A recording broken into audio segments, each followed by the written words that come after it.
everyone, happy Saturday, welcome parrots and any lurkers.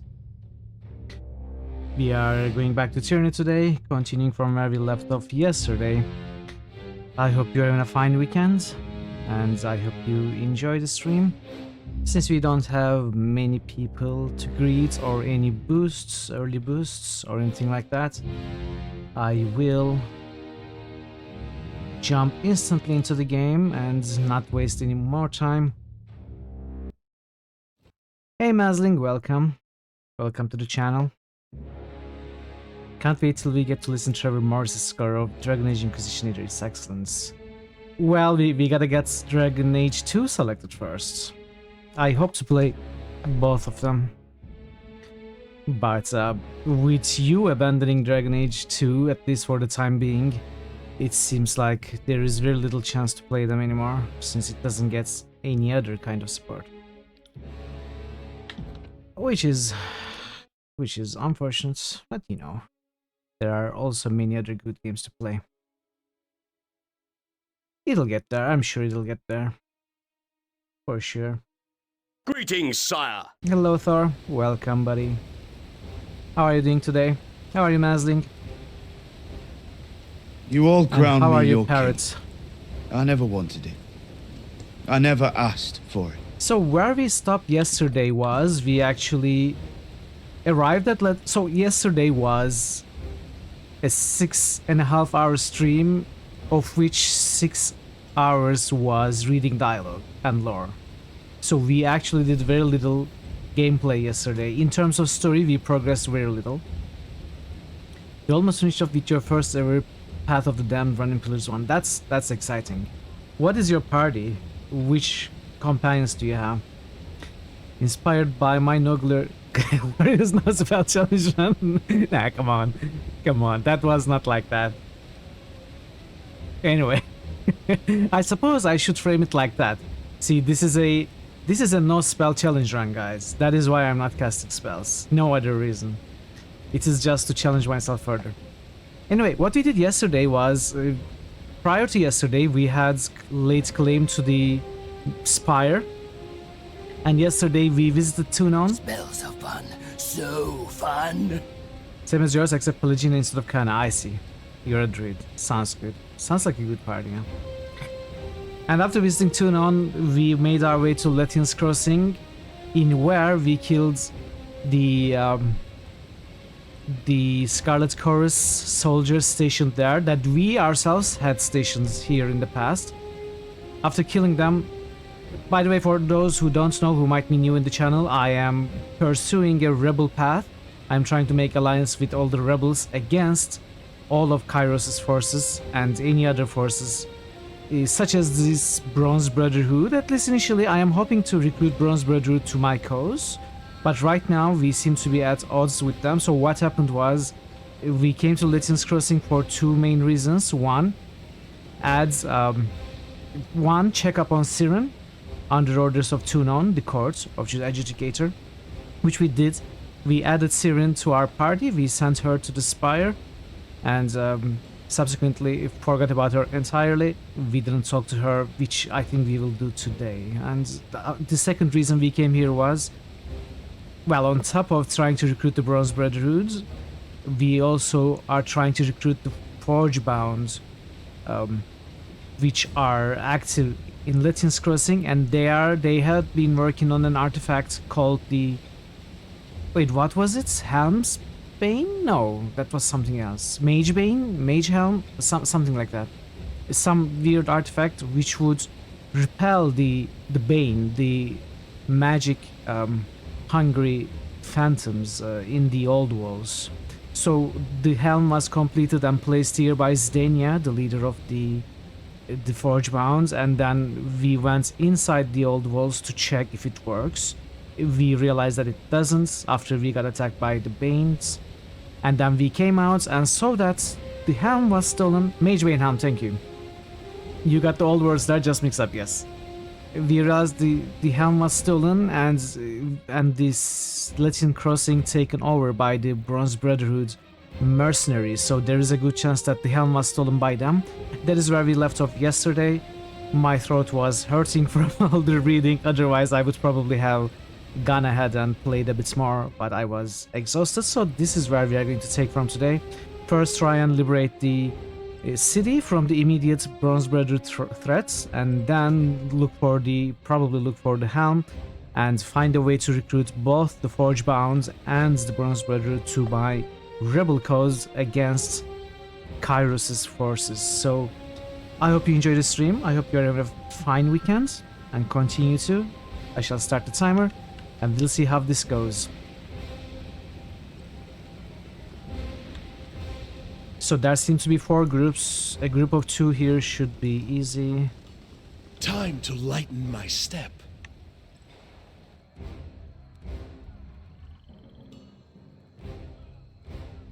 Raider. Are these Bronze Brotherhood or not? They are called Raiders. I got it.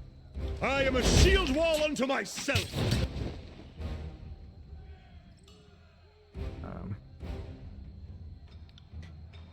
Let's do some crowd control. Are you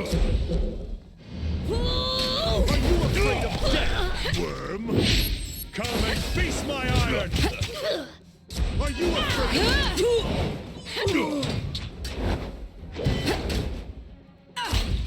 I'm excited to see where the story will go as part of the Rebel playthrough, and I'm really excited to build some upgrades to the Spire as well. I want to see what I can build, who I can recruit. So 4 enemies here.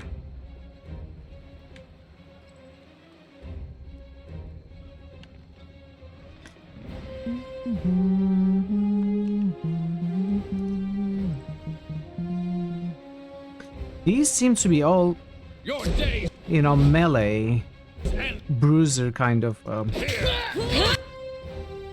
enemies. So no casters.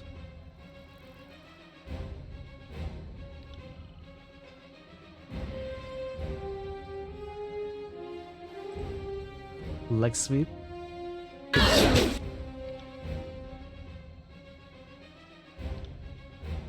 Done. Okay. You are dying. You probably shouldn't die. That's probably a bad idea. You died. That's fine. Die on me.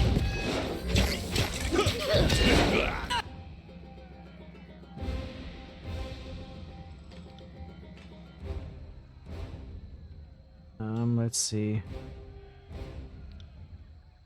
Not a problem, boss. Gotta finish this off if we can. Okay, everyone is dying. Oh, everyone's dead. Let's try to reset the fight with Barrack. I'm not sure how I got caught like that. The fight is going to resume immediately. Oh, they can't even get up because too close to the enemy. Can I possibly rush and kill one? Let's see if I can kill this one.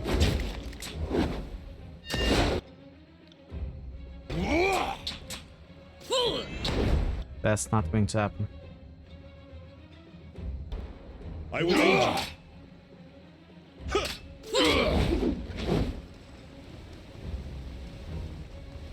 Negative, Fatebinder.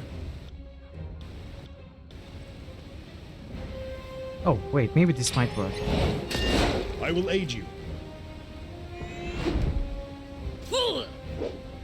I will aid you. That was beneath Nah, me. we are going to die and we're going to have to reload. Come and face. So heavy. That's fine. That's a great start. I don't think I saved after the first fight, did I?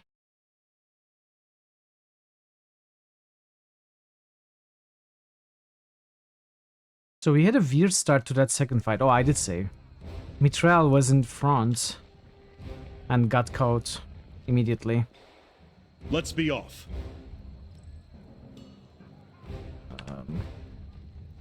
Come at me, grave meat.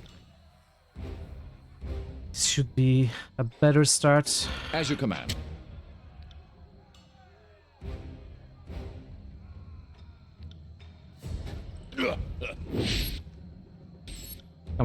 doing? Go back. Right.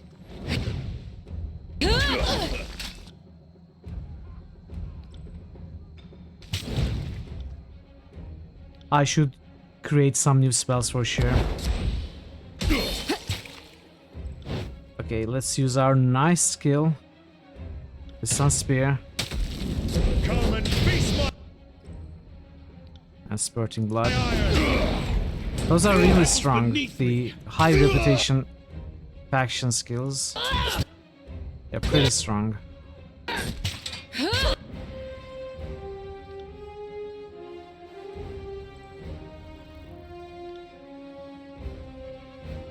Let's disarm this. Will do. What are you doing? Why don't you throw your javelins? Take that! You cannot win.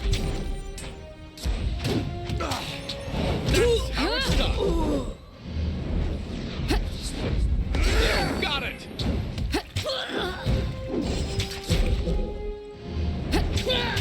Take that!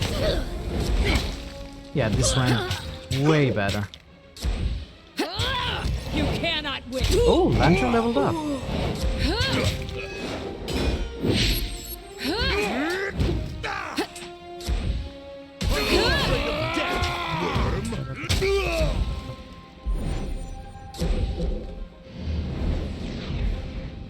Sorry, Cat. Let's level him up. Let's go one resolve. I like even numbers. And what did I want here? Surrounds the target in a bubble of slow time, slowing their reactions and movement speed. That sounds actually good. Protect the revived character from damage for a short time. This is also a good one. I think I would get both of these. Let's start with this one. So what are these? This is going to be done in the old walls. You have to talk to Zdenia after killing the raiders. Okay. And what do we have? Crossfire. This is not new.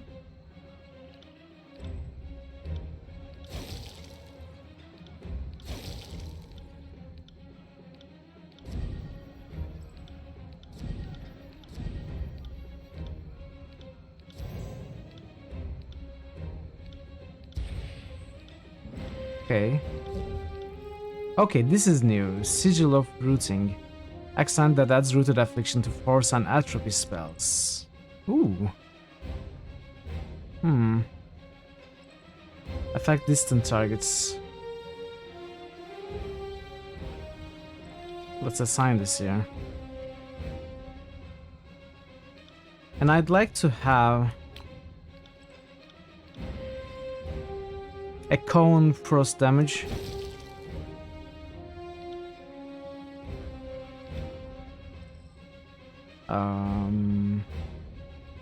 I cannot add any accents.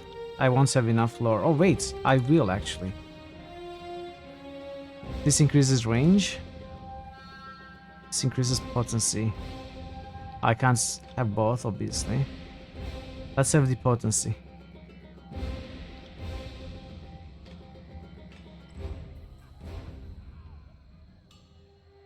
Wait, Concussive Bolt? No. No. That's good stuff. Okay. So that spell is going to be here. Wow, okay. This is actually pretty good. Look at that cone. It is much more wide than... much wider than I thought it would be. Okay, a group of Can't 5. do that. Let's see what we can do here. I think we can use this bridge again, like last time.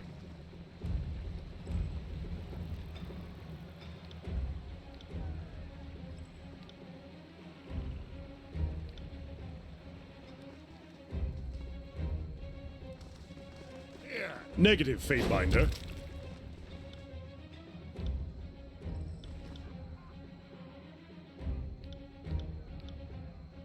Will do. You can. No, sorry. Let's use the...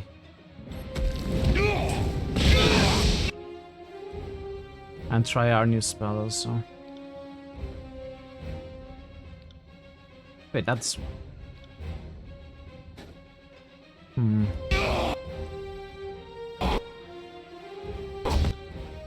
Okay.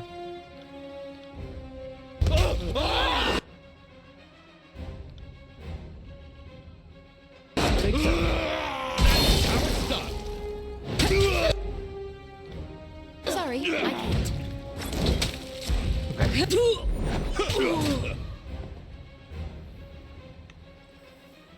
On it. Ring dropper. Sarata. Okay. Can't do that. Let's Can't kill do that. this group of 2 first. Then we will drop the other unique guys' rings.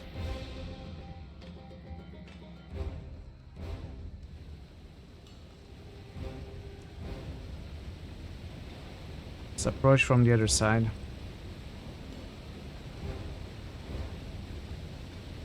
Sorry, I can't.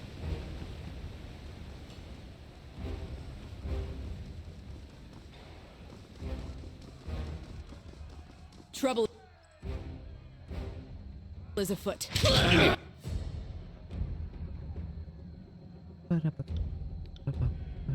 Try a different weapon. No. Can I cancel? Too late. Oh, actually, I did cancel. Fall before me!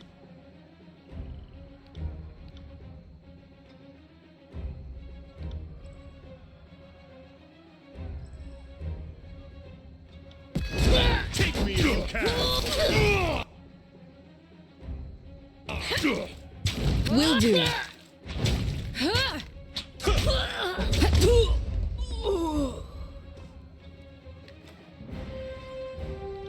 Broken armor. Alright.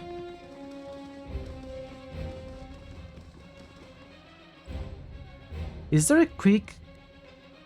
like a key to... quick way to disable AI?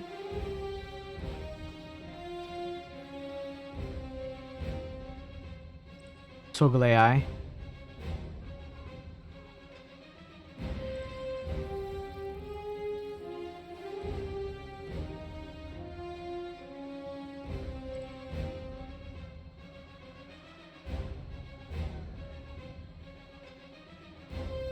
There doesn't seem to be a way.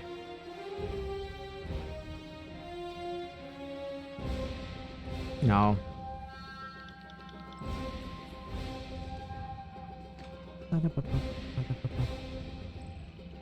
Trouble is afoot.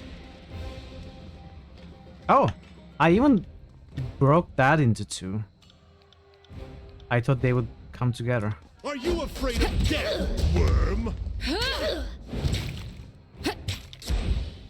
Can't do that. Consider it done. You learn something every day. Will do. You just pushed me trail out of the way. New critical hits boost. Thor Obliterator just Shadow boosted Pun. Shadow Pun. Return of the King. I got it. Take me if you can. New critical hits boost. Thor Obliterator just boosted Shadow Pun. Dran Ball Z. Dran ball. It'll take more New than critical that. hits boost. Damn my eyes. Thor Obliterator just boosted Shadow Pun. King Kong. Let's go with the Shadow Pass. Shadowrun returns. Shadowrun Dragonfall. Shadowrun King Kong. Hong Kong. Okay. Thank you for the Shadow Pun boosts, Thor. I appreciate it. Kill the Bronze Brotherhood Commander. Oh! A two-handed. Why? Look at that, future core. Let's use some spells, improve our skills.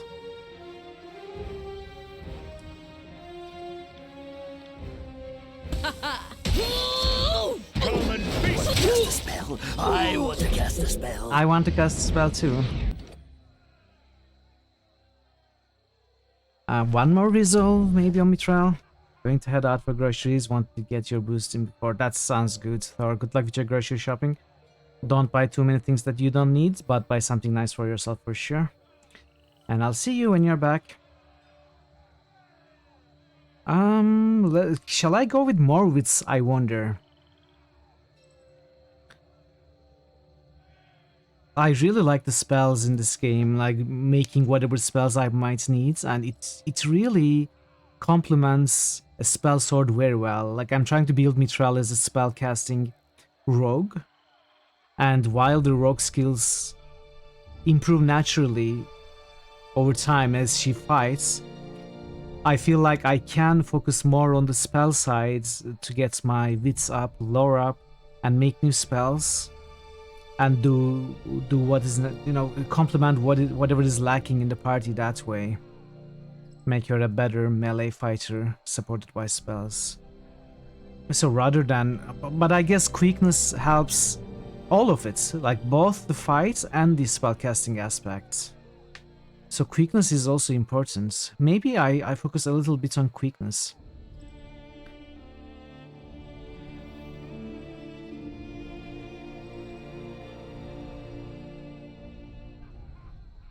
It also adds the dodge. Well, I mean, wits. Look at wits. Wits adds to dodge, lore, parry, subterfuge,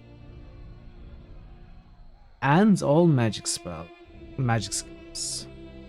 It doesn't add to dual wield, but dual wield is pretty high anyway.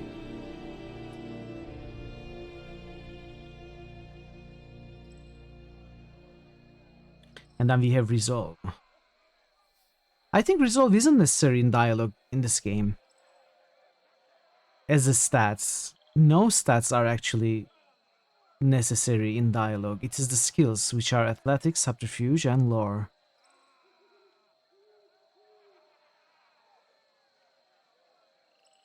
And resolve increases lore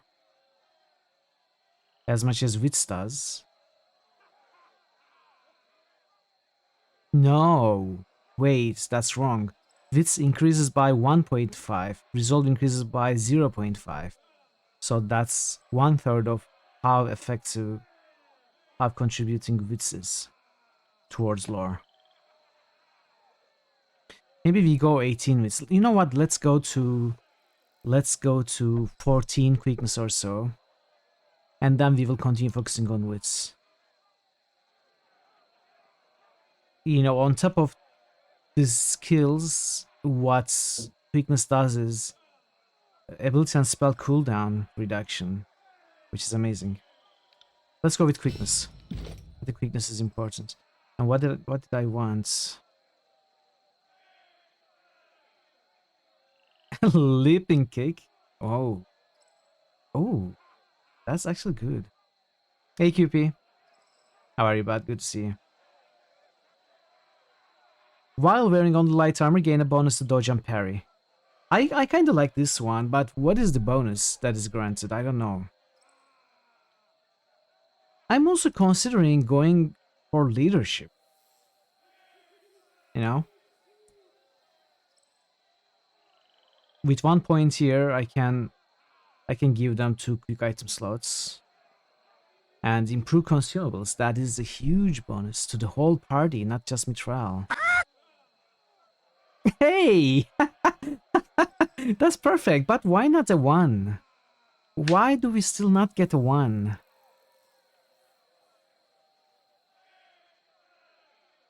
You're the real Parrotwise. There are 2 Parrotwises in the chat now.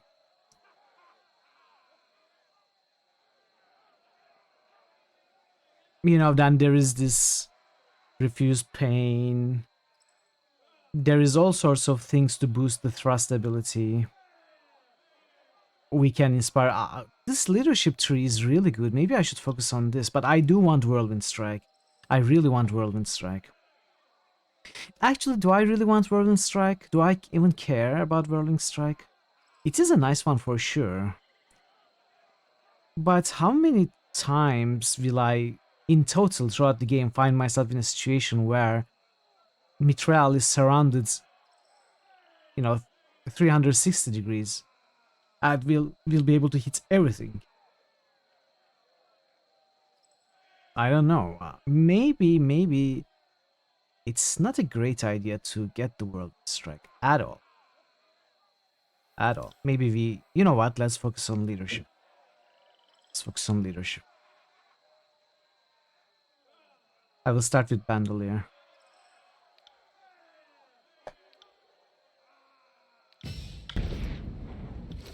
Now we have 6 slots for everyone. So it's something that I had been meaning to do yesterday. Was taking out these potions. And some other consumables.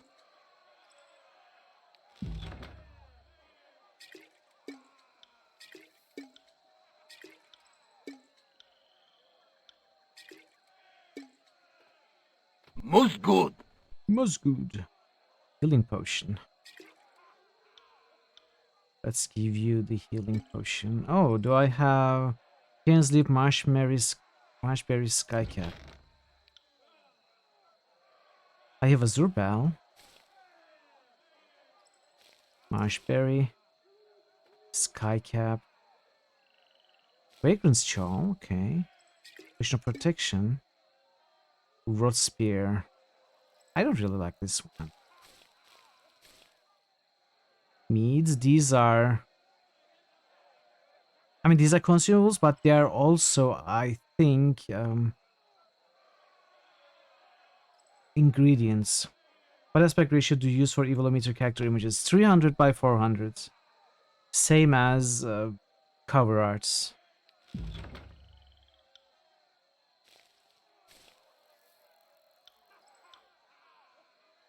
Are you planning to make some other character arts to improve some of them?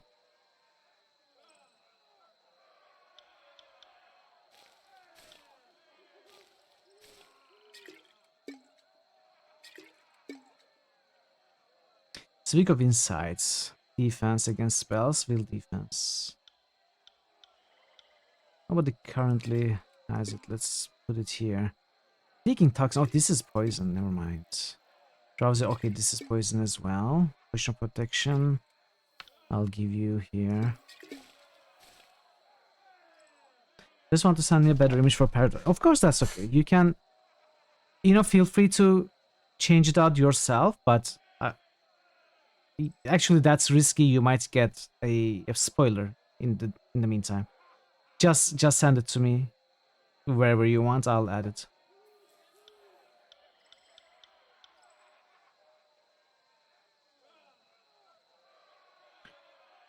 This is also some sort of poison. So what is this? Parry, finesse.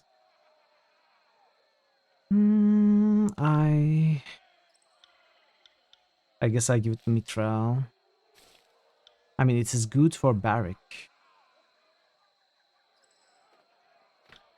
You know what? Let's give this to Mithril. Give this to Barrack. What is this? Vagrant Chaw. Point Athletics, 50% healing. Oh, plus 50% healing and for Vitality. Lasts 2 minutes. Good to use prior to a fight.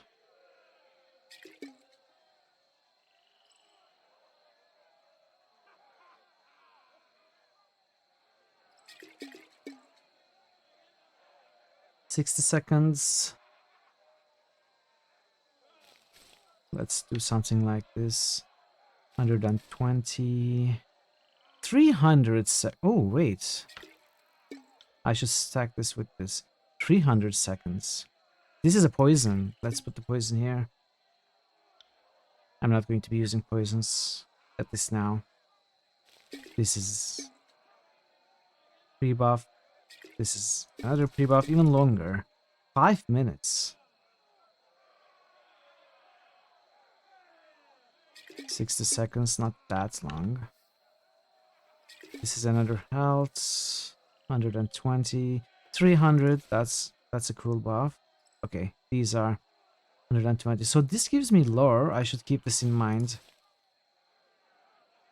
By the way, I realized I sold that heavy helmet we got from the 5th eye. That gave me 10 lore and 10 subterfuge. I don't know why I sold it.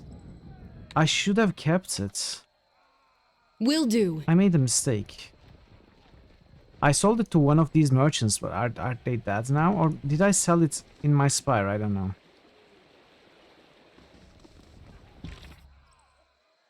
Check on Aldian.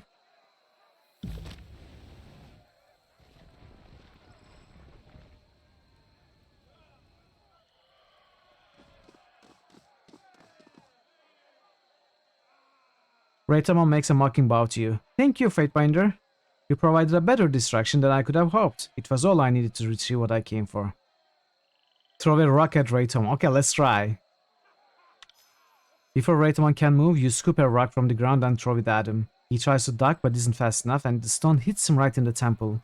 He rocks back momentarily, a large gash appearing on his head. Raytamon opens his mouth to speak, thinks better of it, and runs away to the south. So, oh, I thought we would be able to catch him with that. But we hurt him at least.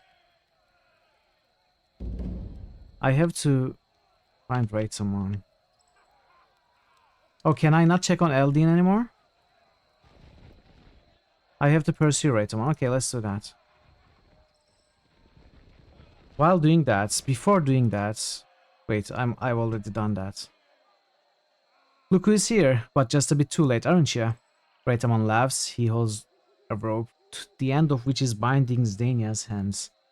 Zdenia stares at Raytamon with an intense hatred. Now that I have the Mage Bane and the Forge-bound Master, nothing can stop me from unleashing the Bane on Letlin's Crossing.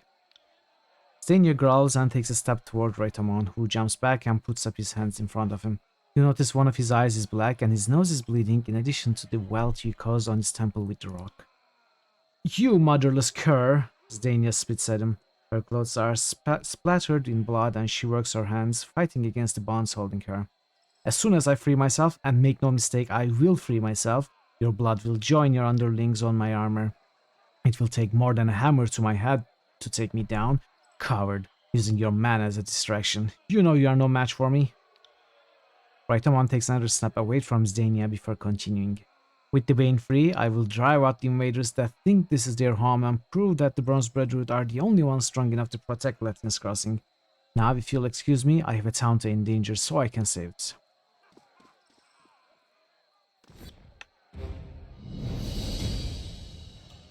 Okay.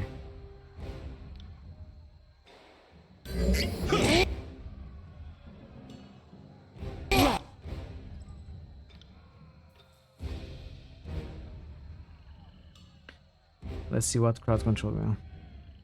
Hey Veru, you a good guy yet? I am a good guy, yeah. This is Kuno's kingdom. Kuno rules here. The Kuno! You got the Kuno! How are you, Veru? Good to see you.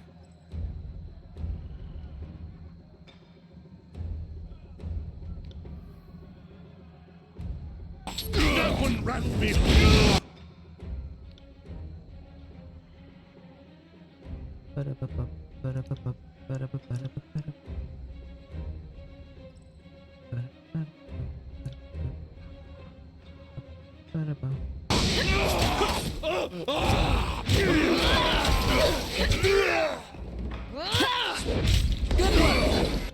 Bronze Brotherhood Wrath ability Indomitable.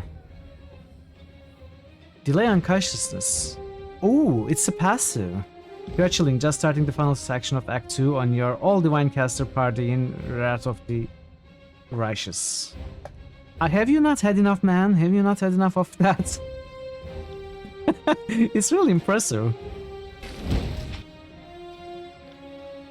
It's really impressive.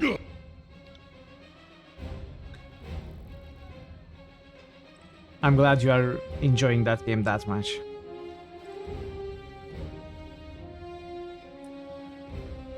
Wait, what is our loyalty with Barrack?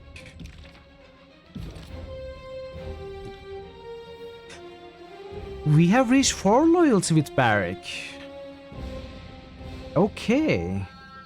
When did that happen? It is even more than worse. Wrath of the Lich King. Yes, I always have to stop myself from saying Wrath of the Lich King. That is why I pause a little bit. Okay, let's use this.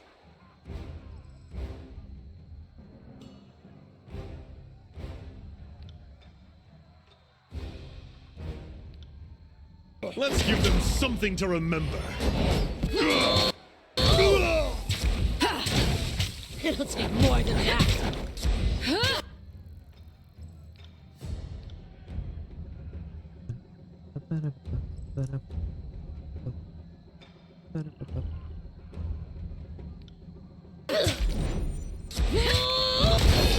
It'll take more than that.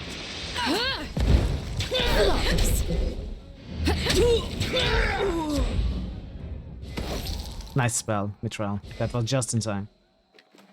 You haven't seen the ending of all the mythic paths, and the amount of build variety and part variety means that there's not only one significant story difference between playthroughs, but the actual encounters play out completely differently. But that's really impressive. I'm impressed by that game.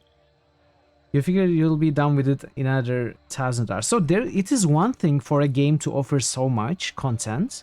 It is another to be able to motivate a player to pursue all of that content. That is why I'm so impressed with that game. You know, it keeps you wanting to play more for 2,000 hours, basically. It manages that. That's the mark of a good game for sure.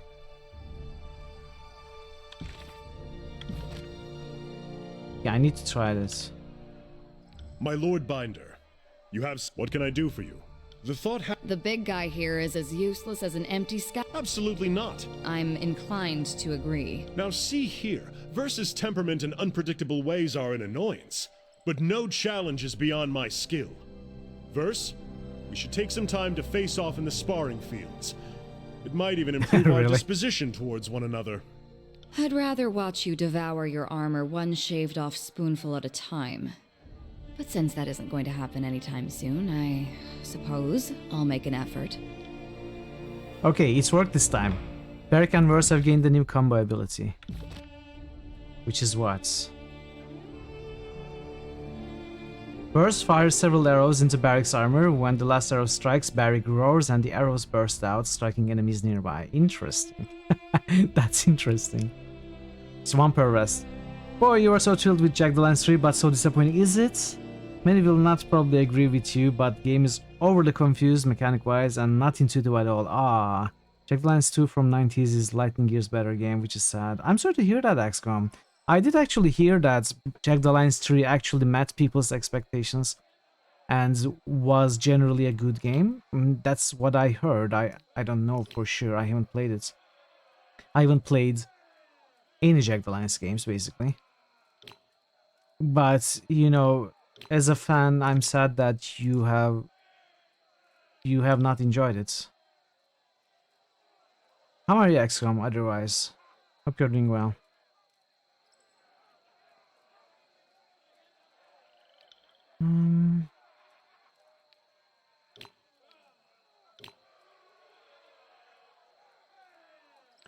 On per rests.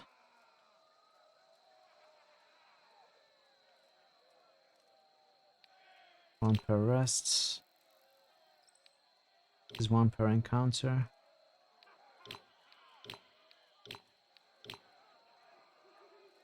These are all one per rests. This is one per encounter.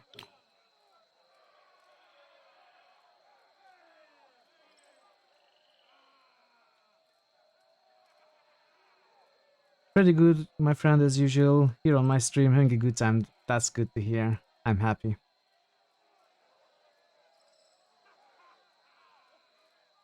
Mithril and Lantry, one per encounter. Let's put you here. Prime Spike, one per rests. You go here. So we use this all the time. We use the heal quite a lot. We use the damage quite a lot. This is revive. This delays death. And these are the others. Watching Co play it the other day, it looked fun.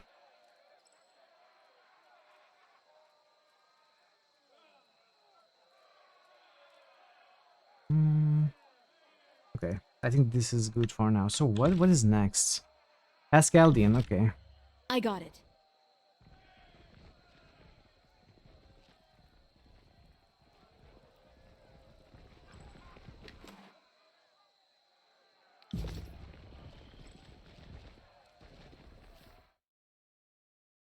You think it's hard to compare modern games to older games, especially when we know them as well we do? Yeah, that's fair.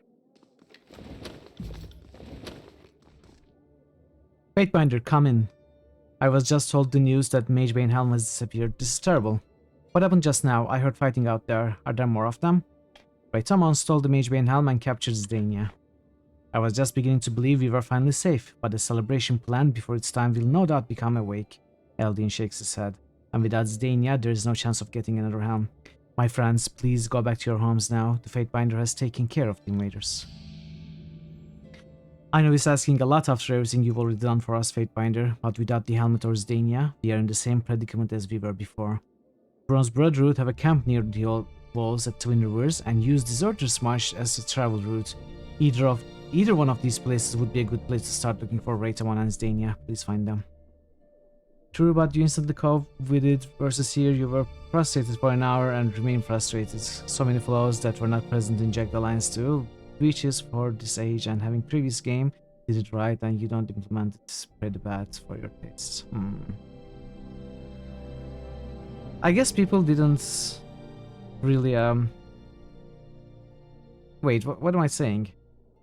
I almost said I for some reason thought that was a game between Jagged Alliance 2 and 3, but no, there isn't, right? So it doesn't make sense if they actually did not implement some of the better things, better functions, mechanics of the games from Jagged Alliance 2 if they were well liked into Jagged Alliance 3. It doesn't make sense if that's what you're saying. Personally, you found it easier to cope with older games anyway, partially because we had longer attention spans back then, not really as much choice. That is true, and the nostalgia factor also helps us play those old games today, not just in the past, but also today. So I always say it is unfair to compare an older game with a newer game, but then there is also some types of objects of comparison in which a game might not have a good function of the previous game, or may have something that makes it clearly worse somehow. That would not make it an unfair comparison in that case. I don't know much more than that, but I'm happy to try and answer any questions you might have. What can you tell me about Deserter's March? It's empty, desolate and swampy. People don't normally go there, which is why the Brotherhood uses it for travel. There is less chance of running into someone on the road. If Raitamon is heading anywhere, he is likely to be using the marsh to get there. Take care though, the disfavored have been seen patrolling around the area. What can you tell me about the Twin Rivers? There's another entrance to the old walls there, and I know the Brotherhood used the area as an outside base of operations. There are even rumors that they have been exploring the old walls. If that's true, Raitamon is even more insane than people have been letting him. Anything else going on in town that I should know about? I hate to add a request upon a request, Fatebinder, but I would ask one more thing of you. The recent attack was horrific, and there was a lot of folks that are in a bit of trouble now. Lohara lost some of her men in the attack. She was stretched thin before it all, so I'm sure she is going to need all the help she can get. Some townsmen also have gone missing. I'm no doubt your assistance could be useful to all of them. So if it wouldn't be too much trouble, please ask the townsfolk if they need your help. I know we have no right to ask this of you, but I know you can help where no one else can. At the risk of sounding like Lord I told you so, Archon of the Obvious, what in Kairos' name was the long-term plan? They just leave the Magebane sitting out here in the open? Unless they were willing to commit armed guards day and night, it's just asking for someone to steal it. The safety of this settlement is all that matters to me. I hope we are of similar minds on this, Fatebinder.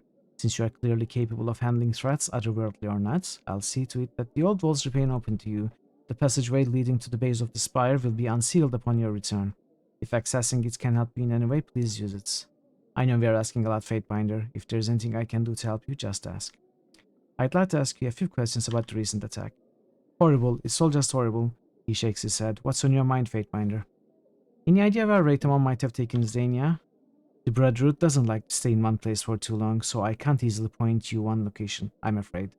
Haven is full of thick forested caravan routes and river crossings. They like to make themselves at home at places like that for days at a time, and then just when the word reaches traveler of their whereabouts, they pick up and move on. Crafty fellows. I doubt Raitamon would continue that that routine with Zdania and Magebane in tow, though. Rumor has it that he sometimes moves through the old walls, which on account of it being absolutely daft probably means that it's true. He shrugs. This is all a long-winded way for me to say that I'm in the dark here. Sorry, Fatebinder. How are the settlers faring after the attack? Not well, I'm afraid. There's been some tension here and there with the Breadroot, but by and large, they've never attacked people in the settlement. They actually had their fair share of admirers here, believe it or not. We've at least a dozen dead, more wounded. Most folks stayed inside and got out of harm's way, but everyone is rattled. He gingerly wraps a bandage wrapped around his head, wincing as he does. The attack didn't make a lick of sense. Who is to say that Raytamon might not return for more? How dangerous are things now without Magebane? Truth be told, Fatebinder, I'm much more concerned about that helmet than Breadroot out on a rampage. It's true we survived here for a long time without magical protection, but the situation can change as soon as you blink. Rampage or rampage? Rampage, right? Not rampage.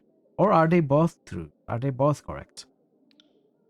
He points to a dark, scarred patch of skin on his neck. I got this many years ago. Thankfully, Bane attacks were few and far between them. He pulls back his sleeve to reveal some tightly wound bandages on his forearm and bicep. These I got in separate attacks in the last 2 months. Something is driving the Bane out of those old walls. Why do you think Zdania was ordered to come here and deliver that fancy helmet? Rampage, okay. Why do you think the Breadroot attacked? He snorts, frustration evident in his voice. I think it's safer to say that Raytomon attacked, though perhaps they are one and the same. I've been around long enough to know how to spot the weak that'll strangle your crops. The man has always carried a bit of poison inside him, even before Kairos kicked the Breadroot out. Raytomon once burned the village to the ground to kill a rival that was hiding there with the help of some sympathetic folks. He said that the villagers raised arms against them, but that's a lot of pig shit. He did it because he was obsessed with getting vengeance and never lets go of his obsessions. This rival wronged him before, so he left no stone unturned until she was dust in the ground, subsequences be damned. Whatever fool notion compelled him to order his men to come to Latin's Crossing to steal Magebane, I guarantee you has everything to do with that obsessiveness. He hasn't changed all these years. There's something big he wants, rest assured, and right now we are all in his way. Why do you think Raytomon took Zdania capture? Interesting question. Eldin scratches his beard, squinting his eyes in thought. Truth be told, the Forgebound and the Bronze Breadroot never really get along. The ironworkers think of themselves as artisans and see Breadroot soldiers as dim-witted thugs that aren't worthy of their fancy swords. The Breadroot, for their part, see the Forgebound as docile servants of the Overlord, happy to trade their dignity for regular meals and the steam-filled prison they call the Forge. I don't know if Raytomon aimed to take Zdania. Quite frankly, she is as likely to cave his head in with her hammer on any given day. He chuckles at the thought. Whether he planned it or not, giving the Forgebound their comeuppance is probably something he's wanted for years. It seems that not all of the Brotherhood agree with Raytomon. I've heard rumblings about that. Word is that their leader is a paranoid sort. He sees conspiracy and betrayal at every turn. I've seen a few of his lieutenants come and go. Pretty sure they are not all falling in battle. I have other questions. Farewell. Okay, level up with Barrick. Let's go one more. Resolve. Get a nice even number here. And focus more on Sentinel. Bond with an ally, sharing the damage that they receive. Nah. Once per combat, when Barracks out reaches a critical level, he will be healed instantly. I like that. Oh no, I like this way more. Barrick and nearby party members take moderately reduced damage. Let's go with it.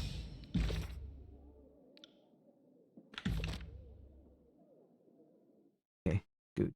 So we talked to everyone here. There's a lot of stuff we need to do now. First we talk to everyone here, then we explore the old walls here. Then we go after... Okay, Yes. let's talk to people and check the merchants for that helmet that I sold. For what reason, I don't know. I guess I just forgot. 10 athletics accessory. I could also get it.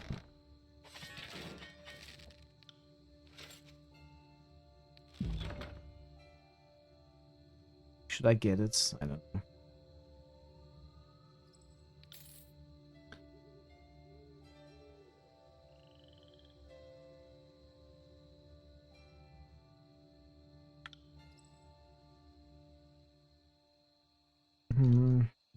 It's a tough choice.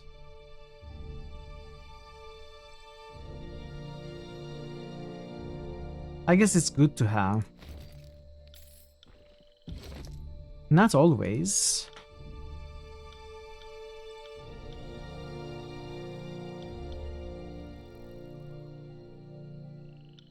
What does athletics do outside of? Determines a character's ability to traverse difficult terrain as well as their ability to execute complicated moves in combat.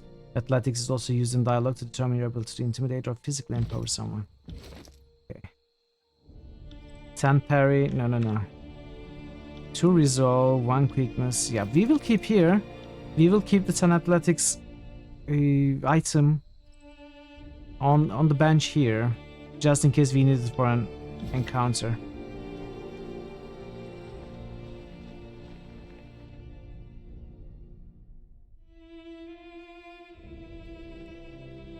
What is your favorite Jagged Alliance, XCOM? Is it Jagged Alliance 2? And how do you feel about Jagged Alliance 1 versus 2?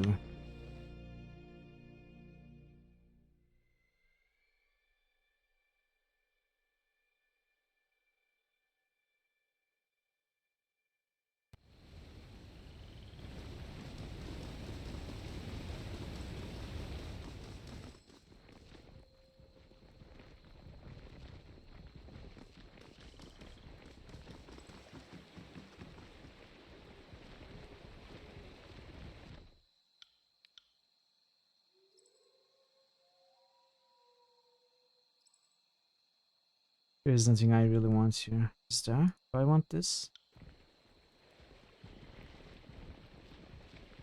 One was super good for its time, cannot compare to Jagged Alliance 2. Same as Warcraft 1 versus 2. It was a huge leap in good direction second game. Okay. Oh, these are pretty cheap actually.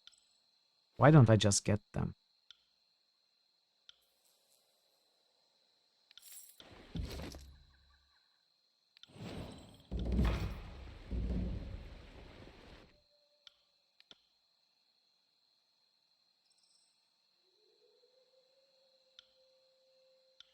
Bronze Javelin.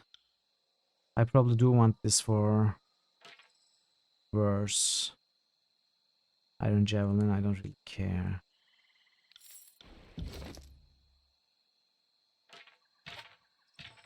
So which one? Ripper or Bronze Javelin?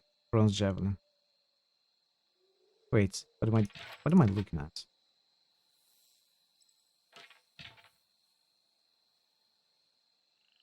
Ripper has Jagged, which bleeds the enemy.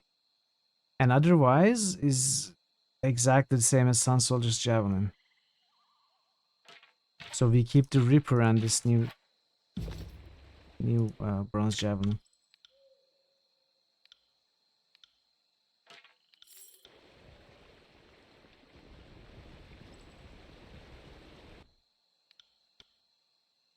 Mercy.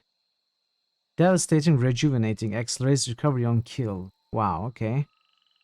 It pushes on crits. Is that a good thing? Probably not. This is a two-handed weapon. Why am I even looking at?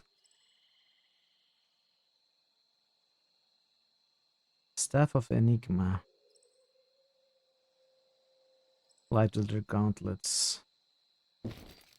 Do I have money? I do have money, but that will be wise. No, I don't care about this.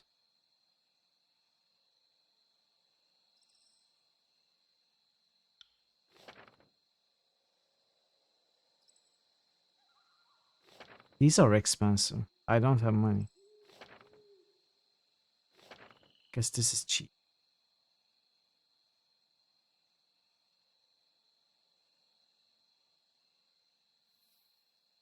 Bronze Spear.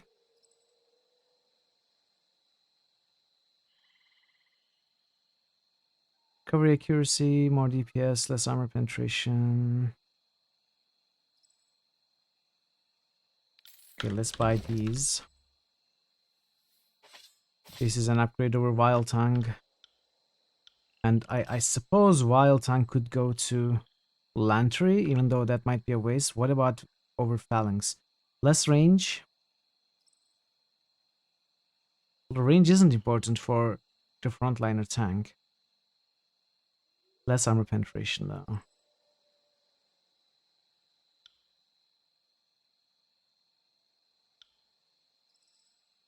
Now let's give it to Barrack. And this is an upgrade.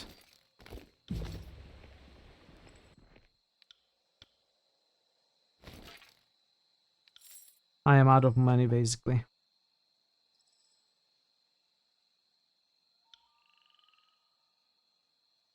I can buy this Sigil of Bleeding.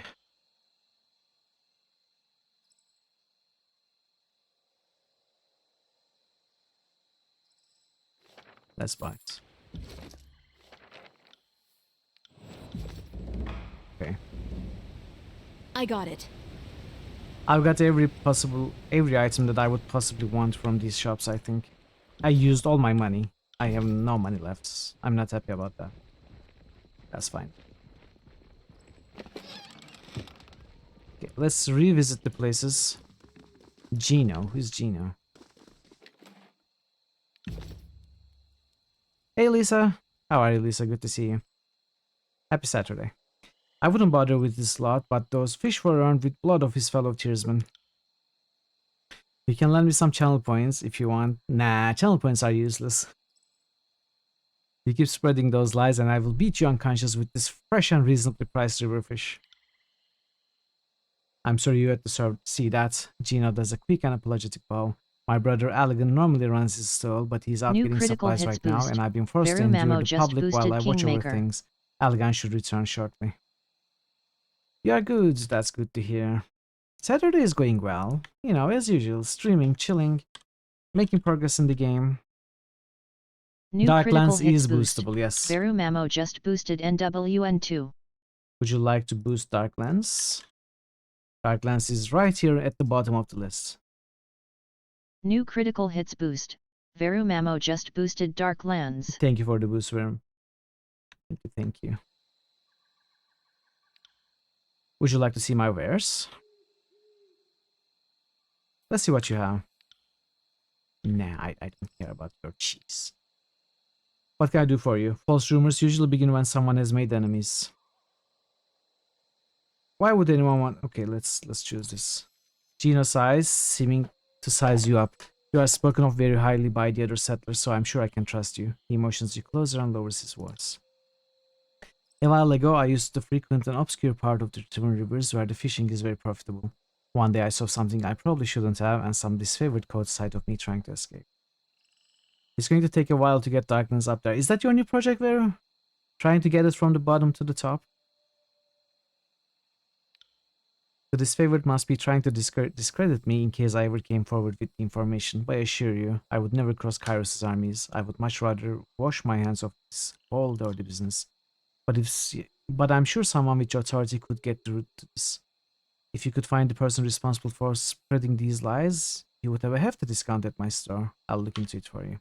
Thank you, Fatebinder. I'd speak to one of the other merchants first, maybe Aldian. One of them is sure to know something. It's such a classic. You'll probably stick with those three until one of them is removed. Okay. Okay. Sounds good. Why didn't I see you before the attack on the settlement? I was out gathering supplies with my brother Aragon. I guess we were lucky and missed it. Lucky? I don't Sorry, know. I can't. I haven't visited the brothel. Let's visit the brothel again. See if they have any quests for me. Are you streaming today, Lisa? Are you continuing the room too? Or are you streaming any other game? What are your plans for the weekend?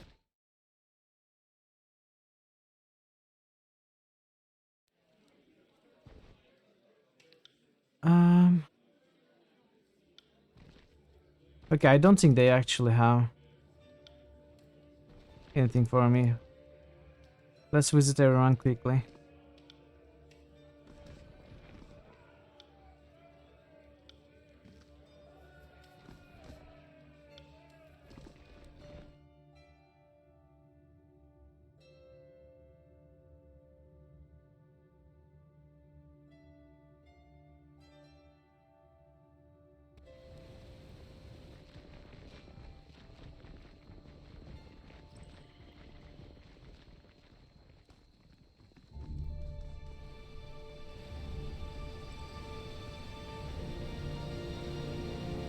Melita.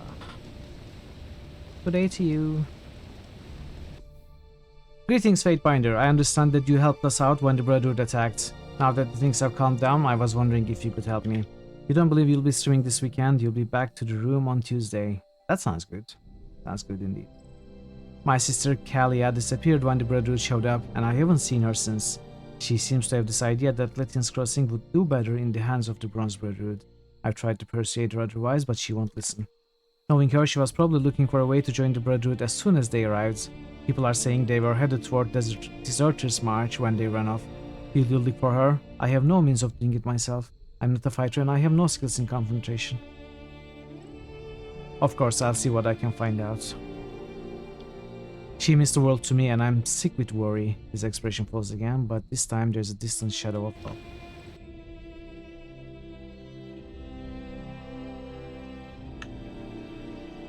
So I was looking for 2 games today. The idea fell to my mind the other day when I went out with friends. We were talking about some of the older games. And there are 2 games from early 90s. I don't remember the year of the RPG, and then there's an adventure from 1996. They are both Turkish games. There are very few Turkish games ever made, so especially in those early days, there are almost none. And they are not amazing games either, but I was thinking maybe I could play those games. It would be something completely different and new for the international viewers, and I could maybe try and translate what's going on to the best of my ability as I played those games. Would anyone be interested in stuff like that? The RPG is somewhat like a dungeon crawler / Pool of Radiance style combat. And the adventure is just a graphical point and click in the mid-90s style. I was just thinking to myself if it would be fun to do something like that.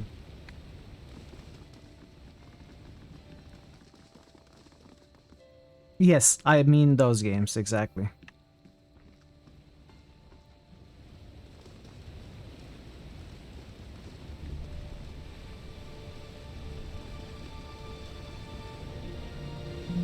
Sorry, I can't. You'd love to see them.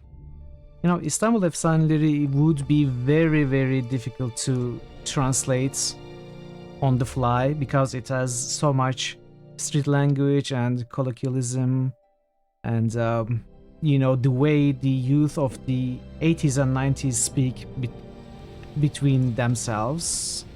And there is really no way to very well translate that into English. It's unique to the street language of Turkish, you know. I could try to capture the feeling and the meaning instead of obviously literally translating, but it still wouldn't capture the spirit for sure.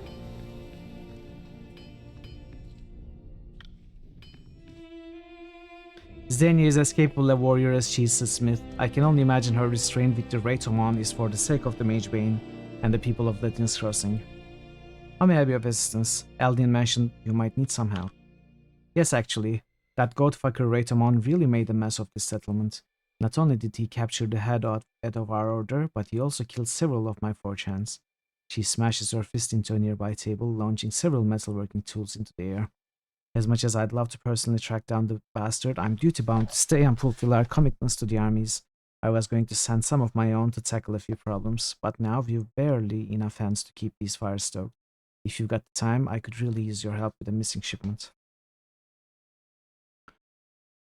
Tell me about the missing shipment. You think that will be really cool? Okay. She raised an eyebrow. Our last iron delivery was light. The Bronze Brotherhood has been attacking forge-bound caravans for years, and even though the ore is useless to them, they attack our porters just to spite us. Her face takes on a sour expression. I probably shouldn't mention this, but if you are going to be helping me, you deserve to know everything. There were some very important weapons being sent to us hidden in that shipment. We need to repair them and get them back in the hands of the soldiers. My hunch is that killing our porters and taking their rations was enough. They'd have no cause to lug a bunch of rocks back to their camp, and I don't think they knew the weapons were here. At least I hope they didn't. She scratches her jaw, thinking. Our man meant to travel through the dense forest of the Deserters' March. We don't know his precise route, as our porters often improvise on the road to avoid encounters with bandits. I know that isn't much to go on. I'm sorry. I know a spot in Deserters' March with known Brotherhood activity. That's as good a start as any. It's certainly plausible that the porter moved through there. How will you supply the armies with fewer forge-bound presents? Not easily, I can assure you. Were you to double our ranks, the task would still be monumental. We cannot easily expand guild membership. Our art is a painstaking craft, and few have the aptitude for it. We are, sadly, chronically short on apprentices. Those that do join still face many risks. Our process is demanding, to say the least. To achieve perfection, we bind our physical selves to hammer and flame, but doing so invites harm to the undisciplined. Many an overzealous apprentice has attempted to impress me, striking the hot metal until their very heart burst. Lohari is unmoved by the recollection, her mouth a taut line. In truth, the reckless ones will never make it. Better to find out sooner rather than later. But their scarcity does make them important, even the apprentices that shame you with their foolishness. She sighs, reluctant to continue. Fatefinder, I have a favor to ask you, if I may. You may. One of my younger charges, Garrick, strayed too far from the forge. I know a man of his age is beset with wanderlust, but he should have realized we have to stay close to the forge for good reason. Garrick was out during a Bronze Brotherhood raid, and he has not returned. Hey, Catmas, what is that? That is a very high roll and a very impressive discovery. Lord Vecna. Lord Vecna, one of the most impressive villains of the D&D universes. Nice find, Catmas. How are you today? Good to see you. Welcome in. Garrick was out during a Bronze Brotherhood raid. He has not returned. I fear he may be dead, but I would welcome spying on the Bronze Brotherhood to see if they are holding him, and naturally rescue him if he is still able. And if he's dead, her gaze falls to the ground. If he's dead, bring me his tools so that they be returned to his master. Garrick mentioned that he heard of rare and exotic Old World's materials falling into Brotherhood hands. I fear he may have been inspired to seek out a rumored entrance to the Old Walls along Haven's northeast border, in the Twin Rivers area. The Brotherhood supposedly operate there. If you hear of any such camps in that location, then you'd do well to start your search there. Bow to your queen, mortal! Woohoo! Lisa! Lisa, all bow to Lisa, our queen. Queen of the Wall. I know her Brotherhood camp at the Twin Rivers. Very good. He certainly must have gone there. She shakes her head. The recklessness of the youth. Did he expect to ask the Bane to help him in his search? Must be going. More side quests. A ton of side quests. Lots and lots of side quests. We are indeed getting some good rolls today, yeah. What can you tell me about Gino? I would tell you anything you wanted if I knew who that was. Just want to say hello. Tomorrow we are traveling to southern Norway. Oh, that sounds fun. Have a nice trip. Have a nice, what is it, vacation? Are you visiting family? What are you doing? Thanks for saying hi. It's good to see you here as always.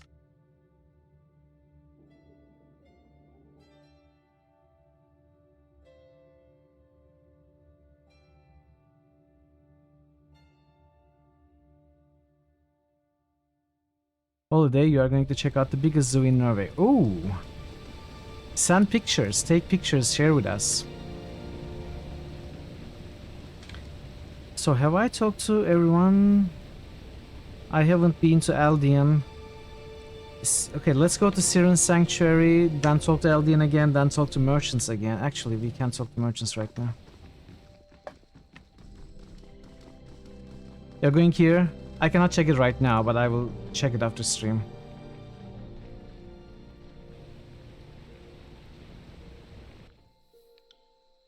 Can you tell me anything about Gino? Gino, the poor fisherman? Not really. I know he has a brother named Algan. Beyond that, he is one of many locals whose affairs are no concern of mine. Gino. He was accused of killing off the competition, but nothing ever came of it. He's still being allowed to sell his wares, or there must not have been definitive proof of any misdeeds. Although with the rumors, I imagine right now is a very tough time for him.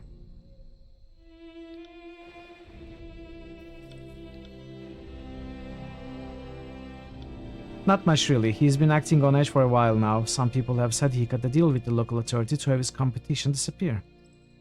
Who told you Gino cut a deal with the authorities? I think Helena told me. She might know more about it. Why would Gino want to get rid of the competition? Times have been tough all around since Lithian's Crossing became an occupied settlement. A lot of merchants will use any means they can to get a leg up on the competition. But working with the local garrison to take out your fellow merchants is against everything we Tearsmen stand for. Okay. Who is Helena?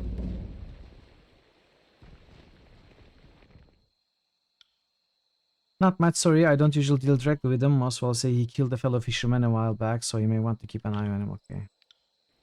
Everyone has heard the false rumors.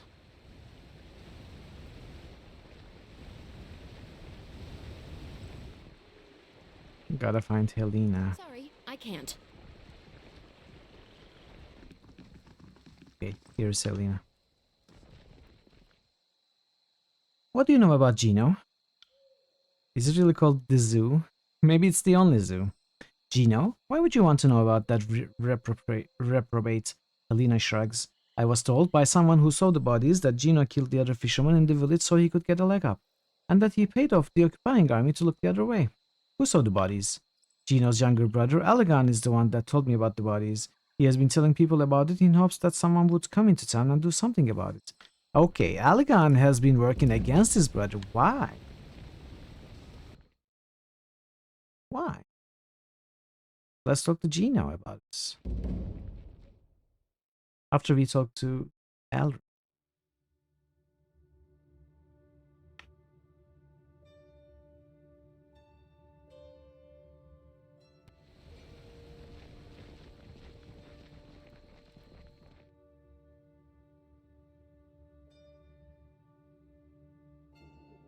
Eldian, not Elrian.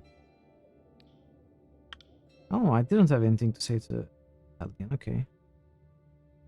So back to Gino.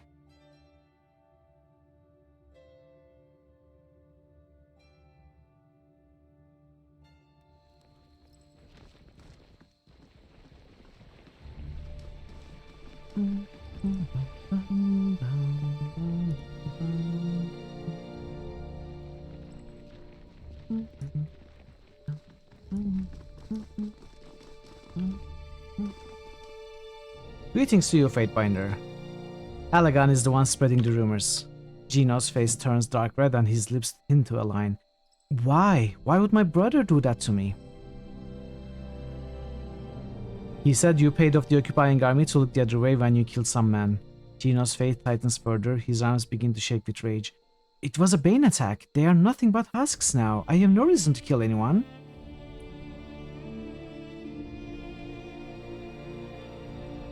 Why should I believe you if I don't know your side of the story?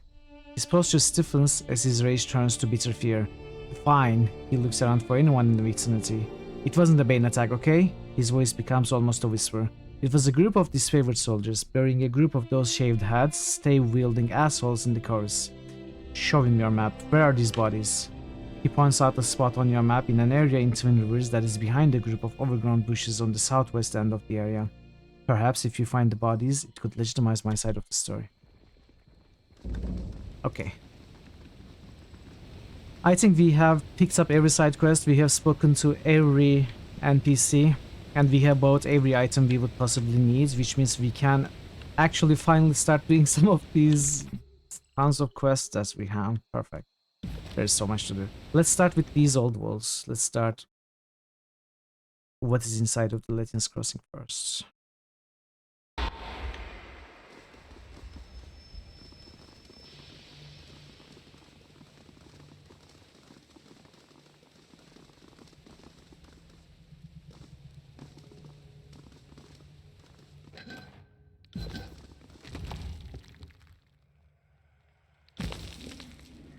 Oh,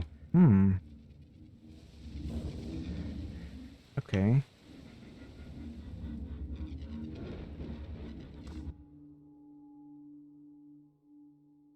I'm seeing a lot in this room I'd like to sketch. But we should keep moving.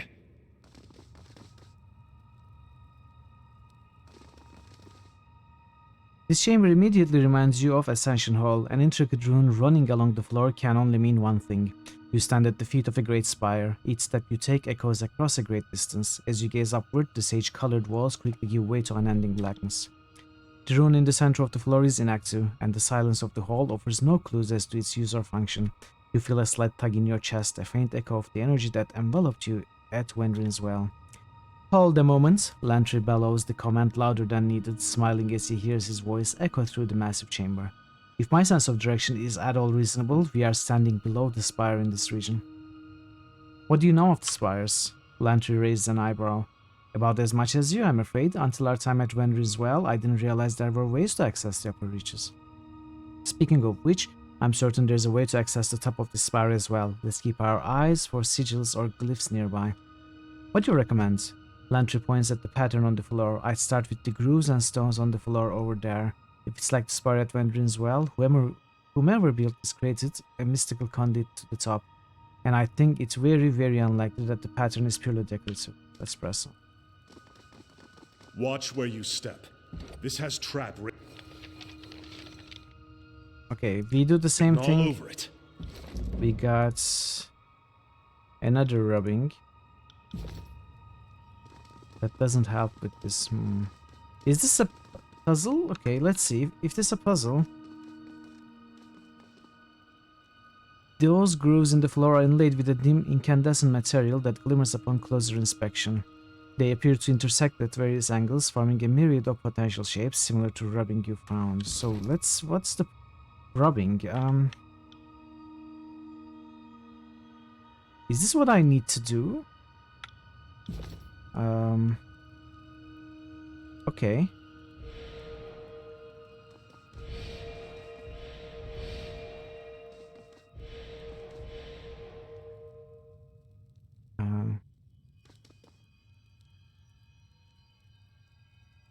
Wait.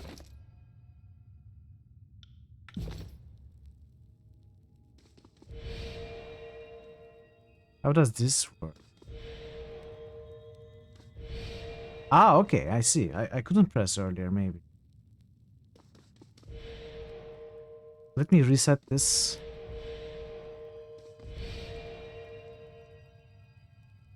Okay, I think I see how it works.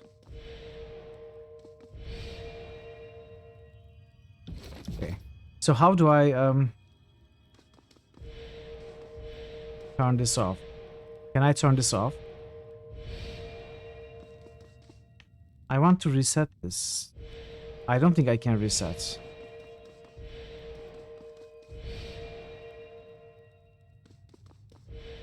It's not being reset. What happens if I light all of it? This is certainly not the shape I'm supposed to create, but I will try to light all of it. See where that leads.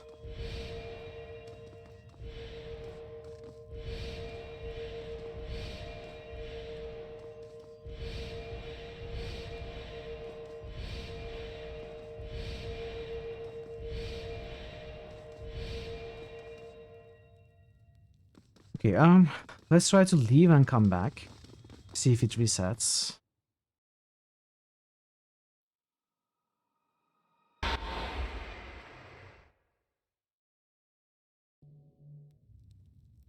It doesn't reset.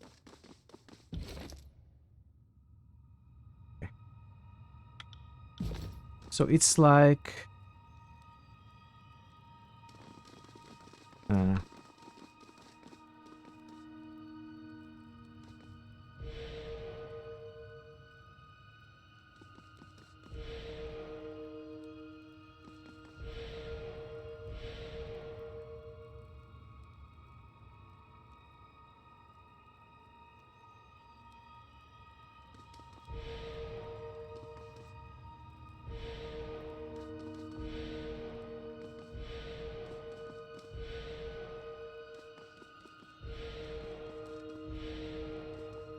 It's not that. Can I? This doesn't look right to me. Like, why are they all burning? Maybe I'm doing the... Oh, wait. This is... I'm looking at the wrong sketch. I'm looking at the earlier charcoal. Sorry, I can't. Can I see what this is?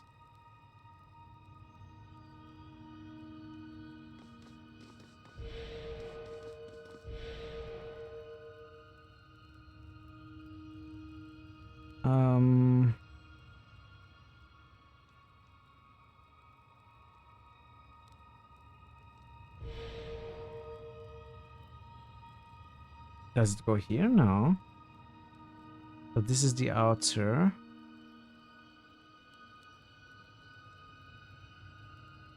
How do I even make this? There is no etching here.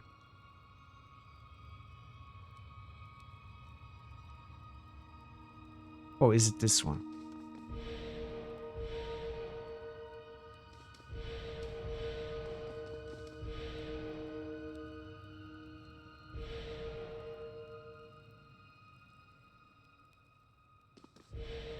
No, this is wrong.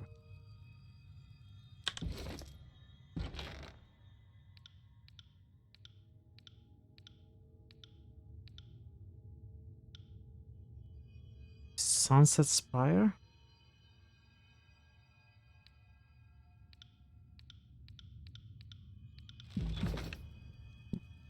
Oh! Okay, there's a reset here.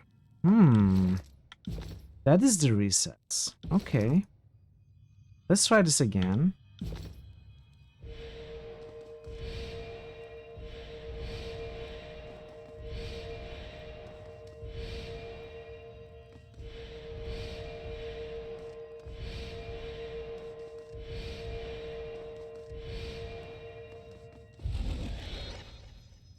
It didn't work, right?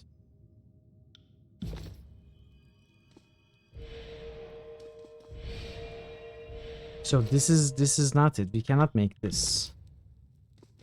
Or can we? Like this middle diamond. How can I make that middle diamond? It would be this, right? So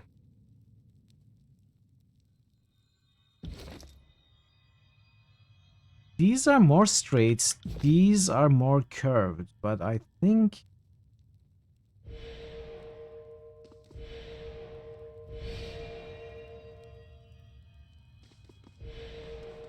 that is what I'm supposed to do.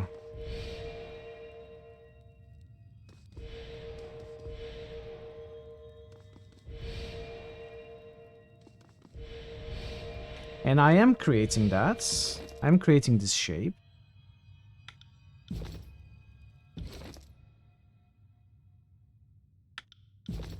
Maybe I need to... No. This corner has to connect to this and to this corner, so it has to be this triangle, even though this is curved. This cannot be the corner. This doesn't connect. Or does it? No, it doesn't make sense. So this is not the correct one. Maybe we need to create this one.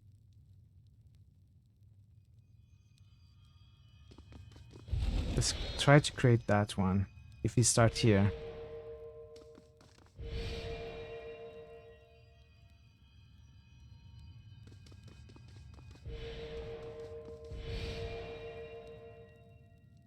Then make the triangle.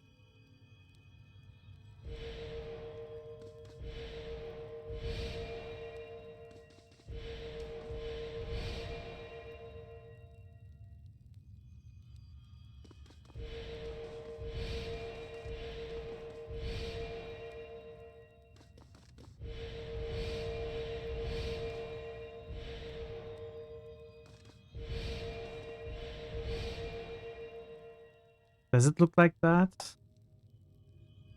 No, this has to connect to this and to this, I think. On it. It's not easy to Sorry, I see can't. what this actually is, and I don't have a charcoal tracing of that. But I think I think it's this one. It's not. It's not. This shouldn't be here. Like, this line shouldn't be here. That's wrong.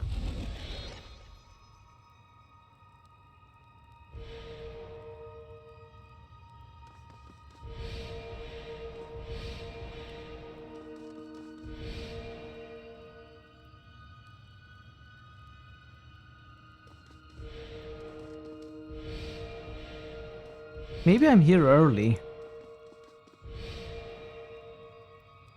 I might be here early.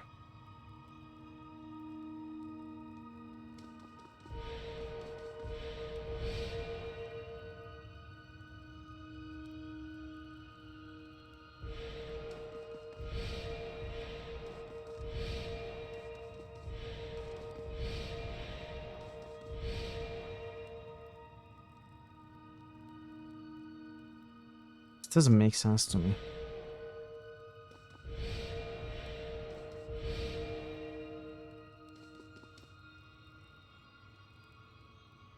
Oh no, this was the wrong one. It had to be this one. Ah, oh well. Can I turn it off? I cannot. Let's see if we can go to the other parts. Then I will reattempt this. I'm not sure which shape I'm supposed to create. Mitral is never early. He always arrives precisely when he means to. Well, I didn't mean to though.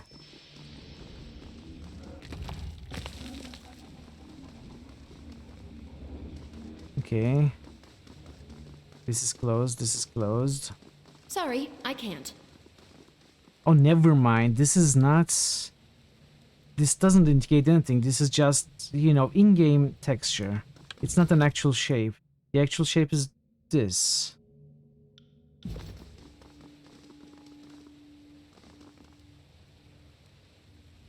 No reason to tarry.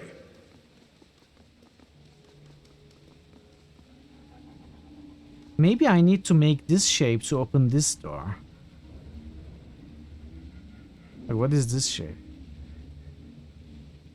I cannot even see that shape.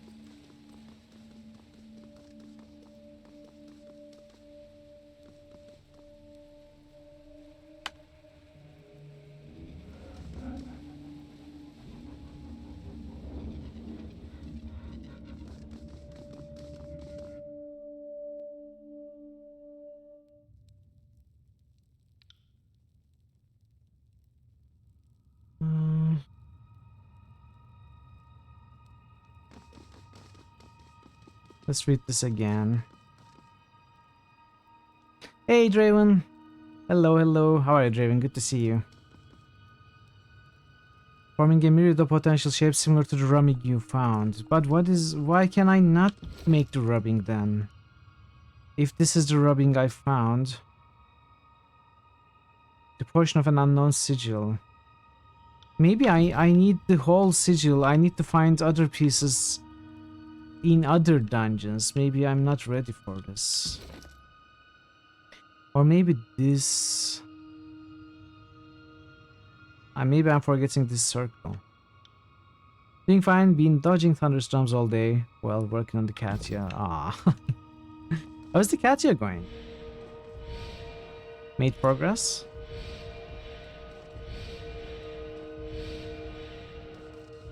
I'm sure it is tough to work with the storms happening.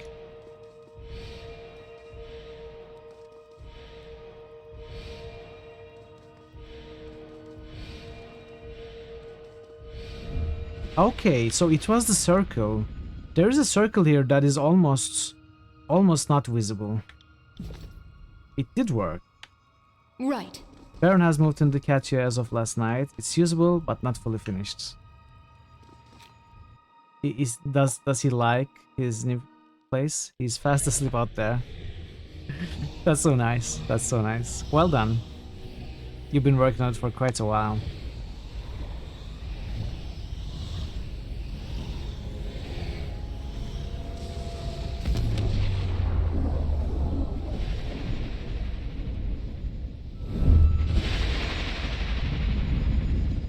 The arcane light courses skyward, trailing off toward the horizon in the direction of Vandrin as well. You feel the ground ripped out from beneath you yet again as you drift back into the warmth of the energy surrounding you.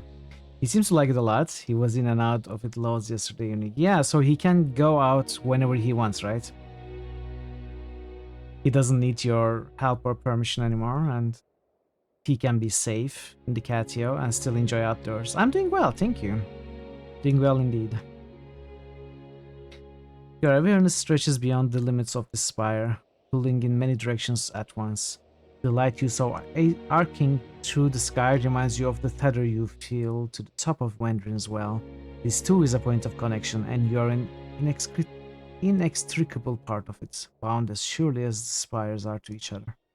The sunset spiral in Lethian's Crossing feels burdened by its age, as if a central linchpin somewhere in its core has weathered the centuries of oppressive weight and longs to topple. Hey, Johnny! Good day, how are you, Johnny? It's great to see you.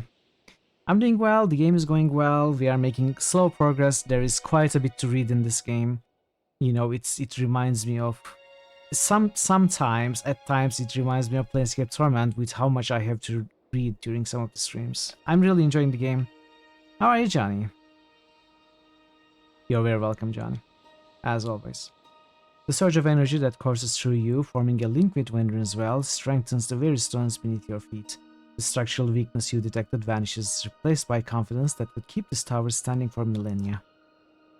And tell me where you are writing from, Lantry speaks aloud as he pens a missive, and how to reach you, and I will send you an iron ring for your troubles. He signs his name with a flourish and then tosses the parchment into the wind. In the blink of an eye, the heavy currents carry the slip of parchment eastward. I had this idea of a message in a bottle without the bottle. Maybe it'll work. If I threw a dagger from up here, I'd wager it would split a man on the ground in half. Damn, but I want to try. From here, even the old walls seem paltry. This sovereign view was not intended for the likes of us. Barrick shakes his head slowly.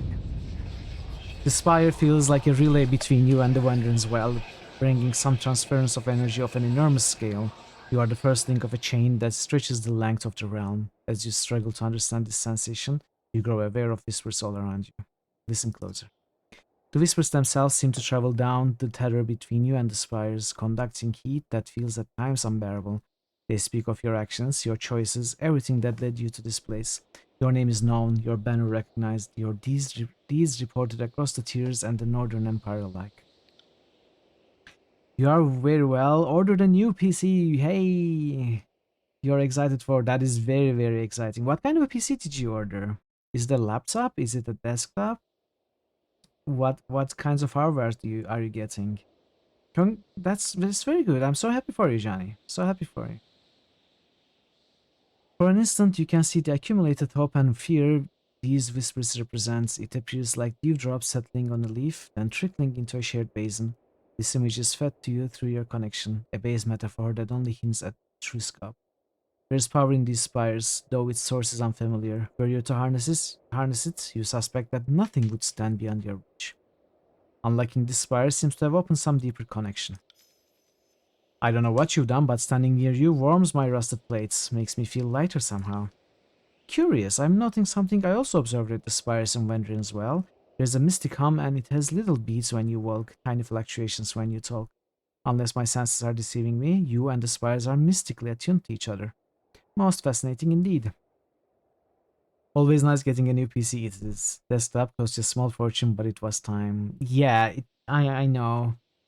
As you know, I got my PC recently, like 6 months ago, and it did cost a small fortune as well. But, you know, since it is going to last us probably 7 years, 8 years, upwards to 10 years possibly, depending on what kind of hardware you got, I think it is a great investment, especially as a streamer. You do need your main tool to not malfunction and work well. And you were having some problems with your old one, so yeah, you definitely made the right choice. You definitely made your right choice, Johnny. You got mine just over a year ago. You agree it's a good investment as a streamer. Yeah, exactly. You look taller somehow, like you could command a dozen gangs without any challenges to knife you in the back. Oh! Okay, I can build something. If I had the money, that is. I don't. Library. Constructing a library on a spire allows you to research magical knowledge, edicts, and artifacts. Edicts? Once built, resting in any spire grants a bonus to lore and magic skills. Constructing training grounds allows you to recruit the finest skilled trainers in the tiers. Once built, resting in any spire grants you a bonus to accuracy, athletics, subterfuge. The Forge upgrade allows you to improve weapons and armor and forge powerful new items. Once built, resting in an Inspire grants you armor, parry, dodge. Hey Ale! Good to see you, Ale. How are you doing today? Welcome, welcome, buddy. Infirmary. The infirmary allows you to brew potions and other consumables. Once built, resting in an Inspire grants a bonus to endurance, will, and magic defense. So I definitely want the library. I need some more money, which I can get. I have stuff to sell. You have acquired a second spire. All spires are linked, allowing you to travel instantly between them. This will reduce your travel time through the tiers. Hey. You can upgrade spires you discover. Upgrades take time and money. And money to maintain. If you no longer have the money to maintain, it will be suspended. There are 5 resources you can find in Kairos' tiers that can be used to power upgrades to your spires. Scrolls, iron ingots, bronze ingots, alchemy supplies, hide. Okay. I'm doing very well, Ale. Thank you for asking. Enjoying this game. We have just unlocked our second spire, which I didn't know was a thing. We can build an upgrade now. A small settlement resides on the bank of the large river. I can't talk to worse. Our gang is building quite a little collection of spires, aren't we? The voice of Nerat was never one for keeping strongholds, but I can definitely see the appeal. Why doesn't the voices like strongholds? Because there's no point in standing still. The voices prefers to keep his forces busy and on the move, with the only restful hours between dusk and dawn. Besides, fighters in motion are less likely to rise up and challenge authority, safety in numbers. But once you get people hunkering down to discuss their problems, suddenly everyone has a reason to kill the closest gang boss. What do you think of these spires? They are big, but make no mistake, a determined army could knock one down if they got enough shovels and picks together. Don't be so quick to assume that you are invincible. As to what they are, I try not to ask those sorts of questions. I had questions What for do you need? Actually, no, I don't. Okay, so,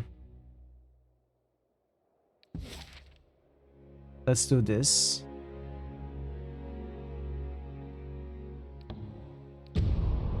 Since we can travel instantly. It's not instant, it takes 15 minutes. But it's, I suppose, instant enough.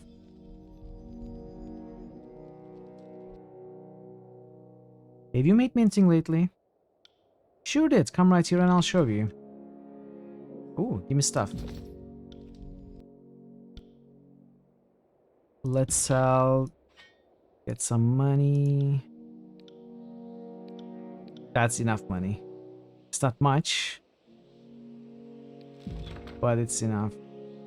Okay, I sold the mask here.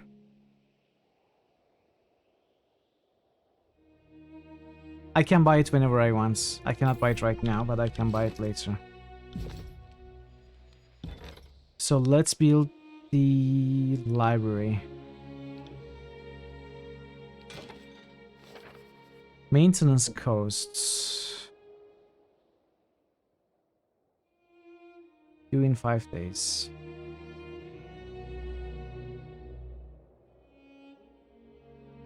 I can hire people to the library. Oh, I can hire the lore trainer now.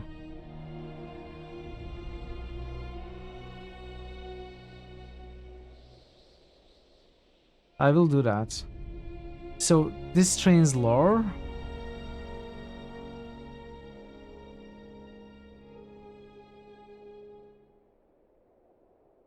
Let's get him. And let's get the scroll provider as well, I think.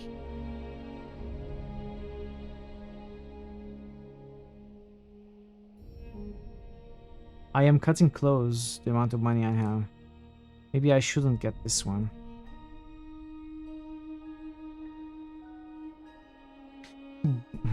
I don't know. I don't know.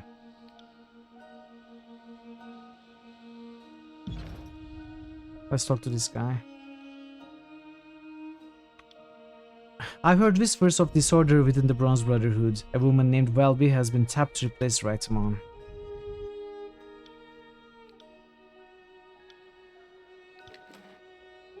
Camping supplies, really? I need money. I definitely need money.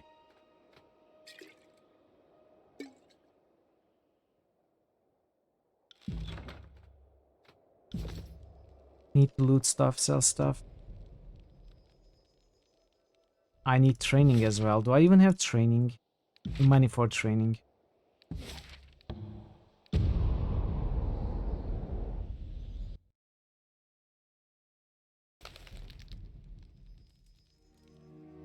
Companions have arrived with me, okay.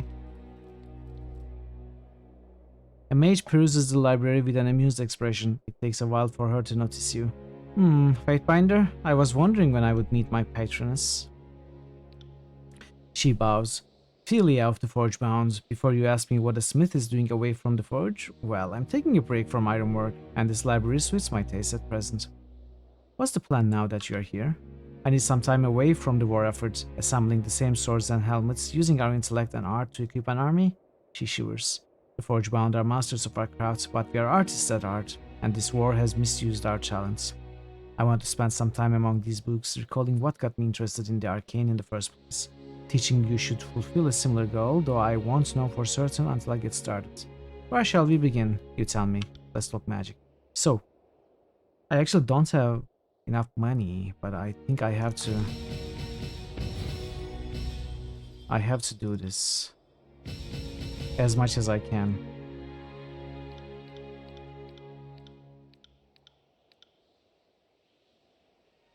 You learn something every day.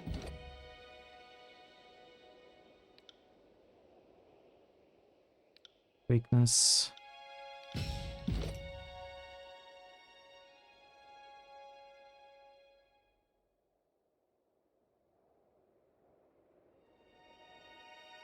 Let's get the passive. Wait, this is not passive. Did you just start this game last night? No. This is day 4. I started it last Saturday.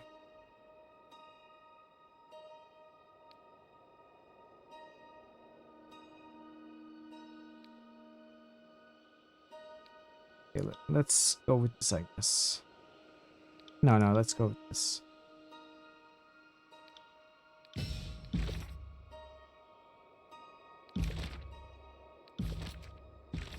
On the subject of the spires. From Tunon. My dear Mitral, the court is all abuzz with the news of the civil war. Representatives from the chorus and disfavored are having little shouting matches in front of Tunon. The petitioners to the court seem swept up in the talks of who will crush whom and if and when Tunon will bring down the gavel and stop the fighting. What has me more intrigued is the other story out of Wendrin's Well.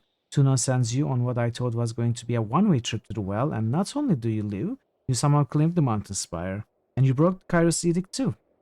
Such things make a little civil war seem so trivial in comparison, at least to those who can separate the message from the noise. Tell me, what was it like to break the edict, and how is it you took control of the spire?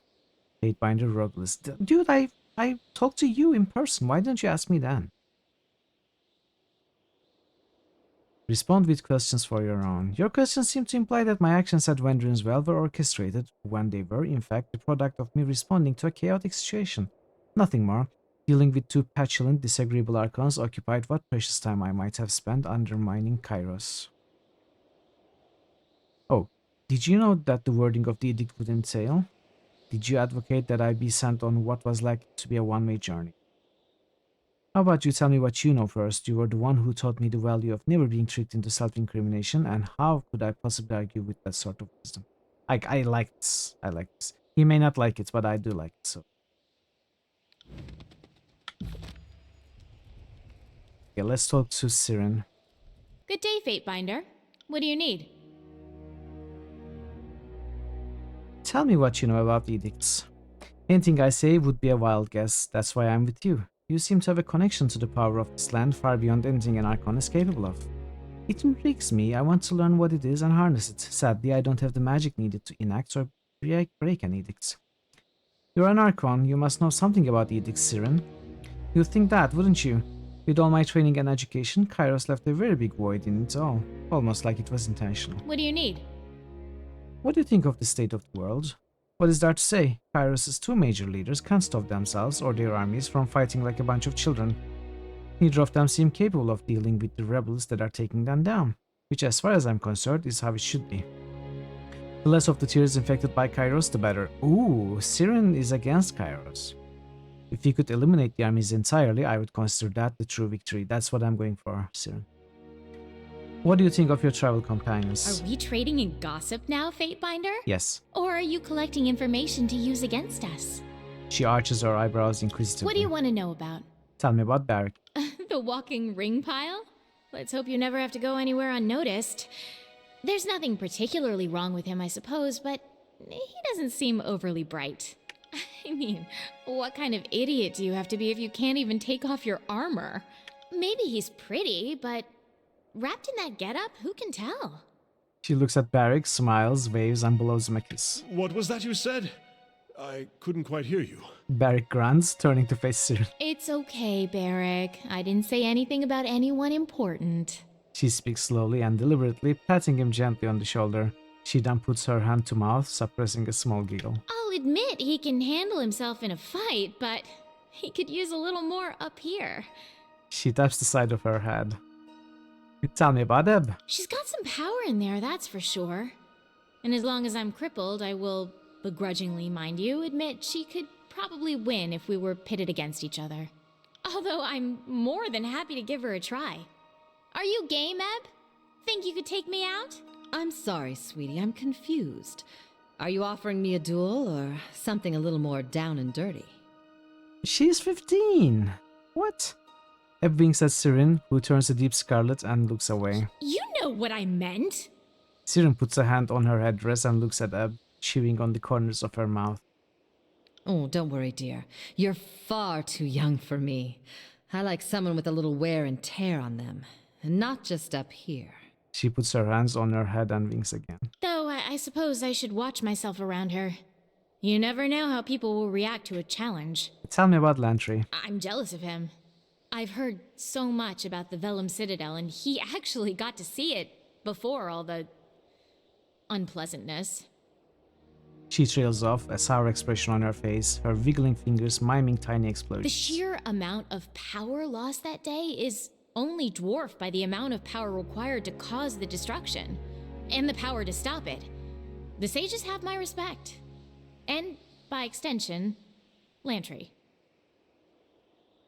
Although, I'm not overly happy it was sage magic they used to bind my tongue when I was a child. I can hardly hold him responsible for that. How kind of you, my lady. It's heartening to hear that someone of your immense station considers a lowly sage like me to be worthy of your attention. Lantry performs a deep bow to Siren. Although not all sages are necessarily worthy of praise. Some are a little overly fond of excesses, of one kind or another. She arches an eyebrow. Tell me about Verse. That bitch? I'd walk her off the spire if I knew I could get away with it. I don't know why you even waste your time with her. She's the best. Oh, don't give me that look, Verse. I'm not gonna pretend to like someone I don't. At least you know where I stand. Subterfuge is so low class.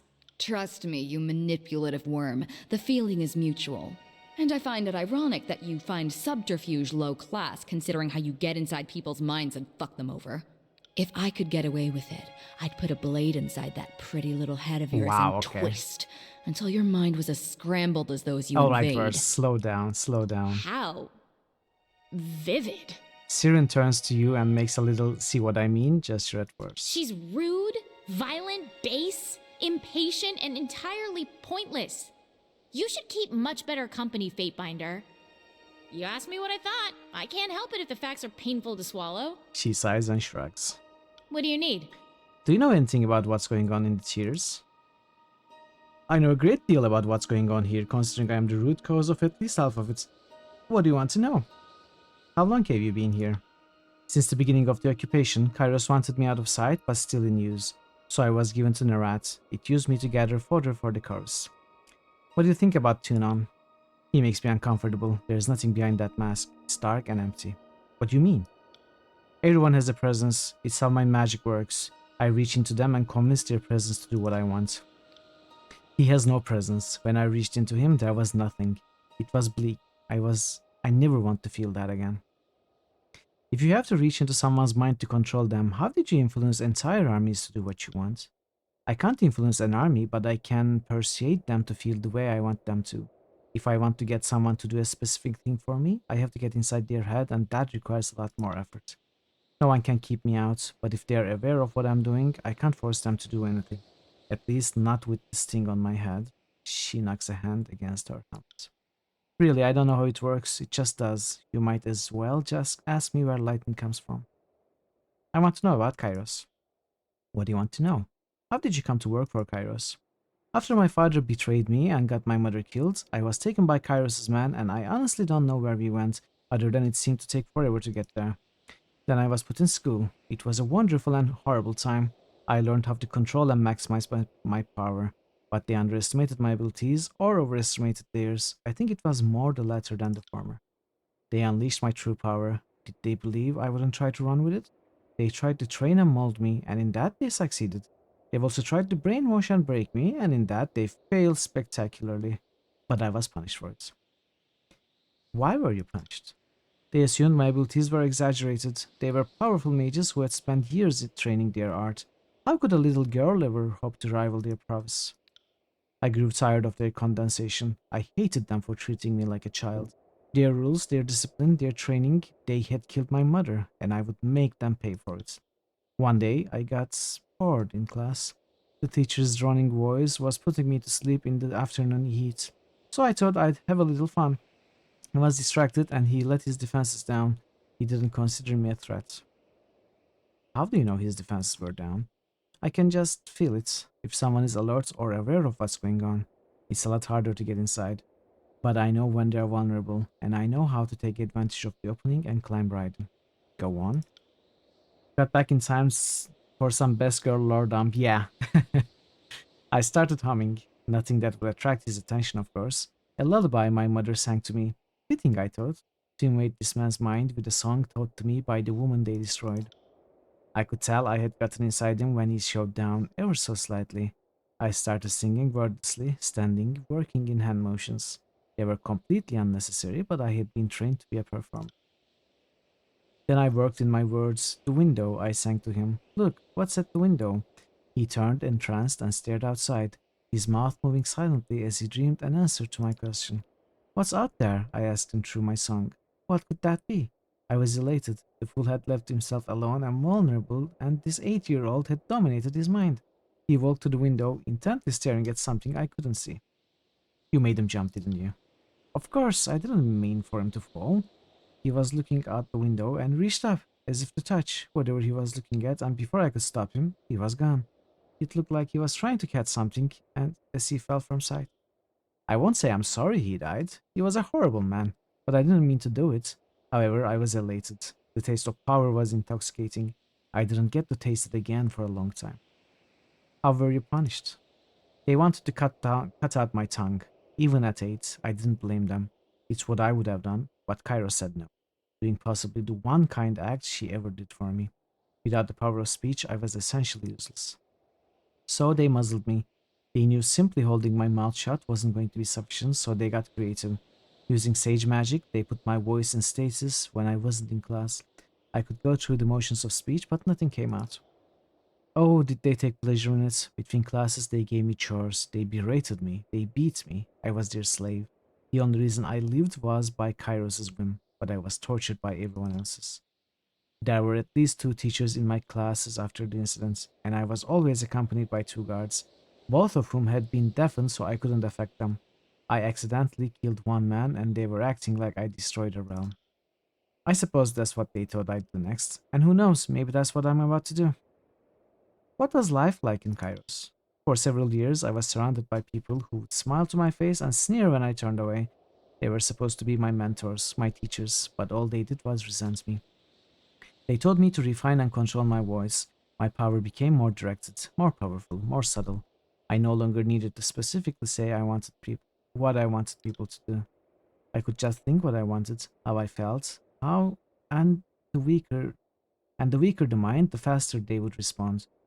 It still required me to sing, or at the very least make music with my voice, but I could say one thing, but mean something else entirely, and the magic worked. Everything was done for Kairos' edification. They asked for signs of her power, and I was used to bring them about. People praised my name to the extent that was allowed, but if the focus of adoration ever truly pointed toward me, it was quickly stifled. I didn't see much of Kairos. She was busy taking care of her affairs, but I was never allowed to forget by whose power I was allowed to exist. I was paraded around like the new jewel, and since I had real power, it took a while for the luster to fade. But when I tarnished, I corroded through, and when I stopped being a pleasant distraction, I was passed off to Narad to be forgotten. How long did you work for Kairos? 5 years. 2 years of dedicated training, 2 years with training interspersed with travel, performing miracles in Kairos' name, then a year being his pet. What do you think of Kairos? Honestly, I didn't really think of him at all at first. If I wasn't getting daily reminders that he owned me and could have been killed anytime he wanted, I would have completely forgotten he existed. Don't misunderstand me, I despise him. It's because of him I don't have a family. It's because of him my mother is dead. It's because of him I'm here instead of anywhere else. But as a child, I was kept too busy to interact with him much. Wait a minute, you killed Kairos, both him and her. Did I? How clumsy of me. Must have been a slip of the tongue. She smiles mischievously. Is Kairos a man or a woman? You really don't know, do you? That's fascinating. I assume the Fatebinder would have been given an audience with him. It doesn't seem like she'd let you perform actions in his name without speaking to you. That's part of the mystique, isn't it? If your enemies don't know anything about you, how can they properly plan? So why would Kairos let anything out that he didn't want the world to know? Tell me, Siren. No, a lady has to keep some secrets, and this is going to be mine. It feels good to have some power in this relationship. It's not going to matter once you defeat him anyway. She'll be gone. Let's talk about something else. What can you tell me about the Scarlet Course? Welcome back, Lisa. Also, welcome back, Thor. How did your shopping go? Had to go take care of some things. Nice, nice, nice. Now you can relax. If you have taken care of all you need to do, time to relax for the rest of the day. What can you tell me about the Scarlet Course? If I never talk to another chorus member my entire life, I will consider it a success, no matter what else happens. She folds her arms across her chest and levels a steely gaze at you. Then I'm thrilled to turn your attempted success into a constant failure. I'll try to talk to you more often. Spent too much as usual, but went pretty well. Oh. It always happens, right? I don't know if you are hungry when you went grocery shopping, but you should never go shopping when you are hungry. You should first eat something enough that you don't feel any hunger, then go out for shopping. Had a nice T-bone for dinner. Ooh, that sounds very fancy. Oh, worse, anything that helps numb me to the droning sound of your voice. Now, do you mind? I'm speaking with the Faintbinder. What do you want to know? You weren't a member of the chorus? What? Absolutely not. The only reason I work with them is because I was being forced to. Once Kairos had this monstrosity placed on my head, I really had no choice. I'm not powerful enough to force them to let me go, and they had the numbers to overwhelm me if I tried anything. So I did what I was told, until you showed up. What was it like working with them? Well, at first I was treated like a queen. I spent all my time recruiting, and let's be honest, the Scarlet Chorus isn't choosy, so it was easy to convince people to join. Toward the end, I actually started fearing for my life. With this thing on my head, I couldn't effectively control an entire army, so hobbling me was quite an intelligent thing for Kairos to do. If anyone had realized I couldn't hold all of them back, I would have been in big trouble. Your little stunt at Vendrin's Well couldn't have come at a better time. What do you think of them? I'd have thought my look of disguise kind of answered that question, Fatebinder. They are a worthless, hopeless, disorganized bunch of savages who soon will tear themselves apart from the inside. What's your opinion on their methods? They randomly grab anyone and anything they can get their hands on and hope they'll work if they beat them enough. Sounds like makings of a fantastic army to me. I'm repulsed by them and everything they do. Nerat is a disgusting excuse for a leader, and I look forward to the day I can wash the life drain from his insane eyes. Am I being clear enough for you, Fatefinder? What do you know about the disfavored? I really don't know much about them, Fatefinder. I never got a chance to work with them, so I don't think I'll be much help on this topic. What do you want to know? What do you think of Graven Ash? He seems capable enough. He's organized and truly seems to care about his men, contrary to practically everyone else I've met here. Have you seen them in action? Briefly, out at a few battles during Kairos' conquest, but Nerat liked to keep me locked up tight, so I never got a good look at them fighting. You never worked with them? Not directly. I've been used to inspire people occasionally, and the disfavored were in those groups, but if you are looking for anything to merit from me on the disfavored, I'm not going to be much use to you. What about the other groups in tiers? Who do you want my opinion on? Tell me about the Stonestalker tribe. Not even worthy of my attention. A beast is a beast, and you can't ever make an animal be anything more than what it is. Tell me about the local rebel groups. What group do you want to talk about? Tell me about the Wandering Guard. Are they still even pertinent? After the events of Wandering's Well, I would have thought no one would want to talk to them anymore. And just because you've decided to throw your lot in with them doesn't change my opinion of them. They may have held off Kairos' forces, but I think anyone could do that in an ancient fortress with nearly impenetrable walls. Tell me about the Unbroken. I haven't had much exposure to them. Ash was intent on dealing with that problem, so they didn't ask for my help. Tell me about the Bronze Brotherhood. They are not the most helpful people, but they seem like they want what's best for Latian's Crossing. Plus, it was a lot easier for me to recruit my own followers with them around. I didn't have to worry about anyone being taken by the Scarlet Chorus or killed by the Disfavor. Tell me about any of the mage guilds. Generally, I don't like throwing in with the other mages. I've not had a good experience with them in the past, so I keep my distance. And they are so demanding, you ask them very nicely, I might add, how to cast a spell, and they insist they are not a charity and they are not going to hand over their secrets out of the goodness of their heart. Right, like there was anything good about that one. And I didn't even use my magic on him. That's gratitude for you. She trails off and gives you an intent look. Suddenly, your head feels like it's too small for your brain. She closes her eyes and takes a breath, and the feeling disappears. Who do you want to talk about? Tell me about the sages. I can't say I'm too happy with them since it was their magic that found my voice when I was a child, but they're an influential group with infinite knowledge. At least they were. Can you imagine how powerful you could become if you had access to their collections? Tell me about the Earthshakers. Incredibly powerful, but strangely focused in their studies. Why would you want to pour your energy into one thing? Branch out. The magic they're missing out on is incredible. Tell me about the Forgebound. The group that Kairos used to make my hobble? The less I have to think about them, the better. They might be good for craftsmen, but unless they craft me a way out of this prison, I'll let you deal with them. Thank you. What do you need? I would know more about you. What do you want to know? Tell me about your homeland. What is there to say? It's a fuzzy memory, hardly worth recalling. I was born in a northern farming village without a name. That's how out of the way we were. A bunch of families ended up settling near each other, and that was my village. It was about 20 miles from Shadow's Rest, and you probably haven't heard of that either. We were farmers, poor and isolated. Nothing about my home or past is worth dwelling on, Fatebinder. I barely remember my father, my mother's dad, and the only thing people ever wanted from me was my song. The girl is powerful. Bring the songbird. We need a blessing. Our crops are withering. What has that bitch done? Her voice falters with the last statement, and she shivers. Nothing in your past is worth dwelling on. It looks to me like you remember something.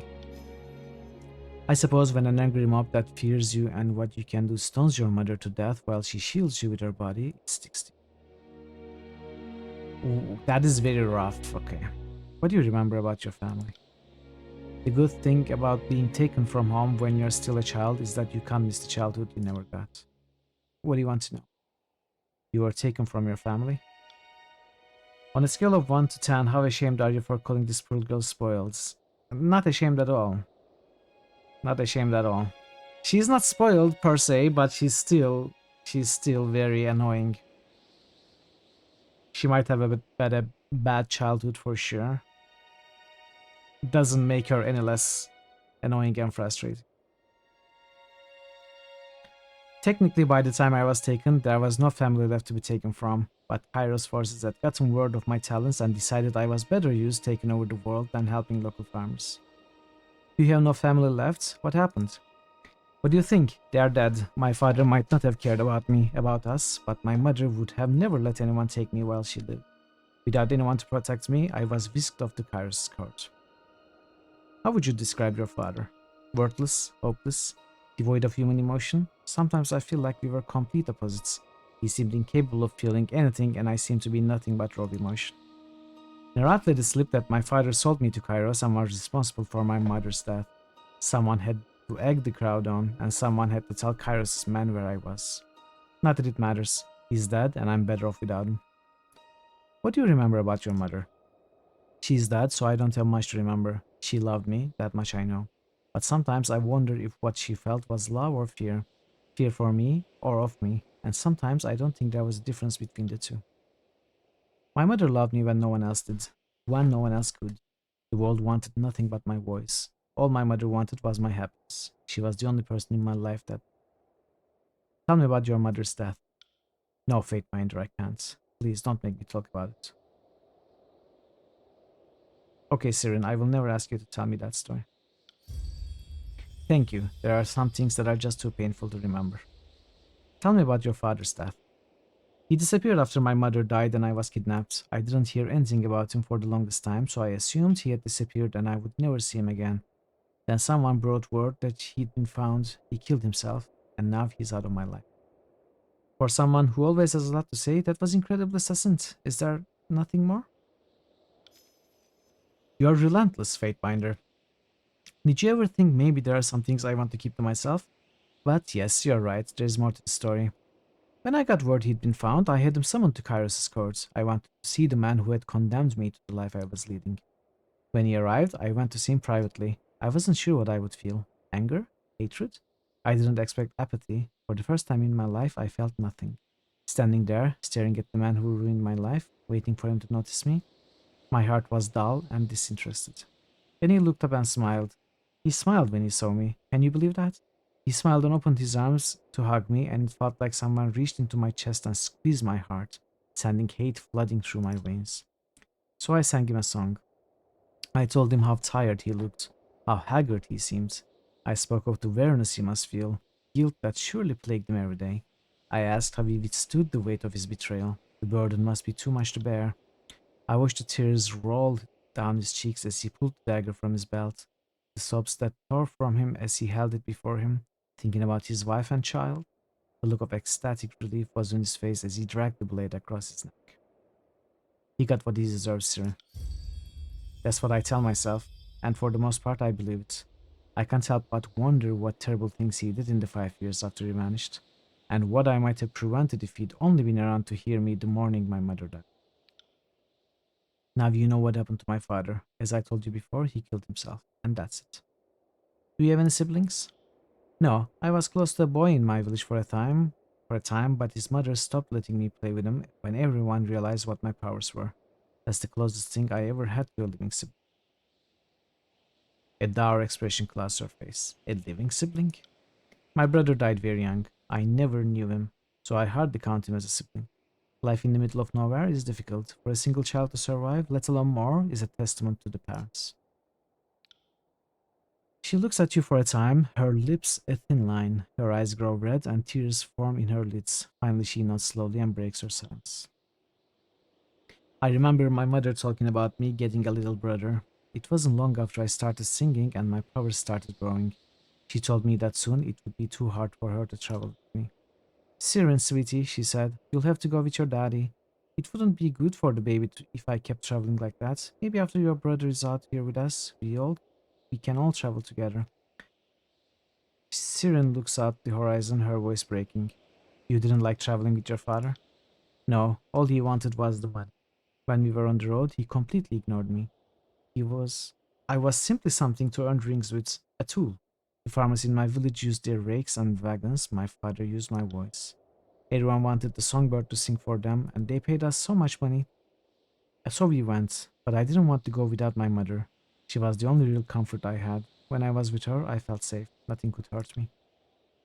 There was a trip coming up, and I knew she would have been going. I couldn't bear the thought of all those days in the care of my father. Her voice breaks again. She closes her eyes. So I sang to my baby brother. I told him we were all waiting for him. I told him we needed to be a family so we could travel together. I told him he should come out now. I don't know if I meant for it to happen, but I sang the words. No one can resist my voice. My mother's screams cut the song short, and the blood was everywhere. I was dragged from the room, but I don't remember who took me. I only remember staring at my foot for the rest of the afternoon, the pattern soaked into my shoe, the splatter across the tops of my shoes. I couldn't bring myself to clean it off, I just looked at it. How long had your mother been pregnant? Not long enough for my brother to survive. Maybe he could have, I don't know. The problem is, when I told him he had to come out, I didn't mean I wanted him out alive. I don't think he would have survived even if it was time for my mother to give birth. People came and went all day. There was a lot of crying, and nobody looked at me the same way after that. My mother told me that things like this happen all the time, but even at 5, I knew what I had done, and part of me was happy. I wanted my mother back, and I got her. She still loved me. She died protecting me, but I terrified her. Every time I opened my mouth, I could see her flinch. And after my brother died, she was never around when I sang. She couldn't bear to watch me. How long have you been practicing magic? Always. I have no memory of being without the power. It has been my driving force, and I am who I am because New of it. critical hits boost. Parrotwise just boosted Path of Exile. Let's go. Siren has some terrible, strong stories in her past. Well-written character. New critical hits boost. It is very Parrotwise difficult just to boosted Black Geyser. Couriers of Darkness. very difficult to either love or hate Siren. It's tough. I mean, she did terrible things, but New critical hits most. Parrotwise just boosted Al Kadam. The Genie's Curse. she was also treated terribly, and she didn't know better as a kid, so conflicting feelings. Thanks for the boost, Sparrows. Al Kadim. It hadn't been boosted for quite a while. Always, I have no memory of being without the power. It has been my driving force, and I am who I am because of it. Every defining moment of my life is because my voice and the power behind it. I have become what it made me, and it is what I have done with it. Tell me about your time with the voice of Narat. What do you want to know? How did you meet Narat? I met it, and I was unceremoniously dumped on his doorstep by Kairos. All I felt toward it since the moment I saw it was sheer hatred. When one person tires of me, they just hand me off to another. I seem to be quite the handful. No one is truly prepared to deal with me, I suppose.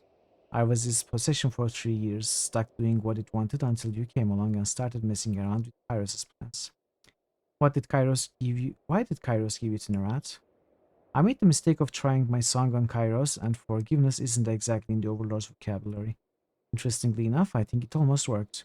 Can you imagine how different things would have turned out if I'd had a little more practice? I was brought out at one of the many lavish gatherings thrown at my palace. Kairos Loud showing me off, impressing the gathered elite. So I performed, I sang, I danced, I convinced people to join in. Then, in the middle of it all, I had the brilliant idea to work one more performance into the show, something that would be the ultimate end to the evening. I added a counterpoint to my song and directed it at Kairos. In it, I mentioned that it might be in everyone's best interest if Kairos ended up impaled on a sword. I honestly didn't think it would work, but why not try, right? It went as far as Kairos unsheathing one of the Royal Guard's swords, but then everything stopped. I don't know why. It was probably me. I got too excited and lost my control. But whatever the reason, Kairos was suddenly out of my control and let out a terrible shout. Weren't you afraid of getting caught? Of course I was, but I've seen how the world works, especially Kairos' world. People don't live long enough. People don't live long, and when they are disposed of, it's violent and sudden. I figured I was dead anyway, so why not try to rid the world of a horrible threat? Really? You were trying to save the world? Fine, I was trying to save my own skin. Happy? I was 12, so forgive me if self-preservation was in the front of my mind. Oh, look, a young lady who thinks of nothing but herself. Do you want to hear this story or not? Go on. Everyone stared, frozen by the yell echoing back at us. Kairos quickly recovered and gave the appearance of cheering us on, but I was convinced I was about to die. Interestingly, my execution never came.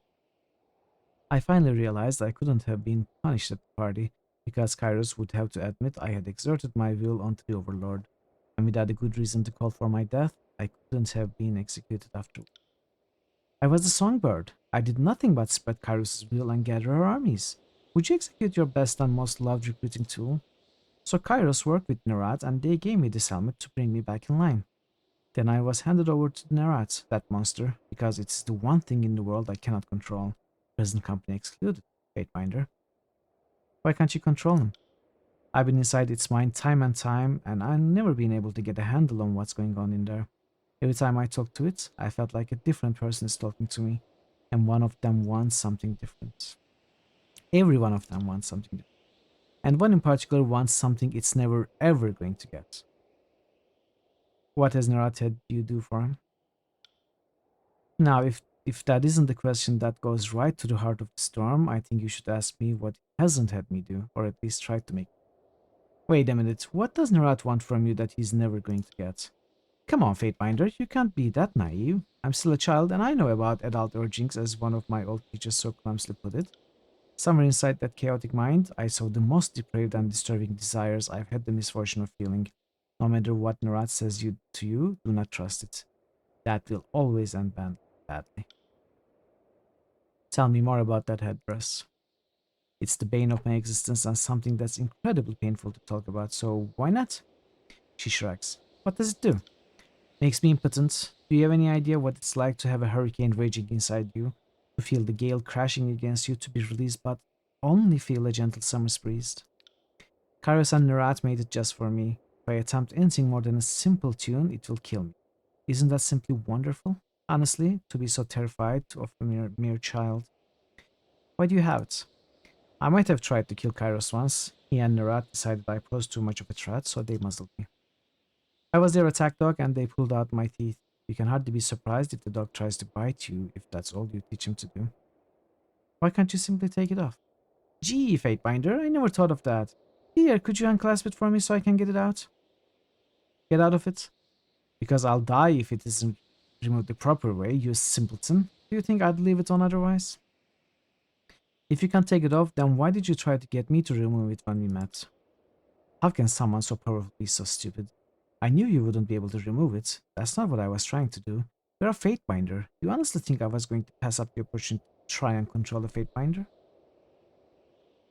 How do you know you'll die if you remove the helmet? Because I doubt Nerat and Kairos would go through all the trouble just to play a trick on me. Something this subtle, elaborate, and long-lasting isn't really their style, at least not Nerat. Hey Phasmin! Welcome, welcome. How are you, Phasmin? Good to see you. Do you believe Nerat? Maybe he's just toying with you. Have you tried removing it? I'm not going to risk my continued existence on a maybe. Plus, I already tried. When they first put it on me, I got one of the worst headaches I've ever had, so I'll leave it there. I'll leave it where it is for now. What would it take to remove it? Someone beating the information out of Nerat or Kairos. They are the only ones who know how it was constructed and how it works. I may ask people to remove it, but I know they won't be able to. That's not going to stop me from trying, though. Your sound card works perfectly. Thank you for the follow. Welcome to the challenge. Welcome to the challenge. Challenge? What challenge? I guess it's a challenge to keep listening to me drawn on with all this dialogue. Welcome to the channel. I'm enjoying Tyranny for sure. I'm enjoying it a lot, yeah.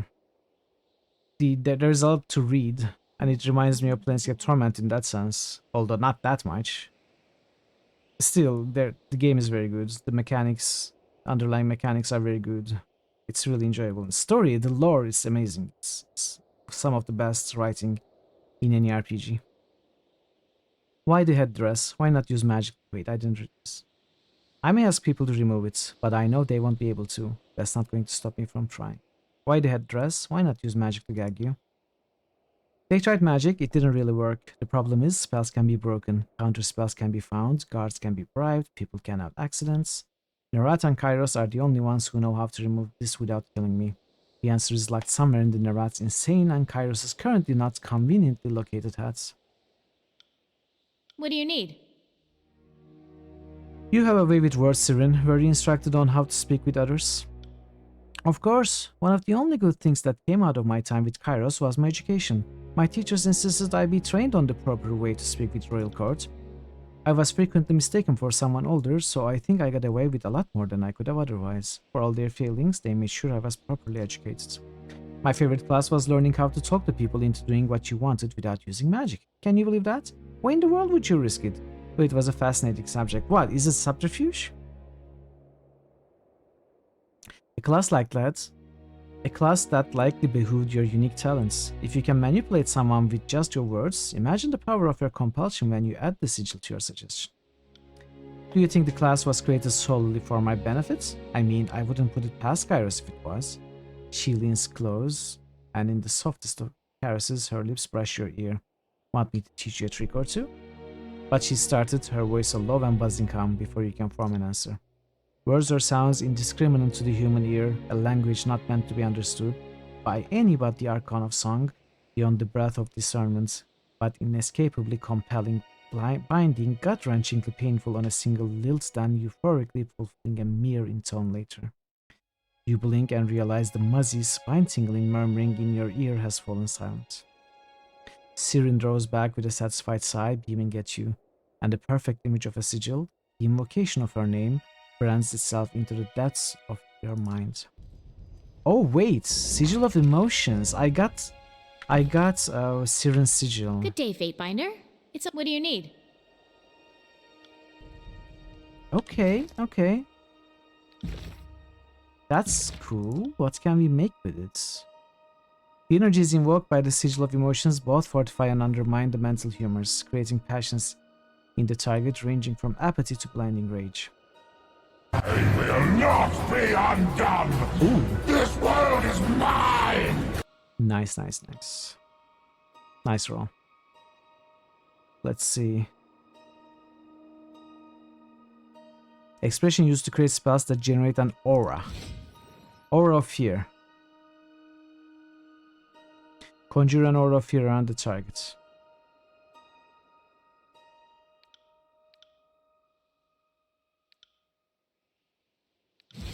Wave of despair. Wash over enemies with a wave of dispassionate energy. Affected foes are dazed, fatigued, have reduced movement speed. Conjure an aura. Enemies affected by aura are frightened. I like this.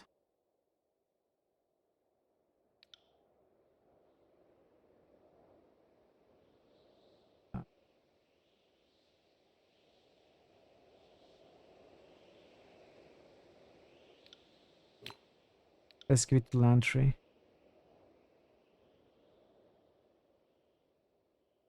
By the way, I think I should make some simple healing spells for Barrick and Verse.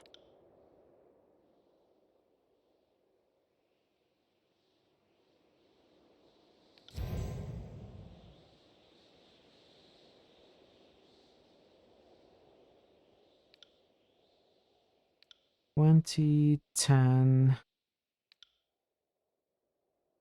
15, 10. Cooldown. Okay, let's give this to you. This to you.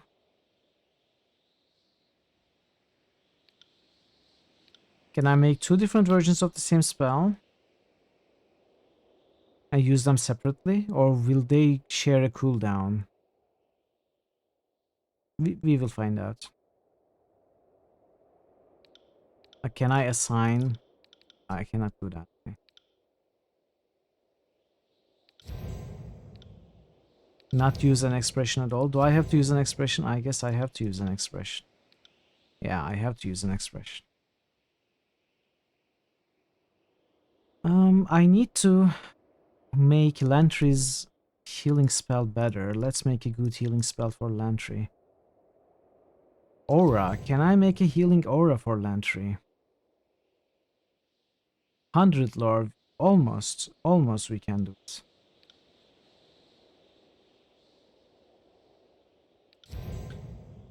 You don't remember if they'll share cooldowns. They probably won't. It doesn't look like they will.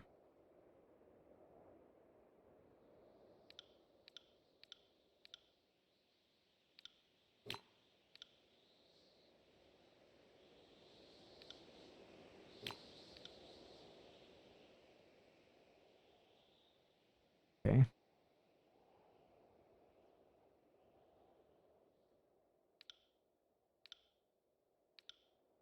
Let's make... Can we make an aura? Yes, 80. We can add range maybe? No. Not accuracy. Intensity, hundreds. I need one more lore. But we can make that version later. And let's make... We can make an aura of it. This is for cone, sure. Cone is nice. Enhancement. Bleeding affliction, what? No, I need something that buffs my characters. Raise deflection, hit deflection. This, what does this do? This gives dazed and stun. Actually, this is very good. Bleed, daze, stun. Daze, bleed, stun with a single cone action. Let's add accuracy to this. 80. I can add range as well. Make cone bigger. So rather than graze deflection, I make this an attack, not attacked. And then I can give the graze deflection version, the original version, to Mitral with some sigil of strength and recovery. I don't need accuracy, it's a friendly spell. Range also isn't important. Well, maybe I can have the range. Low requirement is pretty low. I can even... Wait. This becomes something else. Affect distant targets. Prone affliction becomes something else.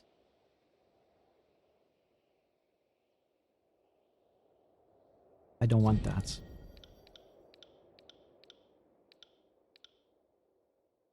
Okay. You can change the effects on spells in the screen. Yes, yes, you can make spells in the screen. So what you do is you first choose one of the main cores, which are Archon powers, like Frost, Illusion, Life, etc. Let's say if you choose Life, then you choose how that sigil is going to be expressed. Like, this would affect single targets, this would affect distant targets, this would make it an aura, like there are cone shapes, etc. You choose one of those and then you modify that basic shape with accents. Like, you can make it more intense, you can give it more range. So you design your spell and that spell will have a lore requirement. And then if your character has enough lore skill, then you will be able to cast that spell with that character. So you can make whatever spell you think you will need.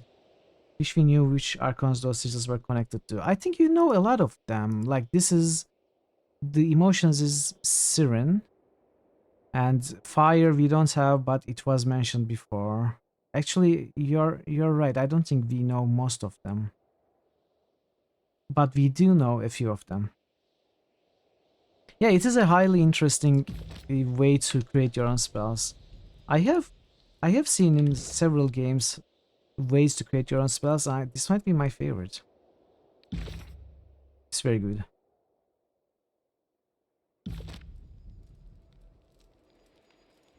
Spell system is really cool, but running a caster of a party gets very tedious late game trying to craft a dozen spell format characters. Yeah, I mean, if you are like me and if you are trying to have a balanced party with a single or two main casters, spellcasters. I mean, I have this main caster and I have this spell sword rogue spellcaster, so it's not very difficult for me to get a few spells for my party.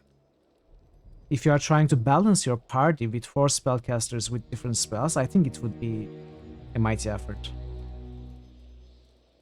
Sage Garrus.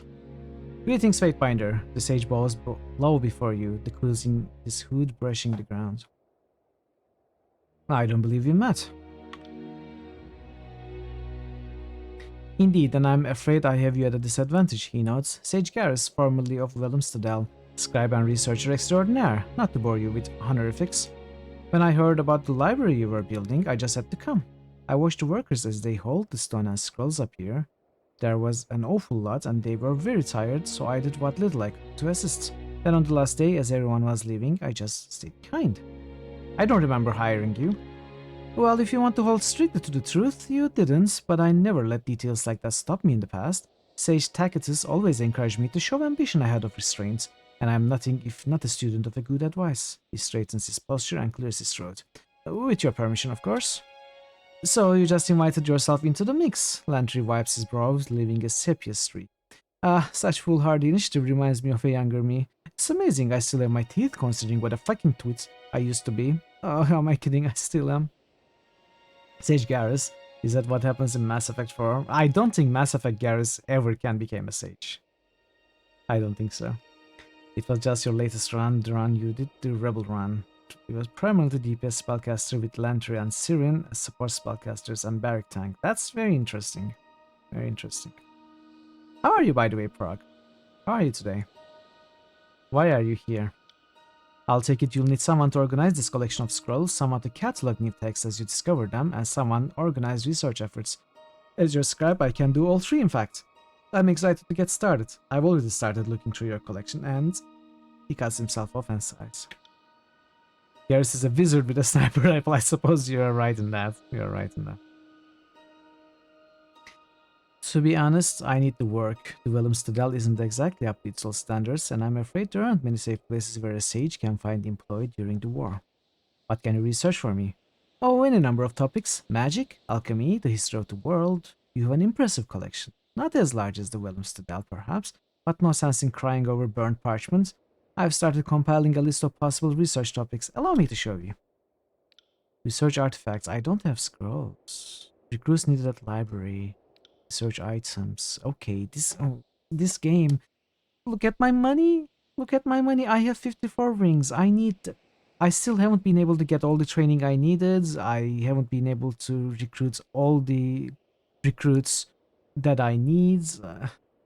At least I have been able to buy every good item I have seen so far on the merchants that we have encountered, so there's that.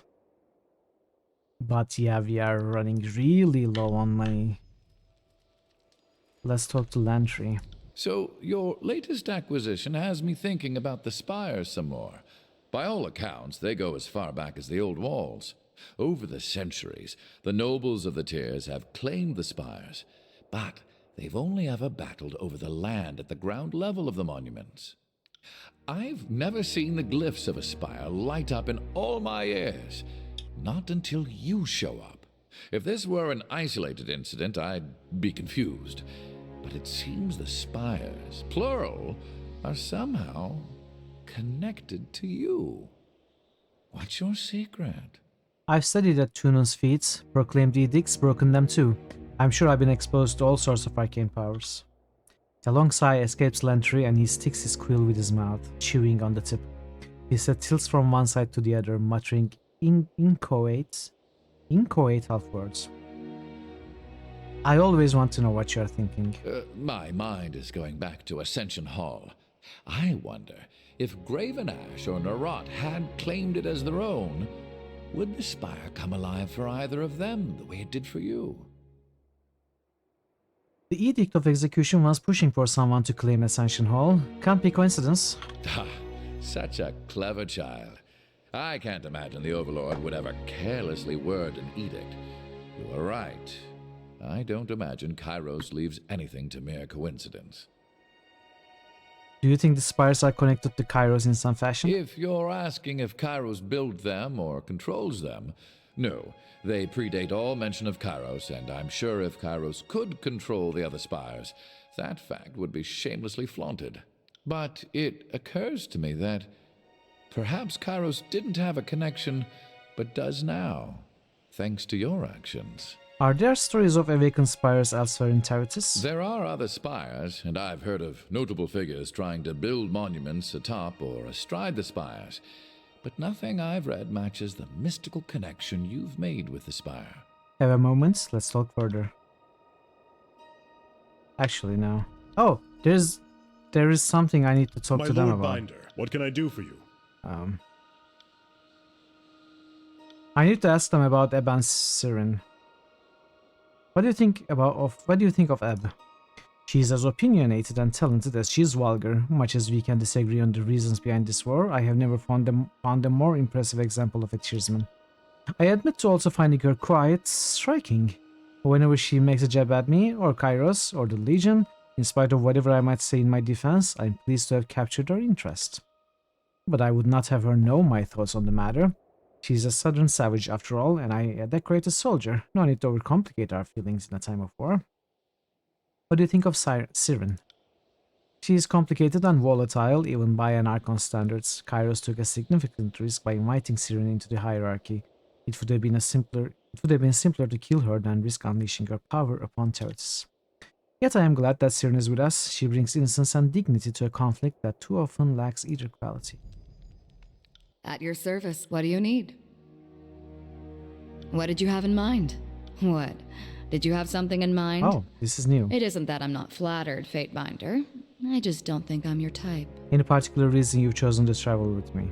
I don't have a gang anymore, and I wouldn't throw in my lot with any of the killers floating around the Scarlet Chorus ranks. The fact of the matter is you're doing important work, even if you stumble and flail along the way. If that puts me at odds with my Scarlet Chorus ties, so be it. I'm not such a camp follower that I don't look after my interests first. And I find you interesting. Wait, is this romance? You've satisfied your curiosity, so let me satisfy mine. Why are you keeping a little scrap of a thing like me around? Can we have romance in this game? I suppose, why not? There was no romance in Pillars. There may be romance in this one. Now, you're a hardened killer, that's reason enough. I consider us friends, don't you? I have feelings for you. Would I go for romance with Wars? I don't know.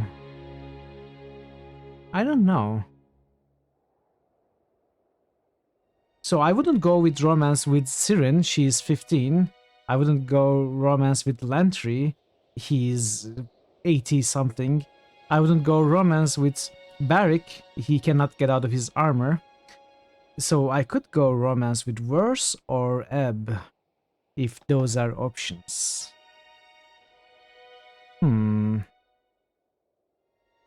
That's a tough choice. I'm going to have Verse in my party and Ebb probably not, so if I'm going to have a more romance plot going on in the game, I guess Verse is the best candidate for it. At least we can see what happens. So let's see how it works out. I have feelings for you. Is that so? I won't pretend that the idea hasn't crossed my mind. Well, something more interesting than feelings in any case. A girl needs to release her tension somehow. But we're in the middle of a war, and more often than not sleeping an arm's length from some anthill or bane-haunted ruins. We'll probably be too blood-crazy by the end of this to even think about that sort of thing. So put it out of your mind for now. Fine, farewell. Wait, I forgot what I wanted to ask. At your service. What do you need? What did you have in mind? What do you think of Ebb? It's easy to respect someone who brings that much passion to a battle. Even so, when she gets to talking about pushing Kairos out of the tears, she makes me want to carve my opinions on the matter across her back. What do you think of Siren? Take this in the spirit in which it's intended. If I had her kind of power at that age, the last thing I would do is take orders from you.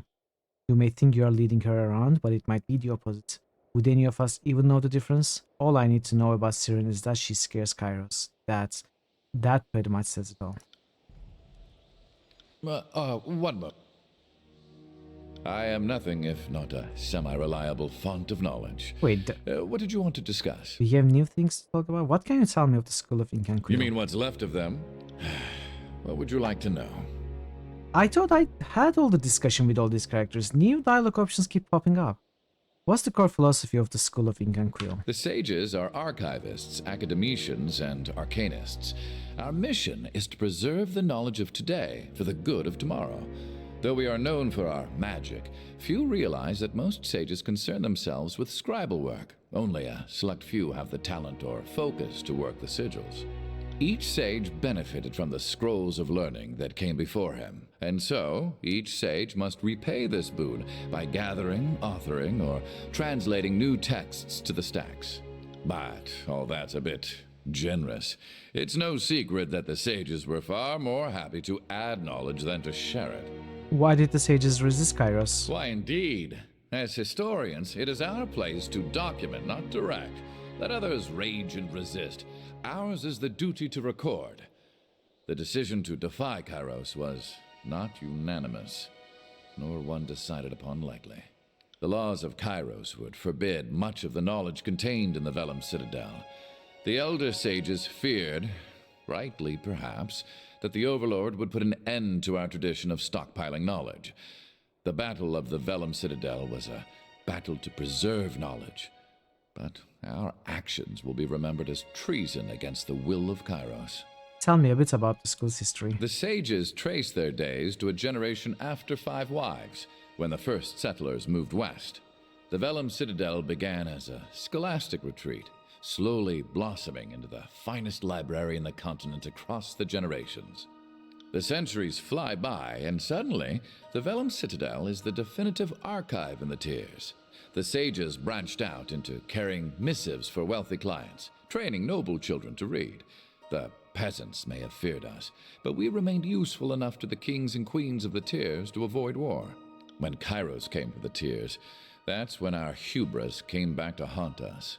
The elder sages, the other elder sages, not I, believed our spellcraft was enough to ward off any siege. Well, we know how that turned out. What sort of sigils do the sages practice? Traditionally, we use magic only so that we may observe and archive, so that means magic of concealment and protection. But, in truth, we have amassed a great wealth of knowledge. Before the Vellum Citadel fell, any given subject of magic had at least one sage practicing it. So you're admitting you had at least one agent of yours studying the magic of the Tidecasters? Well, I mean, if such information had fallen into our hands generations ago, we'd be fools not to... Not to suckle off that ill-gotten teat of knowledge? Filthy word whores of the worst degree. The Edict of Fire wasn't half of what you deserved. Whoa. Okay. Your capacity to hold the grudge is not enduring. Stop your complaints. Guess the centuries of theft are coming back to bite you. that would probably, I don't know, lose loyalty with Lantry? I mean, he knows what happens with these sages. He knows that they were thieves, knowledge thieves. I think I will support Ab here. Let's see how it goes. Well, it's not like I have lost personally loyalty stole with from your Lantry. I school. didn't want that. Nor did I get to study the didn't want that. Tidecaster scrolls. Not for lack of trying, I'll admit. I mean, that's okay though. I have 4 loyalty. Just stop. The less you talk, the less you'll suffer when I finally kill you. Let's speak of something else. Of course. How can I help? You are taking a lot of notes. You are taking lots of notes. What about? All kinds of things. My mind is old. Memory's a sieve. Keeping track of you, noting what I hear of the war, scribbling down reminders to myself, that sort of thing. Are you spying on me? Well, yes. If I'm worth my weight in tin as a craftsman of record, future generations will know of you. So yes, the Archon of Posterity sent me. You seem troubled by something that ought to be an honor. Is it safe to be writing on your arms that much? Oh, certainly not. But it depends on the ink I'm using. Too much cerulean and I can't sleep. But just the right amount, and I can write all night. The red ink will give you swamp bottom if you drink it, but why would you drink ink? absorbed through the skin, it'll make you taste colors and smell music.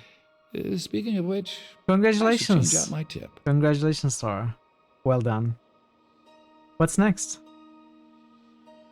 I use 3 kinds: sepia, cerulean, and a red that's never the same shade. My recipe needs work. I like having 3 colors, but they also provide different states of mind for writing. Your inks sound like fun. Can I try them? I can't in good conscience poison you.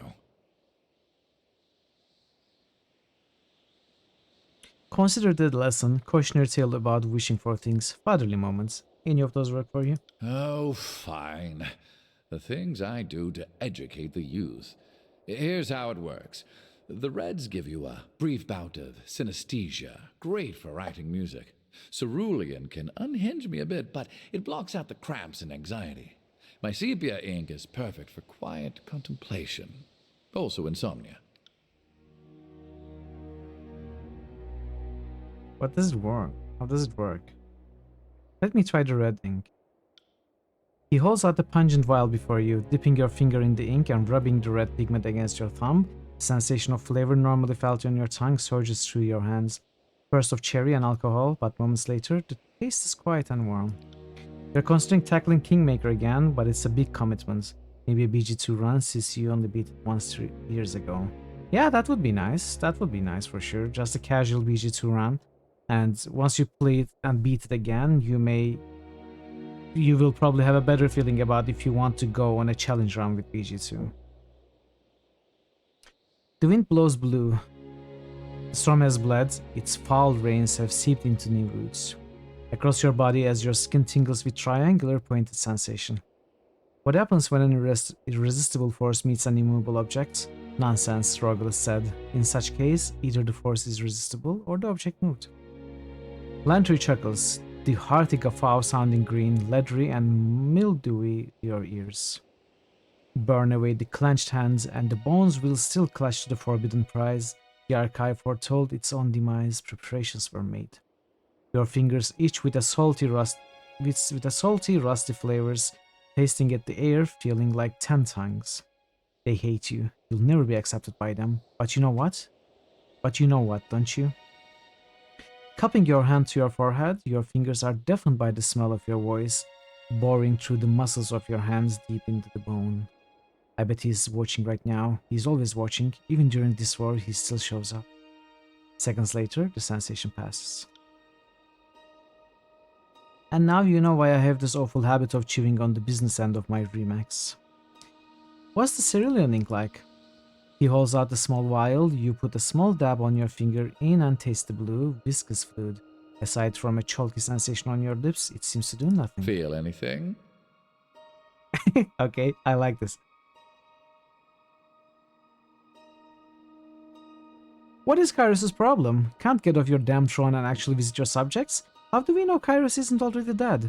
Or it's like a title that gets handed off to mother to son? I spent 3 years slogging through the tears for this ass, and you know what? I don't really know if Kairos exists. On second thought, I shouldn't be poisoning your young mind. That should wear off in just a moment. Lantry replaces his vials in his bandoliers and turns his attention to writing notes on his sleeve. Oh no, I wanted to try the sepia also. Come on. One moment. Of course. How can I help? All kinds of things. I'll try the sepia ink. Made from only the finest cuttlefish. Lantry hands you a tiny ceramic vial. Dipping a finger into the ink and tasting it, your tongue is assaulted by the sour taste of improperly cleaned script. What do you think? Drool quietly. Ponder your place in the world. I'd say it's working. Sit and enjoy that for a bit. It'll wear off soon. Lantry replaces his vials in his bandoliers and turns his attention to writing notes on his sleeve. Are we stoned, basically? One moment. My mind is ancient and filthy, like Sorum was a simple shallop. Of course. How can I help? Of course. How can I help? Know anything about the region we are in? Lethian was a merchant. Fearless one at that. Takes a rare breed of profiteer to risk settling a corner of the old walls. These days, the settlement is bustling. Though really, displaced war refugees are the reason for the crossing's recent growth. You were the governor of this place for a time, right? That must have been an interesting experience. Care to discuss it?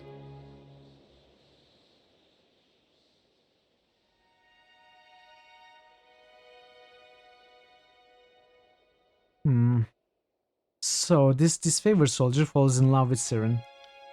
Lantry nods enthusiastically as he makes note of your tale. His writing moves from off the small bit of parchment and onto his left hand. The saga finally ending on his forearm. I appreciate the exposition. Future generations will enjoy the nuances of your life. It will matter far more to them than it ever will to you. Such is the madness of fame. Of course. How can I help? Lethian was a merchant. Of course. How can I help? Are you asking for an objective assessment? Or is this your way of saying you want to gossip? What do you think of our traveling with Siren? As a chronicler of history, I am most honored to have the chance to travel alongside a luminary. I can write down her speech word for word, letter for letter, and proclaim it back, but yet the words lack her charm. This supports my hypothesis that her power manifests by the actual sound of her voice, and less of the particulars the words chosen. Fascinating. So, if I'm hearing you right, you're saying my words have no weight or significance, and it's simply my magic that makes me powerful. Uh-oh. I've got a song for you, Lantry. Do you want to hear it? No. What? Say no. It's high praise. Say no. That's all for now. Yeah, let's try up. A second spire has awoken to your presence. This is fascinating, and I admit enviable. If it turns out your connection to the spires invites death and woe, my jealousy might wane a bit. I've been mulling over that structure we found atop Vendrian's well. Would you be opposed to me studying the sculpture in closer detail? I'd perhaps work a spell or two near the structure. Simple cantrips of grave light by which to read and inspect, but I will not poke or shove the thing in any way physical or mystical. You don't need to ask my permission. Thank you. Next time we have a good moonlit night, I'd best settle in and see what sort of magic It perturbations gave me a I can full sense loyalty from the level. sculpture. We are almost at 5 now. What is it you need? I'm still amazed we survived the Edict of Execution. The court. What is it you need? Ask away. What do you make of Siren? We've all heard legends of child archons, but Siren is the real thing. She's so very jaded for her age. But I'd be a sour ninny shitter too if I had a contraption stuck on my head limiting my greatness. I'll tell you this much. Her hatred of the voices of Narad is either genuine or a most fantastic act. But being a giant liar, I know another liar when I see one. And I'd wager this gripe is sincere. I'm well aware that she may have already said something to me to make me more comfortable with her presence. And if she did, how would I know if she's influencing me or not? If she's playing me, I applaud how well she's doing it. Ask away. Okay. Okay, we are done with the conversations for now. Let's take a look at here.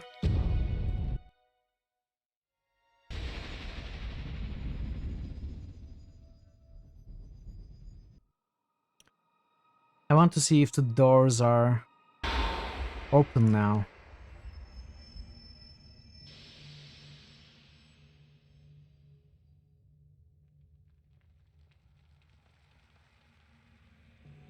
What is this to come back for Prague?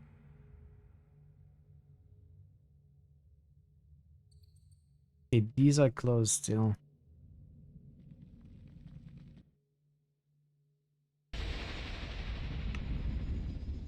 No, that's the wrong thing.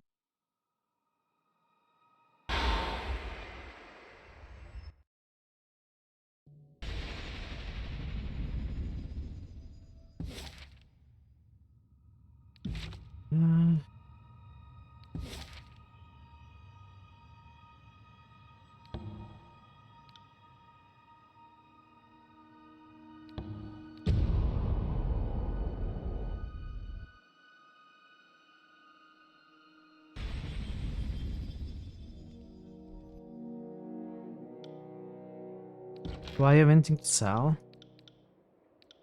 I have nothing to sell. I must have something to sell. Oh, I have the other bag. Yeah. Okay, we have money. We have money, chat. A little bit of money at least.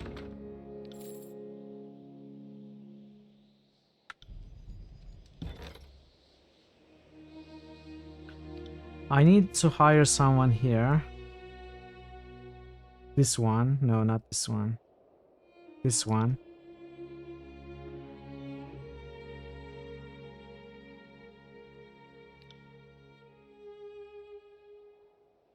I need the...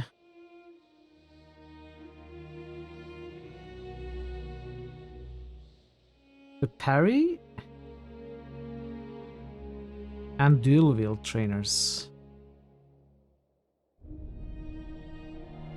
Parry, dodge, subterfuge, unarmed, one-hand weapons, parry, athletics, one-hand weapons, two-handed dodge, athletics, one-hand weapons, two-hand, dual wield, parry, and... okay, I need this one. Dual wield parry. And it's cheaper than others, okay. So why are these more expensive? I guess we might find out.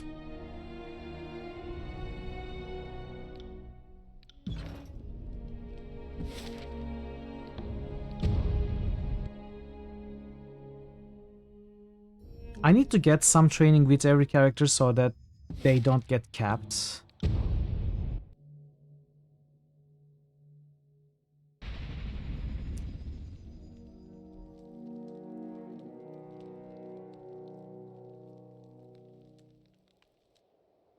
You see a bronze-clad woman in meticulous maintained attire. The leather buckles in her chest piece show fresh oil, and the scalps on her armor have been neatly arranged. She gives a quick bow as you approach. Fatebinder. Her voice is measured and confident. Thank you for allowing this humble warrior atop your spire. I spent countless years in Apex's valleys looking upward, and now here I stand above the clouds. It will be an honor to help you capture the tears. Should you need any instruction in matters of combat, I will assist. Have you been in Apex all your life? Yes, proudly. There is no greater duty than to serve your country. Apex's challenges are many, and they are rarely addressed abroad. This valley has been assaulted time and time again. What would have remained had we abstained from vigilance? What is your approach to training? Instilling resolve, first of all. We all need purpose for the fights ahead, and unless you know why you bleed on the battlefield, it will be all too easy to succumb to fear and pain. And discipline, most of all. The guard received hot-headed recruits all the time, and they would all be dead if they charged every time their blood boils. I'd like to train. So, for verse, I get dual wields. For barrack, I get parry.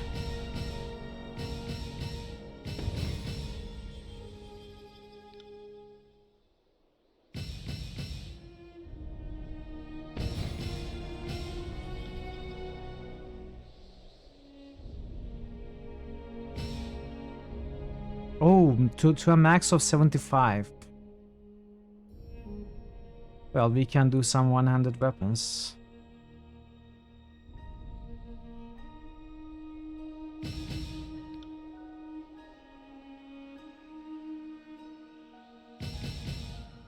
I feel much improved. Good for you. Vitality.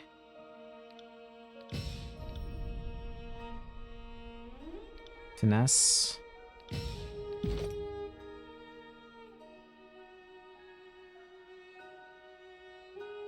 Melee critically damage enemies near their target. Okay.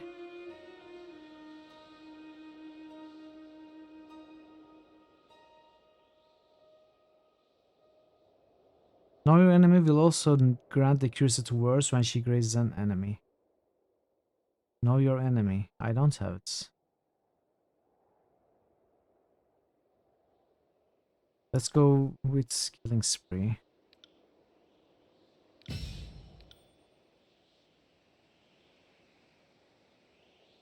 And heroic defense. Yeah. Okay, Right. now that those are done, a little more training with Lantry. I think I have the money. And that should be all the training I can get for now. And for a while I won't have to worry about getting training.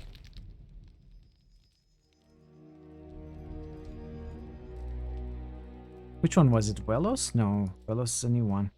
Sage examines the scroll, taking in every detail of his handiwork. Did you know there are 7 ways to write fire, but only 2 for water? He continues to examine the scroll without the slightest sign that he was expecting an answer. Could it be that fire has more meaning in our era? There is a short pause before he realizes you've actually approached him for something. Oh, my apologies, Fatebinder. I can be taken for a ride by my own trails of thoughts. I'm sure there's something you need from me. You seem fairly versed in the common language. Did you study it at the Velum Citadel? Bello scowls and contorts his face in a tight knot. Yes, that is what it used to be called before Kairos' edict fell upon us all, taking thousands of years of knowledge and reducing it to ash. He quickly regains his composure. My apologies, Fatebinder. The wound is still fresh for many of us. Please let me be of service to you. What have you made for me? I don't have anything for you at the moment, so recruits can generate items for you while you are regaining experience. Okay. Who was the trainer? Was it Phyla?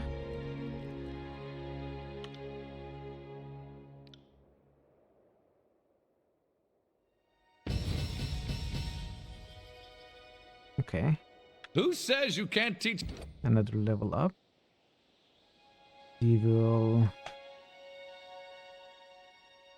Do we continue with wits? It's pretty high at 18. Maybe I go some resolve. Or even some quickness. Quickness would be very good also. Or pure old vitality, I don't know. Let's go 12 weakness. Quickness, if we can.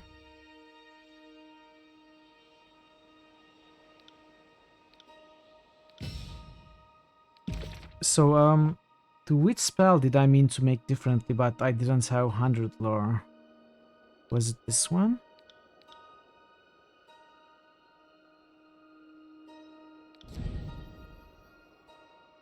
Unravel Minds with leads.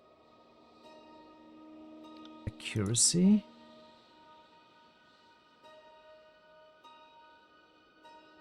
Intensity. Can I add this too? Cyclical energies. Let's make this better. And then the frost damage spell, let's make it better also.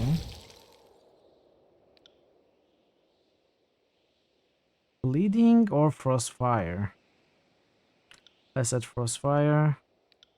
Accuracy for sure. Intensity for sure, and we have 15 for either range or cooldown. Let's go with rage. Oh wait, what is this? No, I cannot. Okay. Let's make this better. Aura of fear. Range. So what is this? What does this range doesn't change the radius. It changes how far I can cast it.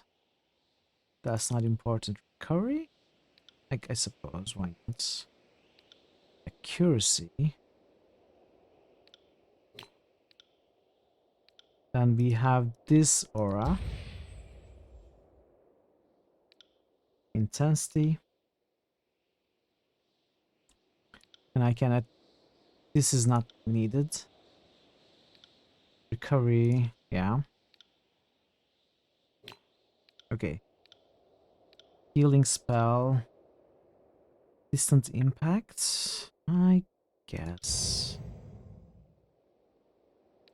Intensity. Cooldown for sure. Accuracy is not necessary. Range. This is not even that.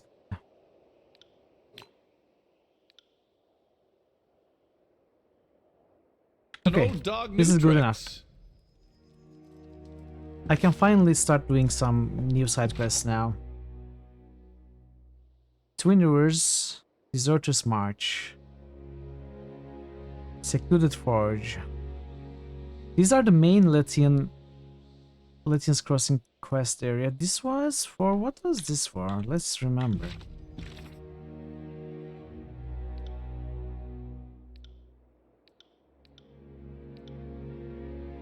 Missing shipments. No.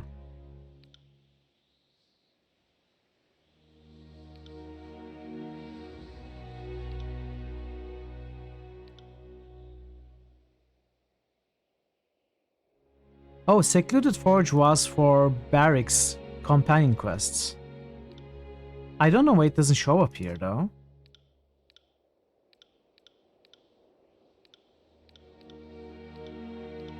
Interesting, does it not show here?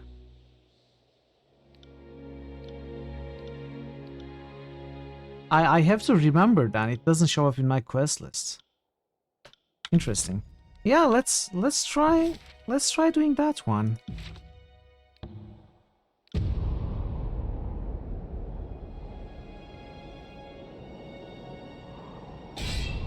Ambush. Your journey is interrupted by the feral howls of a haunting pack of beastmen. Their leader is an impressive specimen, her mane black as night and her body scarred from battle.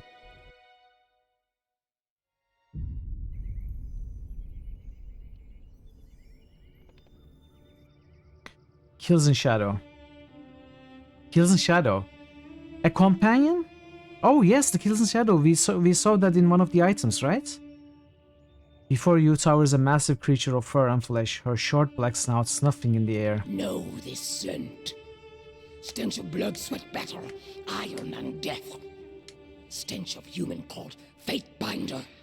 Smells like alpha. Smells of strength. The beast woman cocks her head to one side, eyes bright with curiosity and red as fresh blood. Her eyes drove your body up and down, darkening with a sudden heat, with the look that a predator bestows its prey. Have been stalking human centrail. Have ranged many more than 5 nights through tribe and human territories of Tyr's land, hunting for human called Fate Binder. For human who woke horizon rock called Mountain Spire. Have hunted hot high, cold low, wet dry. Traipsed far until paws bled, but always human who smelled of alpha evaded beast woman. Had to slink through shadows, fast, quick, without rest to catch delicious prey at last. Your markings must be from the Shadow Hunter tribe. Fatebinder knows tribes of beast women. Curious human. Human who smells of alpha and knows of Shadow Hunter tribe. Best tribe. Lost tribe of kills in shadow. Slap Kills in Shadow in the face. We can show who is the alpha here. I think that's what we need to do, right? That's what they understand from. We cannot say, oh, okay, we can be friends. I'm not looking for conflict. That's not how this works with them. Slap Kills in Shadow in the face. Thick muscles ripple and flex as the beast woman rises to her full height. She towers over you, 8+ feet of savage, rough-hewn strength. Her coat is matted and scarred. She spits a wad of blood and mucus at your feet. We'll kill. We'll rip throat out. We'll lash, twist, tear, and mangle.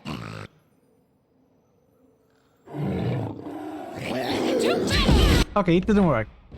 It didn't work. I didn't want. Maybe I have to beat them in battle though. First.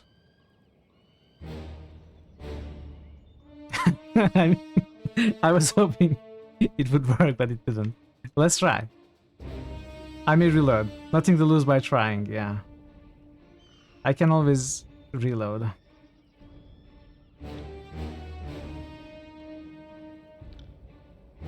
You found the best companion to romance, exactly.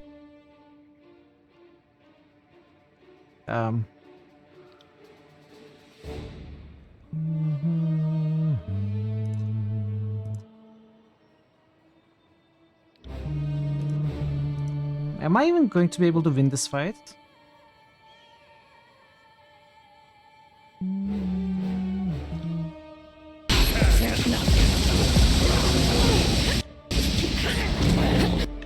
Oh, she's dead.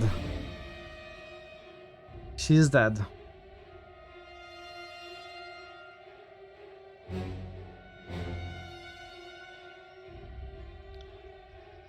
I will probably have to reload this.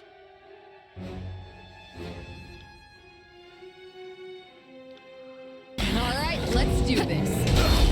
Take I can't move! I'm trapped in place!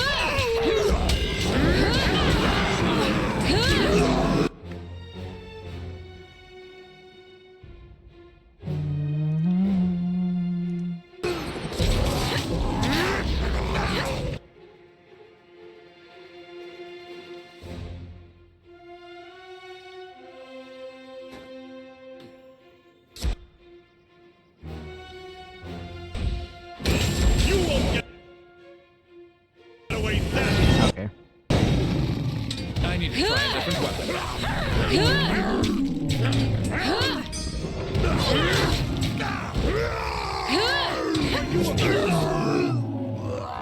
I want to get the companion, so...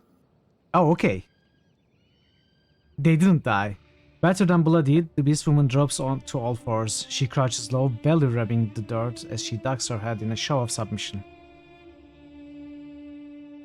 Yield or die. Yield, yield, yield! Kills and Shadow yields to Fatebinder.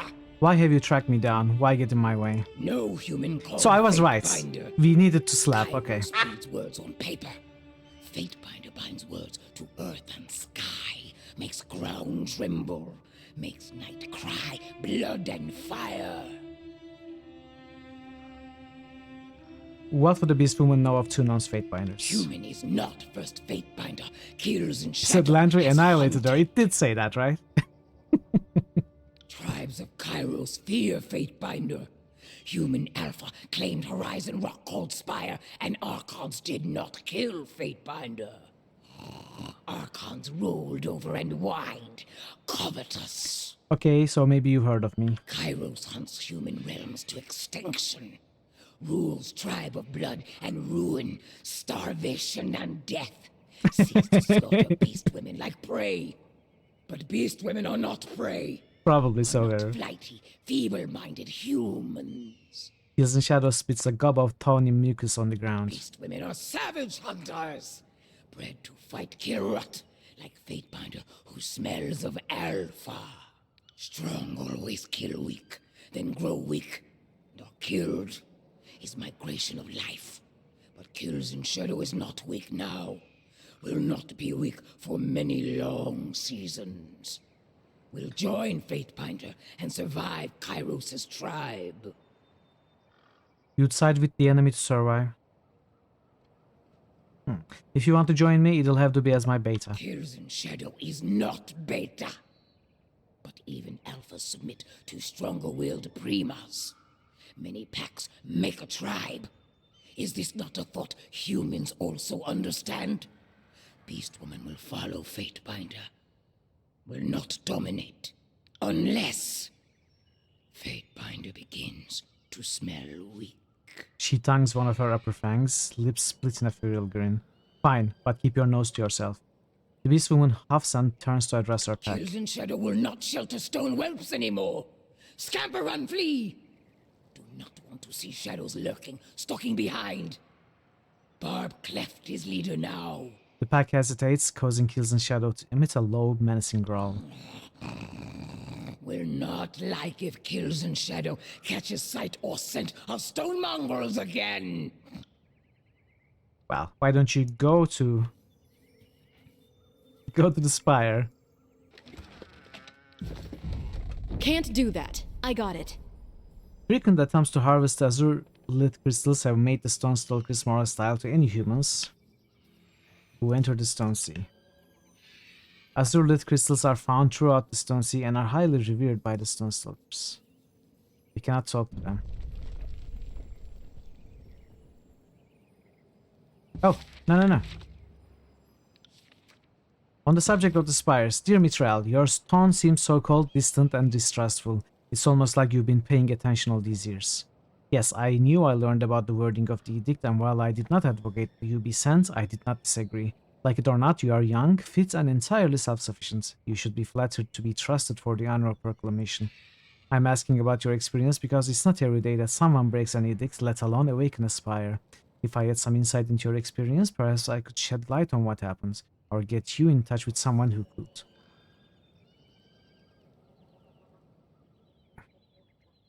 I will explain the experience. I guess I do have reason to mistrust the other Fatebinders, but I don't have a reason to fear about what he can do from my explanation of the experience. And if he might actually get me in touch with someone, that would be cool, so explain the experience as best you can. Dear Rogulis, Kairos' edict simply said that an agent of the Overlord must claim Ascension Hall before Kairos' Day of Swords. The only thing I consciously did was take charge of the battle to claim Ascension Hall. My claiming of the Spire happened just moments after I felt the edict's grip release. The floor of Ascension Hall gave way, unearthing a glowing pattern buried beneath the chamber floor. Kairos only knows how long it's been buried under the tile. As for how I actually claimed the spire, it is perhaps a mutual bound. Atop the spire is an old structure, a twin-tined edifice. I'll include a sketch on the back of the parchment. This structure spoke to me in sensations and images, and it seems to respond to my presence in some limited capacity. That is what happened, as best as I can think to describe it. Does any of this sound familiar or bring to mind any old stories or rumors? Okay. Let's go to the secluded forge. It's official, not merely an alpha male, Mitral is not prima male. Yeah, wait. Mitral is not male, Mitral is a female. What are you talking about?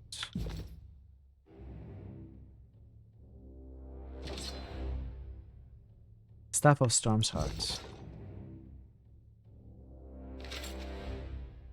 Spiked Iron Helm. Lysanthia. Okay, we have directly come to this guy's home. Cool air stirs your clothes as you step into the small workshop, despite the lit forge you see against the back wall. A dark-robed woman stalks the center of the space, fingers dancing against her chin, eyebrows furrowed in thought. Two the smears on her skin suggest she touches her face often. She spares you an initially dismissive glance, but follows it with a surprised double-take. Oh, fuck me, the Fatebinder. Stone Sea Villagers, okay, new faction. I mean, what brings you to my humble atelier? Nice forge. Wink wink nudge nudge. Thanks, I made it myself, she chuckles. I'm particularly fond of the heat wards, not just on account of the comfort. Keeps the place from going up in flames, bearing anything unusual. At the thought after, she frowns and drops into silence. After the Vellum Citadel? After the Vellum Citadel. Are you a sage? Is anyone anymore? Heard the school burned up. Surprised you took notice. Lysanthia here is a former sage? It's not that she ever officially left. It's more she got tired of life in the Citadel and never came back. I studied among the sages once, years ago. Worked for the royalty of Azure. What was it? Azure? Worked for the royalty of Azure for a while after that. Nice work until Cairn arrived. You going to prosecute me? She looks you over. Not today. Then let me ask again, why are you here? I take it you know me. Azure. I don't know. I don't know how to read what you're typing correctly. Azure? Does anybody not? Spires don't exactly light up like the sun every day. Okay, Azure.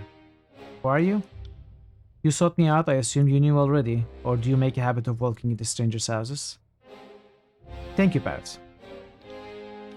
I'm called Lysanthia. I know my sigils, but mostly I'm a crafter. They keep me around for odd jobs, fixing tools, repairing armor, and generally trying to keep Halfgate from falling into the Stone Sea. I need you to examine my friend Barrick. This one, I assume? He's pointy.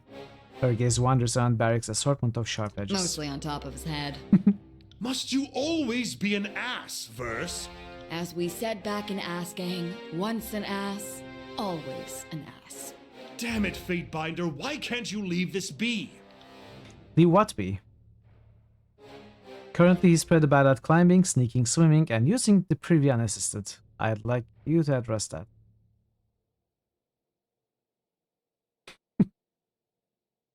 I hope you might free Barrick of this bronze and iron prison. Fatebinder, you know as well as I that Tunon forbade this. I cannot be complicit. Oh, just what will you do? Sit on the floor and cross your arms like a child? If I must. If that will make the Fatebinder see reason. I promise you that this will be for the best, friend. Let me deal with the legal ramifications. I have little confidence that Tunon will see it the same way. Or that you will be able to shield me from his wrath. Oh, you're scared for yourself, not me? I assume that you want to come out with all your bits regardless, right? Then hold still and quiet down. Before anything else, I need to ask you a few questions. What manner of questions? Just answer the questions, Barrick. I won't ask anything political or tactical, only matters personal. Hardly reassuring. First, have you ever engaged in sexual congress? What? I don't... how can that... That can't be relevant. Barrick sputters. He doesn't understand the first thing about mystic sympathy, does he? The smith frowns and looks at you. It's important, Barrick, particularly in the case of a possible convergence of arcane energies to rule out resonant adulteration. What is... Are we making this up? I suppose that sounds reasonable. The armor has prevented anything from happening recently, regardless of whether or not I wanted it to. Before that, well, the Legion is... I spent people I cared for deeply. We are the pride of the North, strong and beautiful. He creaks quietly. I get it, Barrick. Sparring is like dancing, it gets pretty hot. Do not compare the virtuous combat rituals to the disfavor to your scarlet rotting. And that's all I shall speak of it. I have never passed time with a mage, or archon, oathbound, beastwoman, or anything else unusual. Nothing unusual. I've always heard that there's a special bond between a disfavored officer and their subordinates. Is there anything else you are unwilling to soil with your perversion, which you wore forge-bound armor during the conquest, correct? Smith nods. And prior to it, was a sigil woman enchanted against harm? I do not believe so. It was iron. Have you had sigils of any kind branded into your skin? I bear the mark of the disfavored and nothing else. The mark of the disfavored?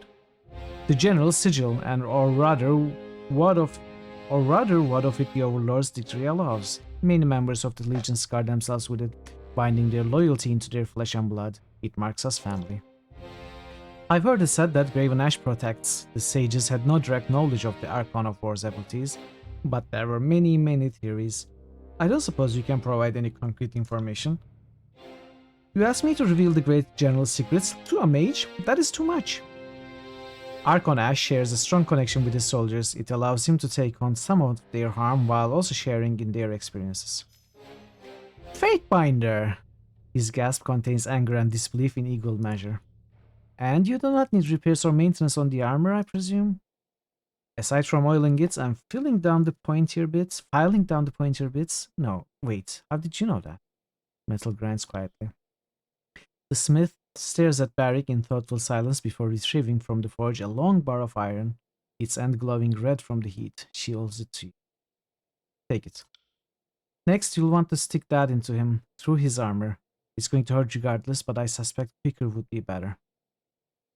She leans towards you, lowering her voice. Step back. Howling in agony, Barrick staggers backwards, grasping at his side. The smell of burnt flesh hits your nostrils a moment later. Reaching down, Lysantia grabs the iron rod and tugs it from Barrick's side, eliciting another scream of pain. She takes a step back as his gauntlet swings out in a wild attempt to backhand her. Fucking shit on an ill-starred beast, mother of asses. What is this? What is this? Fucking shit on an ill-starred beast, mother of asses. That is one of the probably most creative insults I have ever read anywhere. What in the great general's name, woman? It'll be okay, Barrick. You face worse. His issues forth from within his helmet. I suppose that's true, though usually with a mid-form warning. He twists his torso in an attempt to get a look at the wound. Amazing. Smith holds up the sizzled metal prod, drawing a sigil in the air with her free hand. Whenever you see the smell of burnt flesh in text, you just imagine overcharged sausages. Examine the wound. You bend close to the wound, but Barrick's hand is clamped over the hole in his side, obscuring your view. I need to see the injury, Barrick. With slow reluctance, Barrick moves his gauntleted hand from the hole in his side. You peer through the hole in the oxidized bronze and iron shell, feeling yourself to ignore the mixing smells of cooked meat. Cooked meats? It should be MEAT, right? And fetid human wastes. You see the ragged, oozing flesh beneath, a gasping red cavity passing in time with Barrick's labored breath. You've heard human meat tastes like pork, so probably pretty close. How did you hear that? I don't even want to know. Even as you watch, the wound seems to close, bronze-colored skin knitting together at the edges like a slowly closing mouth. It's not merely the skin, however. Barrick's armor cage slowly shifts and flows, incrementally reducing the aperture. Are you seeing this too? His armor seems to be healing, just like his flesh. Exactly, and the edges. If she's making any attempt to hide her excitement, she's falling spectacularly. Your armor and flesh heal as one. Is that a standard property among the disfavored? She straightens, peering into Barrick's mismatched eyes. No, not to my knowledge. If he and his armor heal as one, they are likely mystically bound together. Indeed, Tunon likes them smart, I take it. The question remains though, why does this happen? She smiles appreciatively. I have a working theory, but what I can't make out is what differentiates you from the other disfavored who served in the Black Blade Grave. Maybe it's some trick of the blood, maybe it's your connection to the Fatebinder, maybe something else. But I barely knew the Fatebinder prior to Wender's Well. There's a lot we don't understand about how the world works. Kairos' strictures against literacy and inquiry don't exactly help. I'm not going to turn you in. I appreciate that, Fatebinder. Before I can suggest a solution, I need a sample of alloyed iron and bronze from the site of your entrapments. About this much should do. She holds her open palms about 6 inches apart. We'll get you the sample. Can I await your return? She turns from you, peering thoughtfully into her slack tub and the iron rod within. Okay. Have barrack examined by a smith. We did that. Sentinel stand outskirts. Which is where? All the way here.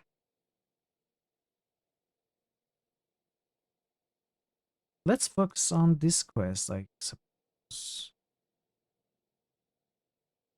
Maybe it's not a good idea. I barely have any money to maintain my library. I need to earn money. This is not helping. We will do this quest later. Let's do the Deserter's March. Although I don't want to leave this 3 days. Alright, Veru. Thanks so much for being here. Have a good rest. Have a good sleep. I will see you hopefully tomorrow. Take care. And no worries at all.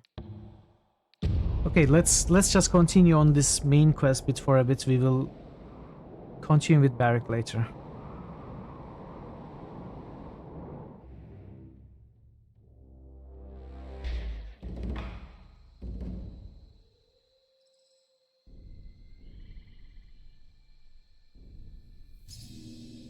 What do we have here? Are you serious, Barrack?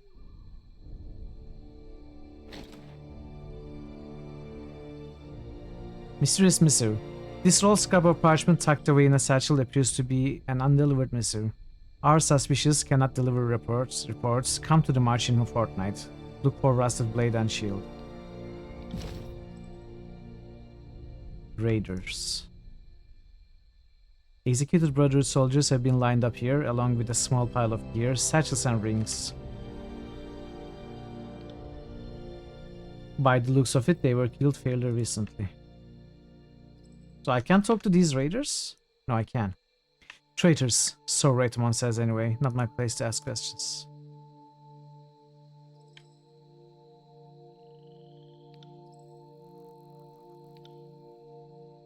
This is a small map. There's Kalea here, there's Locke here. The young woman looks you up and down. What in Kairos' bloated bladder do you want? You are Kalea, aren't you? She stiffens. Who wants to know? I'm a friend of your brother. He asked me to come find you. He's worried sick. My dim-witted dullard of a brother worries too much. I'm fine. She turns away from you. End of story. What are you doing out here in the Deserter's March anyway? I'm doing my part in what I'm doing. I've come to Deserter's March to join the Bronze Brotherhood, and there's nothing that you can do to stop me. I'm guessing you didn't see what the Bronze Brotherhood leader did in Latin's Crossing. He probably did what no one else was willing to do, stand up to Kairos' soldiers. Raytamon is a good man. He would only do what he thought was necessary. Are you so delusional that you actually think Raytamon is a good person? I'm not delusional, I know Raytamon. Or at least I used to. Either way, I know he's only doing what he thinks is best for the people of Latin's Crossing. Wait, were you and Raytamon? What? No, ew. Raytamon and I were never a thing, item, whatever you want to call it. He was friends with my brother a long time ago. My brother was much happier when Raytomon was around. Back then, he didn't spend so much time worrying about me and how I tried to live my life. I just want Callion to have that happiness again. If Callion and Raytomon can become friends again, my brother will leave me alone. Then I'll be free to explore the Tears.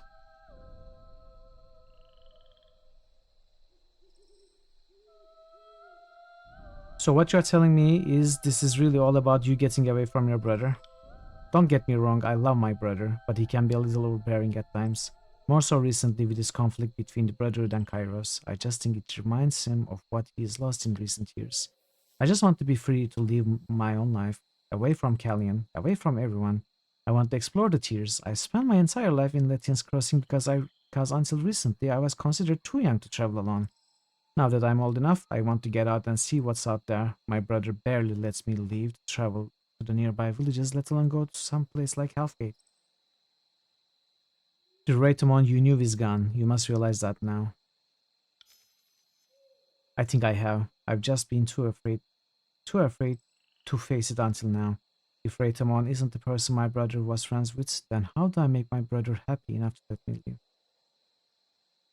Talk to Callion. Tell him you are old enough to make your own choices. I'm not sure it'll work, but I'll try. Thank you, Mithril. I will return to Lytton's Crossing to talk to my brother. Okay, we will check up on them later.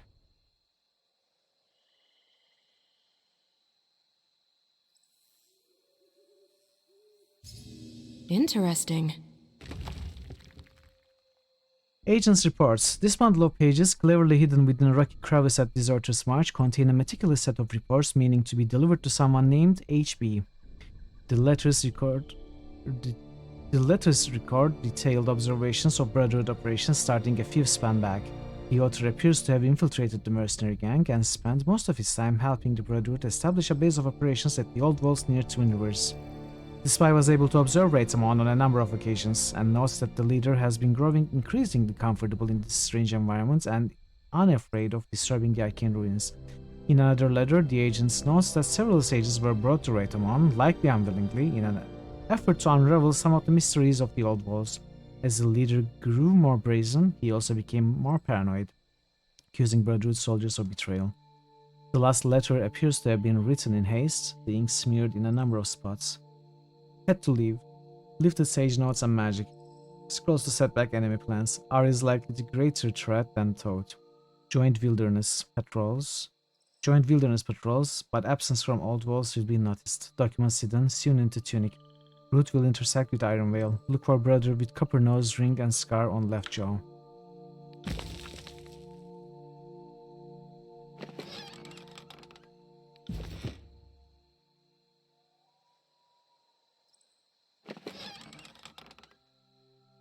Forge-bound shipment. You there. Thought I was dead, did you? Thought you just helped yourself to these crates? Forge-bound. Was on my way to get these to the Forge-bound. Seems that won't be happening now. What happened to you? Was crossing through Deserter's March. I stopped just for a moment and it happened. Laid right in my back. I didn't see who or what had done it. Looks like I won't be finishing my duty here. Listen, this shipment is property of the Forge-bound. Do the world a bit of service and take it to them instead of pocketing it. These are dark times. Lettian's Crossing needs support. Will you take this to them? I'll make sure the shipment gets there. He grips the side of the broken carts, lifting himself up so that his face is level with yours. Good. Be swift about it. You must. He coughs, spitting thick clumps of blood onto the ground. Damn, never thought this was how I'd go out. He loses hold of the cart and falls back against it, hitting the ground hard. The old man gasps, the sound from his throat tortuous and wet. After a few moments, he is silent.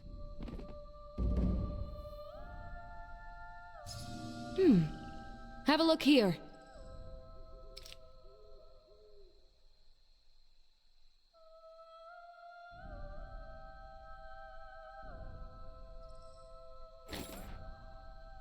Crude map. Disfavored scouts such as these are not uncommon sight on Deserter's March. Those two were likely attempting to observe the Brotherhood camps below and were gifted several arrows for their trouble. Have a look here.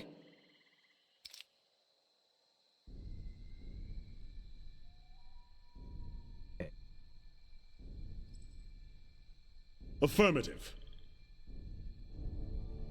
Raytomon is a murderer, a thief, and a coward. How can you stand with him? He went too far. Death is inevitable in war, but slaughtering innocent settlers? What possible reason could he have had to kill them? They were regrettable but necessary deaths. Raytomon needs the helmet if we want to keep Latin's crossing out of Kairos' hands. Necessary? Do you hear what you're saying? That was a slaughter. And now the crossing is vulnerable. If the helm isn't returned, the Bane will overwhelm it. Everyone calm down. Locke looks back and forth between you and Myrek and sighs. You are right, Fatebinder. He addresses Myrek. Have your men lowered their weapons and I will have my band do the same. Fatebinder, I implore you to help us. I want to avoid more bloodshed if at all possible.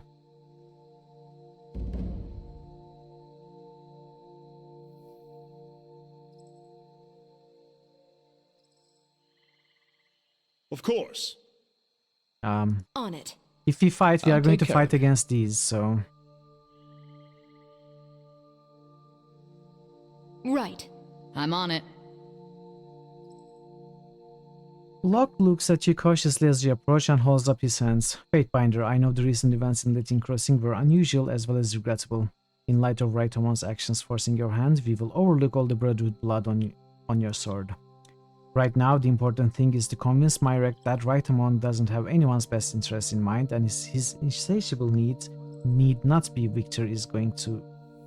His insatiable need to be the victor is going to kill us all.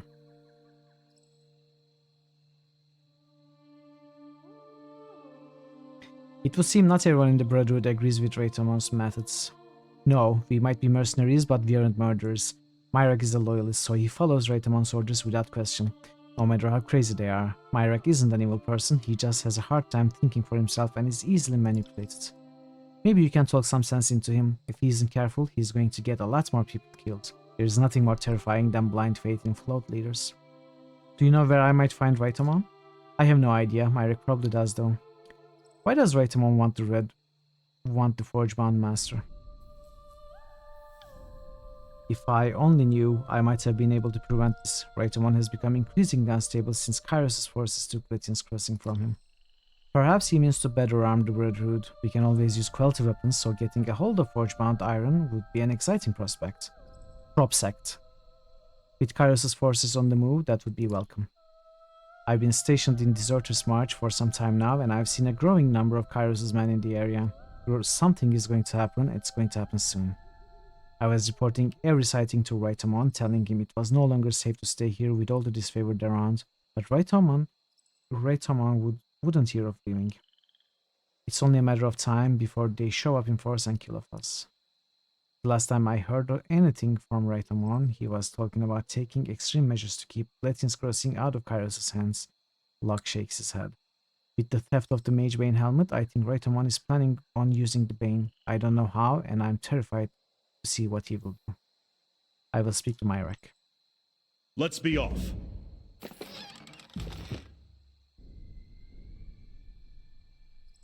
The Brotherhood rarely camped in one location for more than a few weeks at a time, lest they become predictable targets for Kairos' forces. Okay, let's see. Raytomon doesn't trust you, Fatebinder. Why should I listen to anything you have to say? Because we can find a peaceful solution to this problem.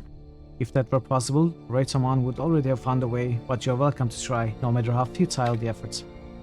What do you want to know? Why are you in Deserter's March? Raytomon sent me here to retrieve any loyal soldiers I can find. I assumed that would include Locke, but apparently I was wrong. The penalty for disloyalty is death. So if Raytomon sent you, you know where he is? Even if I had that information, why would I tell you? I just need to talk to him. You want all this to be over, don't you? Myrek looks at you suspiciously. Raytomon went into the old walls at Twin Rivers, and before you ask, I don't know what he's doing there. But even if you follow him, you won't find him because you don't have the keystone. Keystone? What's that? You've gotten all the information out of me that I will give Fatebinder. Just know that without it, you will never find Raytomon. Why did Raytomon take the Forge-bound Master? I don't ask, I just do. If you need to know why he wanted it, he will have to tell you, and he doesn't want to talk to you. How can you follow a man who kills his own men so indiscriminately? They must have been traitors to the Bronze Brotherhood. Myrek says this more to himself than to you. Otherwise, Raytamon wouldn't have killed them. This has to be the reason. If the man Raytamon kills are traitors, then the Bronze Brotherhood must have a lot of them. Myrek purses his lips, his eyes moving back and forth, and he considers your words. You might have a point, Fatebinder. I still don't trust your motives. I'm not going to turn over to the leader of the Brotherhood on speculation. They must have been traitors to the Bronze Brotherhood. Myrek says this more to himself. Do you really believe Raytamon is a good leader? Yes, Myrek makes the declaration vehemently. I know everything he does will be good for everyone. We just have to trust him. Locke thinks Raytamon is acting in his own self-interest. He wants to see Raytamon for who he wants you to see Raytamon for who he really is. No, he's doing what's best for Latian's Crossing. Myrek looks conflicted. Isn't he?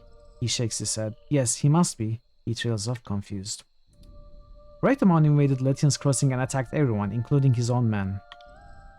We are in the middle of war, Fatebinder. People die. There is defiance in Myrek's eyes, but no conviction behind his statements. Perhaps they betrayed him. Perhaps they tried to mutiny. We don't know his true motivations. He looks to the side and you can tell he doesn't really believe his own words. This is getting me nowhere. Let's talk about something else.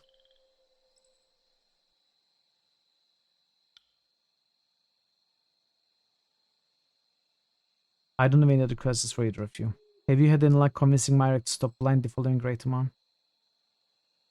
He is not as sure of Raytamon as he once was. Myrek, think about what it used to mean to be a brother and what the Brotherhood used to be. Raytamon we knew would never do these horrible things to his own men. You will die if you keep with him. But he has never led us wrong, Locke, don't you remember? Nothing could stop us. No one could hold us back. What happened? Help us, Myrek. Raytamon must be stopped any way we can. No, Myrek shakes his head defiantly. Raytamon may have his flaws, but I am a failure as a soldier if I don't follow my leader regardless of his shortcomings. He faces Locke, his eyes wet. I'm sorry, brother, but the price of betrayal is death. Are you serious? You just want to die? More.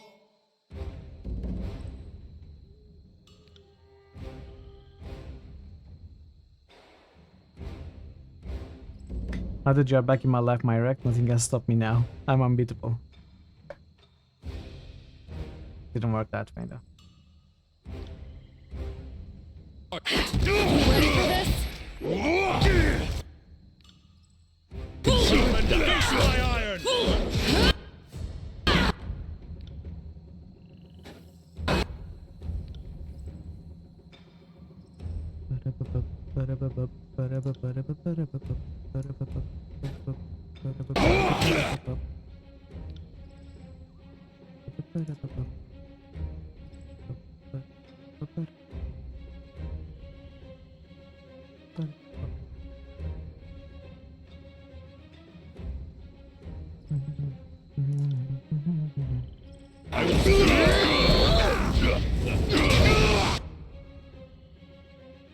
Let's focus and kill.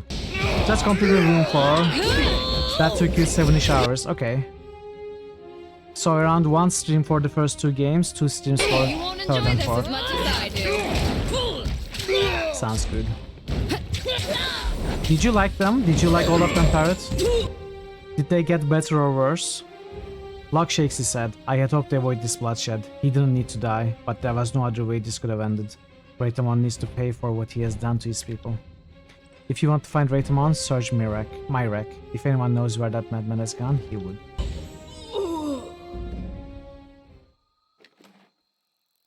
Okay, we got the Old Walls keystone. Locke makes a sharp gasp when you take the stone from Myrek's body. That's one of the keystones Raytamon uses to enter the Old Walls at Twin Rivers. If Myrek has a keystone, Raytamon must be there. Yeah, I know that. I know that.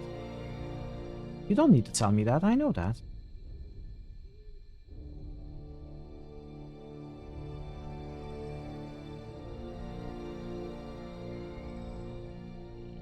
A nose ring, one of these covers ran off when we rounded them up. He got as far as the pond before I cut his throat. Well, this is interesting. Covers contingency. Thing?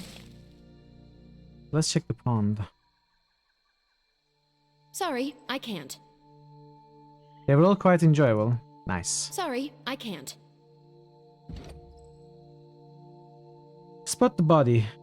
Let's do athletics. Dive into the water and search for the dead spy's body.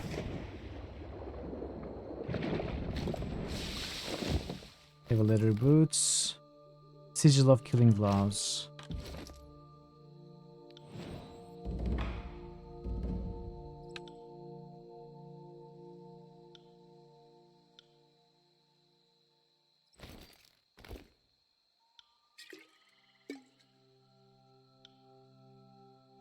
Less deflection, less disengagement defense. Oh, it's cloth. Okay.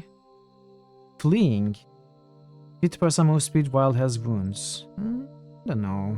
I guess I can give it to Lantry.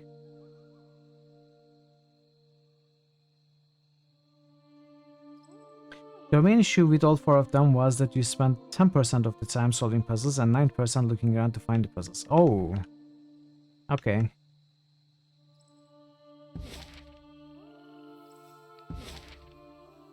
That's not great. Off the road ahead, you see a broad, placid lake fed by a river flowing from the north. A handful of fishing boats dot the surface, and the songs of amphibians linger on the cool breeze. A small pack of flightless birds wade in the shadows, plucking crayfish from the muck. Flightless. A breed of ordinary dun-colored birds common throughout the tiers. Flightless serve as a staple of hunters' diets. Due to their aggressive temperament and the gamey tastelessness of their meat, they have never proven popular among the farmers. It seems a perfect place to fill your water skins and take a rest. Explore the area. Setting down your heaviest gear, you take some time to investigate the area. You locate a broad, dry outcropping over the water that would make an ideal campsite. From your high vantage, you make out a huge flock of flightless picking through the shallows. Finally, you note what looks like a dark recess under a pile of leaning rocks to the east that suggests the presence of a cave. Enter the cave. This particular issue got worse with the later games because the sequels feature larger environments. Is it unenjoyable to look around the environments, like wander, look for puzzles? Is it boring? It will still fun looking for the puzzles though. You like the environments. Okay. Enter the cave. You take a deep breath and dive beneath the surface, making your way through the water into the cool darkness of the hole. As you swim along, you realize that the walls are falling away from you as the passage opens into a true cavern. You carefully break the surface, only to find yourself in a cave dimly lit by thousands of bluish-green stars by a luminescent fungi. Not at all. The environments are great. That's perfect then. I don't have an issue with that. That's okay. As long as we are going to have a good time with the time we spend doing whatever in the game, I'm okay with that. I will play the full series. I'm not sure when. Possibly after Little Big Adventure games. I don't know when I will play them, but I want to play them. Maybe I will play Little Big Adventure, then a couple of standalone adventures, then the room. I don't know. We'll see. You turn at the sound of clothes shifting against stone and see another brave traveler in the depths, an aged fisherman in tattered clothes with a basket and spears. You make your way to him, and he offers to lend you one of his spears if you'll only stop disrupting the water. Fish with the old man. You climb onto the stone next to the old man. As the water stills, you see it filled with glowing ovoids that move beneath the water. Find a pair that move together, the old man coaches you, and aim for the space between. Following his advice, you are able to spear several of the luminous fish, long pale creatures with overlapping carapace plates. After securing enough fish for a meal or two, you bid the old man farewell and return to the surface. You've got raw meats, alchemy supplies. You've gained favor with Lethian's Crossing. You're already at 4 favor with Lethian's Crossing. Is said that you went into the games expecting a series of brain-teasing puzzles, but the mystery exploration aspects really are more prominent. I see, yeah. Well, if you were to play the puzzles one after another, and especially if you didn't have any trouble solving them, those games wouldn't last 4 hours or 6 hours. They would last probably half an hour, and that wouldn't be good for anyone, right? Black cave creatures, pale fish with bioluminescent organs above their eyes and overlapping carapace plates, cook easily enough, though their rubbery texture seems an acquired taste. You find that their luminous bulbs can be saved, however, and may be useful in alchemical compounds. Okay. And we gained well-fed, 30 endurance, 25% potion effectiveness.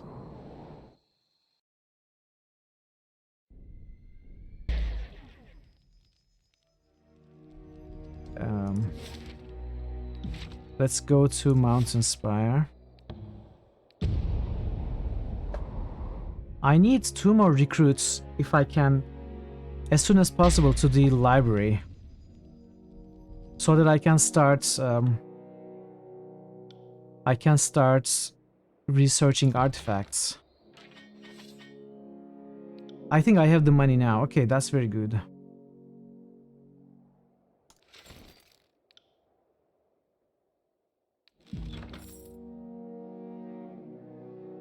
I will also get this mask. Get it back. I should have never sold it, but, you know, I did. And, there are new items here. I need to hire 2 more recruits. Let's get the Aurora. And we'll get the cheap one. Subterfuge, magic stuff, maybe.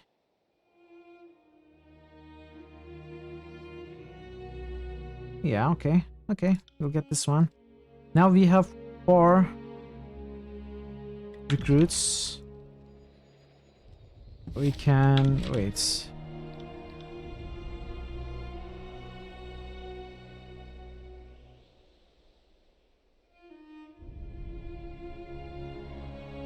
I also need these, but I don't have money. These would make me money if I pick them up. Let's check the library first. If I have any money left, I will recruit the blacksmiths, because the weapons he makes I can sell and make money.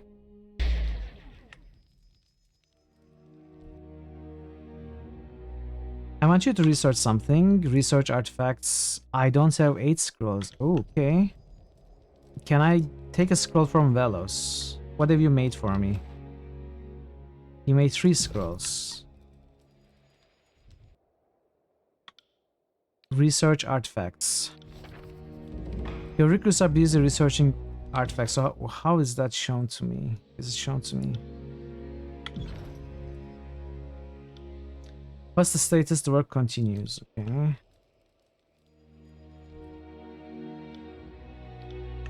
He doesn't have anything. Who has another thing? Glory to Voices of Nerat. Your sound card works perfectly. Thank you for the follow. Thank you. Welcome to the channel. What did I just receive? Glory to the Voice of Nerat. Quite impressive tower you have here, Fatebinder. It would be a shame if someone pushed you off the edge. Blood Chanter grips you by your shoulders and tries to wrestle you to the edge. Break her arm. You manage to twist her arm at an unnatural angle. She grins at the sound of snapped bones, then headbutts you to break away from the fight. Dazed, she shakes her head to refocus, cradling her arm in her other hand. Ow, I wish I could say that I made worse decisions, but this was a bad one. Bad Noxia. She pinches her arm and squeezes her eyes shut, enduring and relishing the pain in equal measure. Yeah, that's interesting. I have disabled Steam notifications, but this one still popped up. I should take a look at that.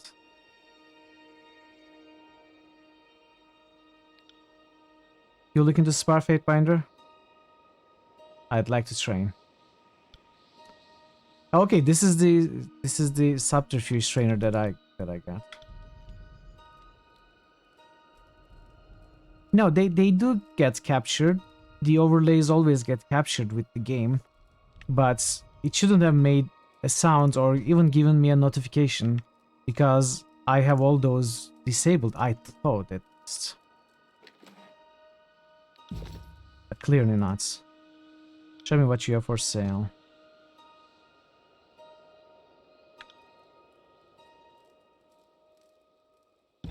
So it says I have something here. Like it says new items since last visit. Oh, wait, it's in the mountain spire. Okay, I'm not going to talk to Kills and Shadow today. I feel like I am reading a ton every day and not really doing some gameplay. We will talk to Kills and Shadow either later today or tomorrow. I honestly want to play, like, do some actual gameplay, combat, rather than always reading.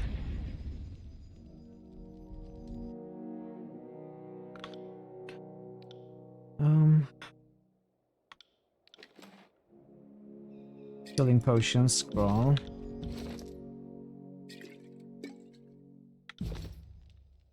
Okay. So what is our money situation? We have 42. Let's get the smith, so that we start making some money through the smith.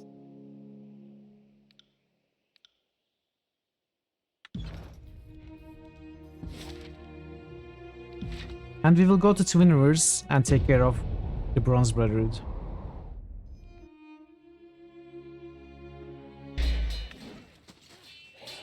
Yes. Help before they kill us all! Flushed with fatigue and wide-eyed panic, a Brotherhood warrior bounds towards you, fleeing the sounds of battle. To arms! You spread out the character dialogues instead of doing them all at once immediately like we both do, because as good as writing gets, it's a bit overwhelming. It is a bit overwhelming, yeah. It is. Calm yourself and explain. The Scourges! He hunches forward, trying to catch his breath. They swarmed us from every direction. He points towards the battle behind them. The first brother, Raitamon, he entered the old walls, and shortly after, the Bane swarmed us. He regains some composure and begins to speak more clearly. We've been cut off from base camp. Well, we tried to maintain some sense of order, but after Raitamon vanished and the Scourge appeared, the doors to the old wall sealed shut.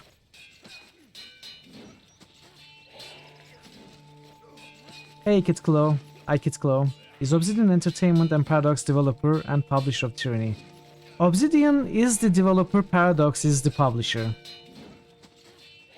I don't think Paradox has anything to do with the developments, or Obsidian with the publishing. How can I unseal the door? We actually know the answer to this one. I will help you. I need to get into the old worlds. You would support the Brotherhood in this fight? His posture straightens and he hoists his weapon with vigor.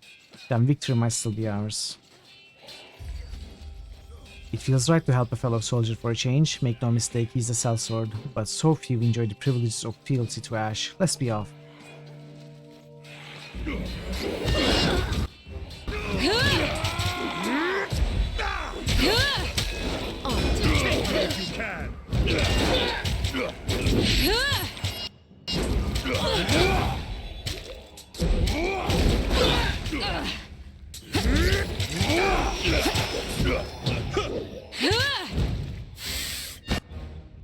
You fight well. Remind me to always stay on your side on the battlefield.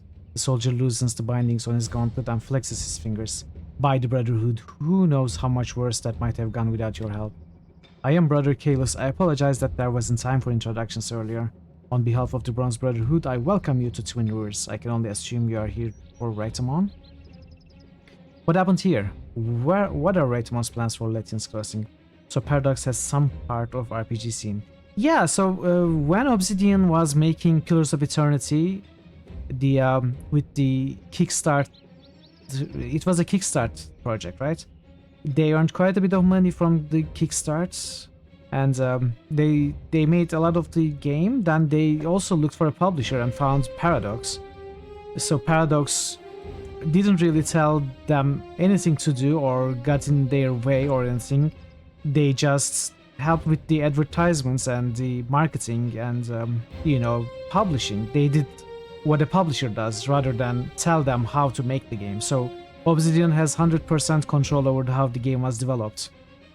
they made it how they wanted to make it, and Paradox just did the publishing part. They went on to, you know, make this game a year later with the same arrangements and plan. So I think it turned out pretty well for both games.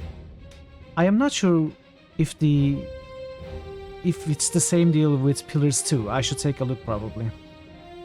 But I would guess it is. Kind of surprising Obsidian still goes on, given that they need Kickstarter to fund development. Well, not all the time. They did need it for Pillars for sure. But Obsidian is making some games with different focuses lately. So I'm not sure of what to think. What happened here? I wish I knew. Raitamon said he was going to carry out the next part of his plan. He unsealed the door and went inside with some of our brothers. A few minutes later, the Bane came pouring out of the entrance and overwhelmed us. I saw Raitamon standing at the entrance wearing a strange helmet. He was smiling. He watched the Bane overwhelm us and he was smiling. Then the doors closed and I became a little more occupied with staying alive. I think if we had known of this earlier, maybe we could have convinced the other guy, Myrek. I need to get inside the old walls. Can you point me to the entrance? The entrance is to the north, but the bridge is out. Damn scourges are more wily than they let on. Unless you want to jump across the river, you have to go around. He thumbs over his shoulder. You won't have much luck with getting inside since Raitamon sealed the entrance behind them. Well, we might be able to help you though. She was trying to rally my brothers northeast of here. We are supposed to find out more about Bloodlines 2 in September or fall, supposedly. I'm not optimistic about it. A bit surprising to see what you'd call established studio to be continuously. That seems to be not good financial position, yet persisting and developing game despite it all. I mean, people don't always use the Kickstarter as a means to fund themselves. Kickstarter has become more than just that, so... Obsidian is owned by Microsoft now, so they get the Bill Gates bucks. True. That is true also. Like every other company, Microsoft is buying them. Has been buying. Let's climb. Regenerating. Okay, let's take a look at this. What is this? 1 health every 6 seconds. Did I play Age of Decadence? I did. I did play Age of Decadence. It's a great game. Albeit it's a short game, which is its weakest point. I loved it. I loved Age of Decadence.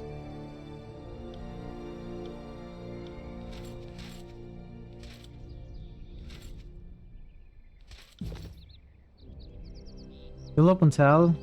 B Mitsoda out. Got the Ubisoft guy in charge. Really doesn't sound good. Honestly, I don't think it was ever going to be a good game. I think it's even going to be a worse game now. If it ever comes out. It may not. Beneath the dirt you find a collection of bones wrapped in tattered crimson rags. A shining medallion bearing the insignia of the Blood Chanter Order rests among the bones. Markings on the bones indicate that these Blood Chanters were killed by the iron weapons of the disfavored. Please help me in boosting it. No one else will boost Age of Decadence with me, so you kind of gave up on it. Ah, is that why you are not boosting it? It's short if you play it with guides or know what you're doing. I think the game is meant for you to keep trying and fail. No, I didn't play it with the guides. I did restart the game a few times until I understood what the game was expecting me to do. And I think it's not too short, but it's, you know, it's not tens of New hours critical like... hits boost. Like IKIT1CLAW just boosted Age of Decadence. Thank you for the boost. It's your first boost. It's always very nice for someone to boost for the first time. And you can boost three times every day.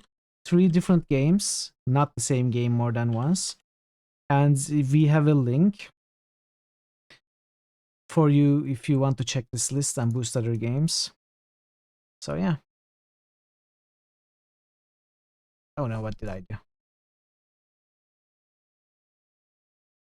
It is 3 hours if you know what to do. Yeah, I suppose so. I think it's 10 to 15 hours, or maybe less than that, even as a blind playthrough. Thank you for the boost. These blood chanters were killed long before we took Vendrin as well. It would seem the Disfavored and Scarlet Chorus started their feud a little earlier than we thought. He leveled up again, okay. Some quickness. Gift of Moments. Lantry skips forward, vanishing from combat and healing. Upon his return, he releases a wave of energy that reduces recovery New critical on nearby hits lives. That's very boost. cool. IKIT1CLAW just boosted Return to Kronder. Return to Kronder. Very nice. I'll give you a minute in case you want to boost another game. Then I will go ahead and boost Kronder. Dear Mithril, your summation is most fascinating. Thank you for sharing.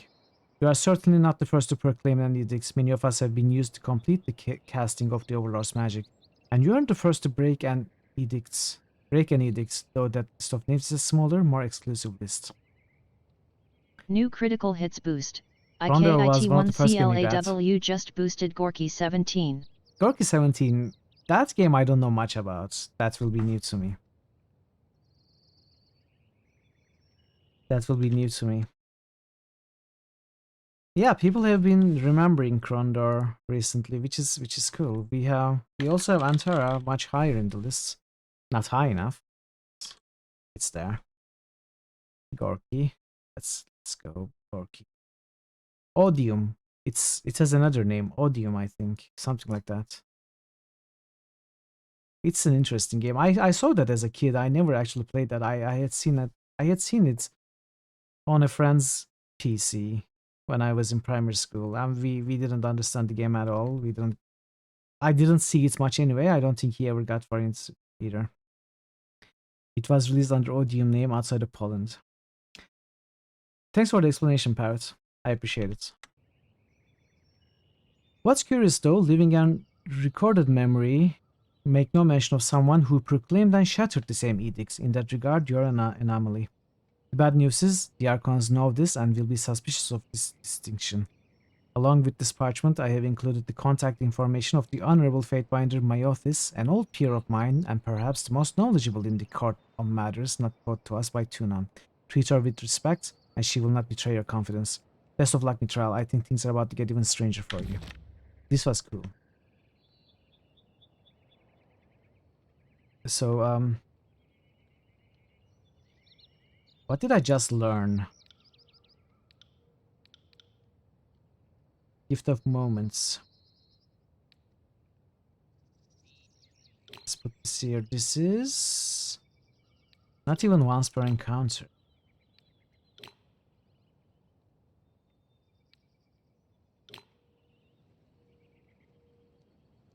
You got it with computer. I don't know what that is. Is that a magazine? You don't think gameplay is that well? Story's okay. Okay. Well, that's okay. You know, gameplay being not very good is perfectly fine. For me. Also, thank you for the boosts. Sorry, I can't. Can't do that.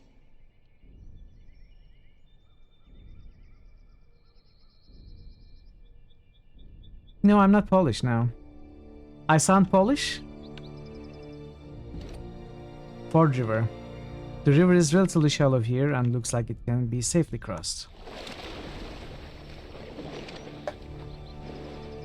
It's a magazine that about games with free games. Oh, that's cool.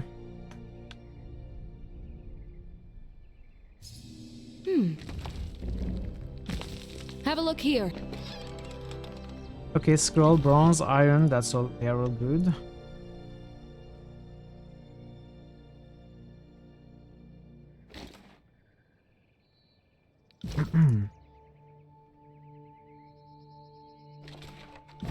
Is this the entrance?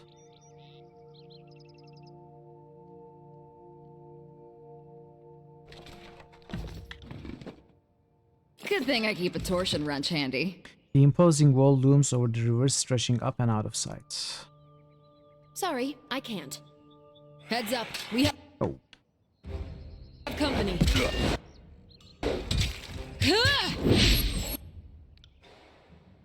Let's use something. Let's do this and this. And this.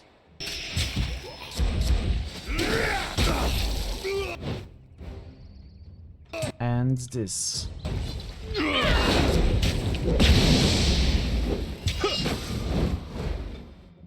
Moderately, you like it, but you're not maniac. Every Polish person I've met in my channel and around, you know, in the community, Know my own strength. they all like Gothic. Can't do They're all that. fans of Gothic.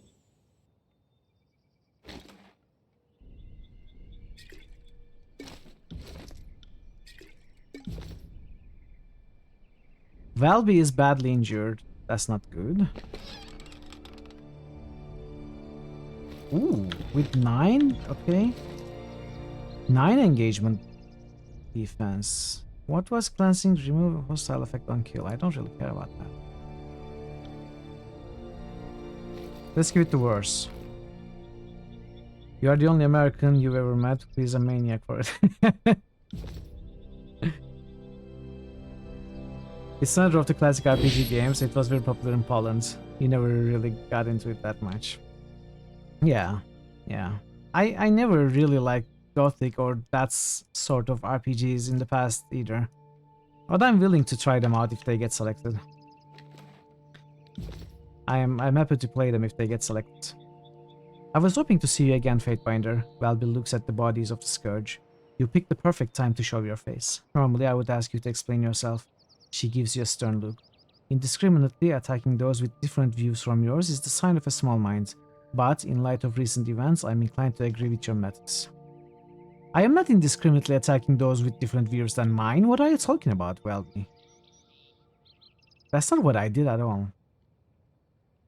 All the Polish regulars speak highly of Gothic, but nobody is talking about Heroes of Might and Magic. So much lost potential to pressure Mithril into doing a full series. I would never do a full series of Heroes of Might and Magic. I'm not that crazy. Not that crazy. It would take me years, decades. You are here for Raitamon, aren't you? Valby nods as if she is answering her own questions. I won't waste your time. He's gone, as is the keystone you'll need to get to him. That half-wit brute Myrek took it to Deserter's March. She spits when she says Myrek's name. He went to gather more support for Raitamon's maddening plot. Yeah, I don't only play RPGs. I play other games, but Critical Hits is only for RPGs. So, it is 3 days a week. I stream 5 days a week. Those other 2 days I stream other games. Yeah, but StarCraft compared to Heroes of Might and Magic. First of all, I know I will enjoy every StarCraft game. I can't say the same for Heroes of Might and Magic. Second of all, Heroes of Might and Magic full series would take the rest of my life, whereas StarCraft will take, I don't know, 2 months? 3 months? Who knows? The brothers out here are outraged by Raitamon's betrayal. He's gone crazier than a Candle Mountain miner. So if you are here to help, we'll take any help we can to get that keystone back from Deserter's March. I've got my hands full here. Is there anything I can do to help you? Have you given any thought to joining with us to unite against Kairos? Much as I'd love to discuss that matter at length, I just don't have the time. Her face pulls into a wince. And I fear I won't have time until this issue with Raitamon is dealt with. Try me later when I'm not trying to keep a crazy man from destroying my home. What is Raitamon hoping to accomplish here? His glowing mania with the Bane has exploded into an obsession. I think he's planned on using them to purge Lythian's Crossing of all the unworthy. She points emphatically at the old walls as she speaks.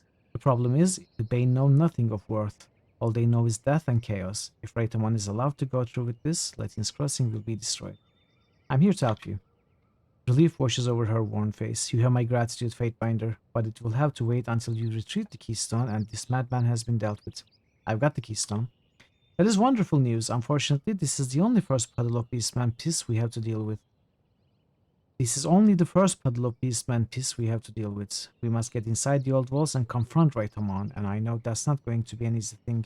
Let me know when you're ready to go, and we'll go together. Let's go find Raitamon. I will meet up with you inside once I've gathered my things.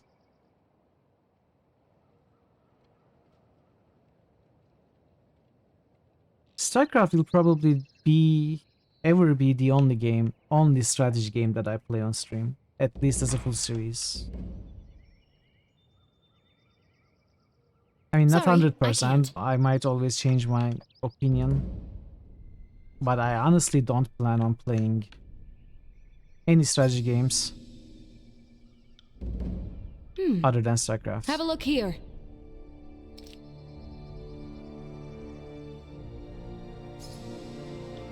I'd say that ain't that odd.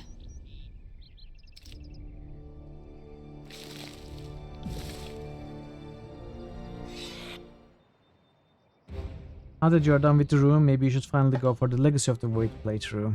Be able to save the Void StarCraft streams. Yeah, sure. That sounds like a good idea.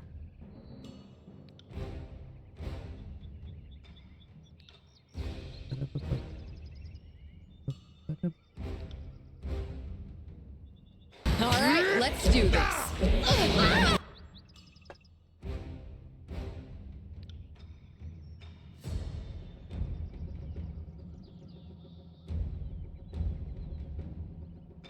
Um,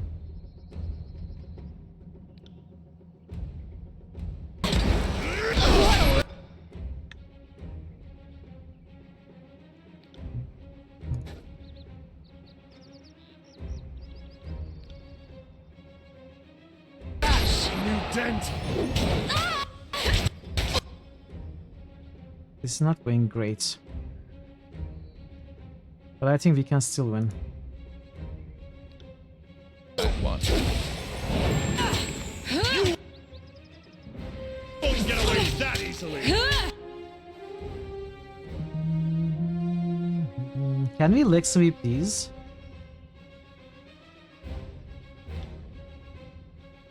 As you command.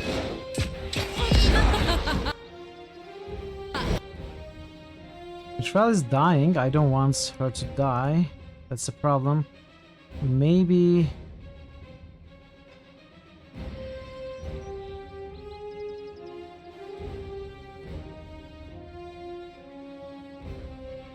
Quicken. Let's use Quicken. Just give me the signal. Come and feast my ire. No, no, no, no, no. I barely managed to keep her alive.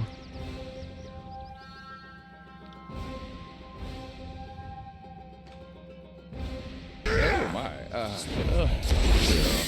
Okay. We saved her.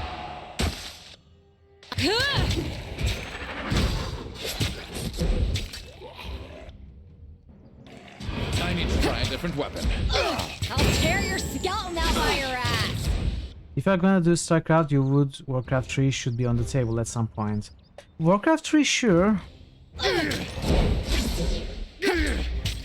But as I said before, I'm not sure if I would want to play Warcraft 3 on its own. If I want to play a strategy game, I want to play it for its story, which means I would want to play all the games. And I just am not sure if I want to play Warcraft 1 and even 2, but especially 1.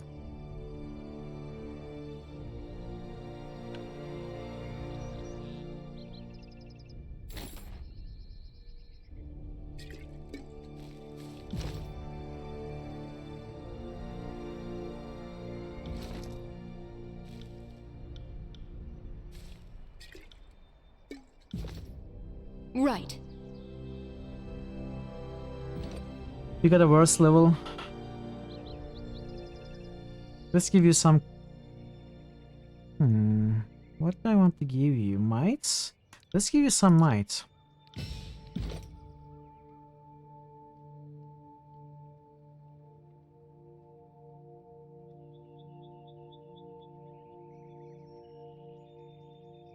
Let's go with Killing Spree. Wait, I have already unlocked that.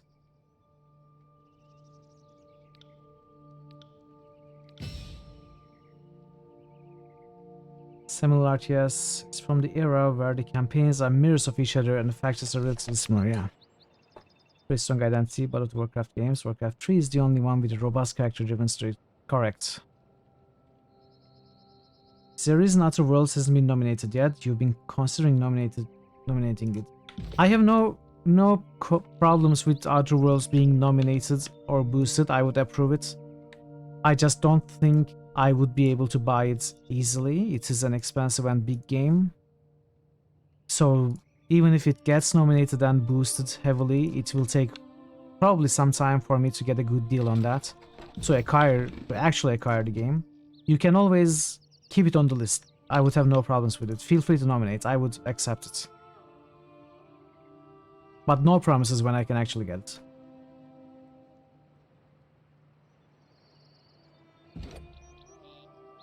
New Critical Hits nomination.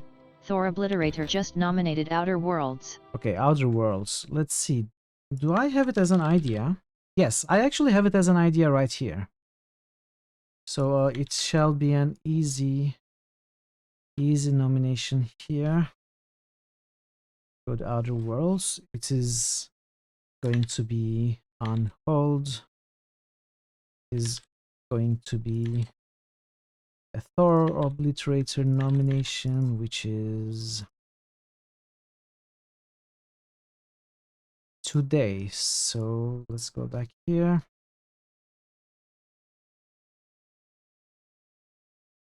It will be under Monomyth, not about Monomyth.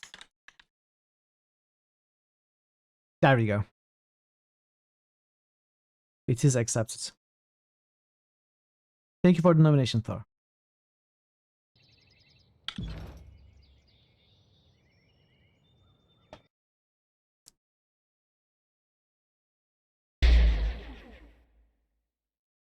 Flatfoot Ferris. Just point me in the right direction. Are these friendly or are they going to turn on me? You need the spreadsheet know-how. It's practice. I am actually planning a video on YouTube for YouTube about how I have been setting up the whole of Critical Hits, you know, from the spreadsheets to the other apps that I use, like Firebot, the local server, and all the commands that I have, etc. It's going to be a series of videos. It's still in the early planning stages, but if you are actually interested, you might be able to some deeper information in there once I'm done with them, which is probably take me, I don't know, 5 years, 10 years to make with the speed. A soldier stands here keeping guard with a group of brothers. He stands straight when you enter and his eyes widen when he catches a sight of Welby. What in the name of our fallen brothers is that traitorous bitch doing here? Watch your mouth, Ferris, before it runs too far ahead for you to catch. Ferris makes a chuffing sound and takes a small step forward. Hold, I'm not here to fight. Shut up and listen to reason, I beg of you. Ferris inhales sharply but stops moving. He fumes for a second before saying, Fine, speak your piece. We don't have time for lengthy debates. Welby steps closer to Ferris. We have to stop Rhythamon before he kills us all. His desperate need to win is going to end in disaster. He's going to unleash the Bane on Latin's Crossing. At best, we will lose our home, and at worst, our lives. Ferris shakes his head, although he seems unsure in his convictions. No, I can't believe that he would put our lives in jeopardy. He will lead us to victory if we stay firm behind him. Then why has he abandoned you? He's sacrificing his own men to achieve his goals. Ferris' mouth opens in shock. Would he really do that? He looks around at the rest of the brothers gathered in the room. None of them seems sure of themselves anymore. He looks around for a few more moments. Alright, say I believe you. What now? This is my home and I don't want to leave. And I certainly don't want to die. What we do now is find Rhythamon and stop him from making a fatal mistake. You made the right decision, Ferris. Welby's voice is filled with relief. What can you tell us? What is right? Where is Rhythamon? What is he doing? Ferris shrugs. I have no clue. He told us to stay here and not let anyone follow him. He looks around, thinking. Oh, we found this. He reaches into a pouch and pulls out a strange-looking crystal. No clue what it does, but it might help you. He holds it out to you. Now I've given you all the help you are going to get. You might be right, but I'm not going to push my luck, so... The party has received Amith Torch Key. Tell me what you want or get gone. What happened here? After we got in here, Raitamon went on ahead, said he had something he needed to do. He heard this terrible noise and suddenly we were swarmed by scourges. They looked like they were running away from something. It was crazy. I've never seen them act like that before. Some of them attacked us, but most of them just kept going right out the door. Then Raitamon reappeared and the rest of the scourges just up and left. Raitamon was laughing, almost like it was a game. He was saying, "This will show them, this is just a taste." Then he sealed the doors and told me not to let anyone else through. What is the Brotherhood doing inside the old walls? Paris looks at you like you're crazy. I don't see how that is any of your business, really, but I suppose I also don't see how it would hurt to tell you, since you're already here. He shrugs. Ever since Raitamon spent the night inside to prove he was worthy to be the first brother, he's spent more and more time in here. He said he mapped out the path so he can get through without attracting the Bane, and we've never had a problem as long as we stayed in this room. We can hide out and no one knows we are here. You're the first one I've seen in here who wasn't part of the Brotherhood. I'll be back. Let's talk to Welby. Right. We cannot talk to Welby. I got it. Old Walls Dungeon Hive. Found something. Sorry.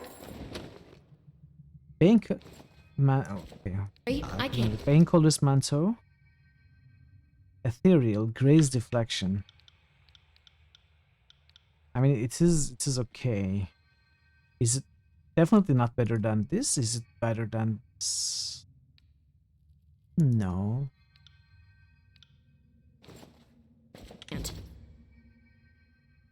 Yes.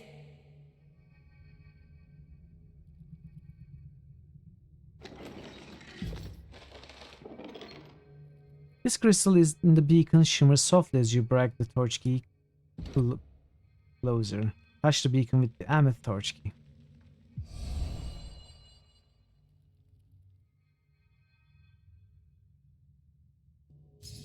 Curious. Bronze Qatar. That's not good, is it? No.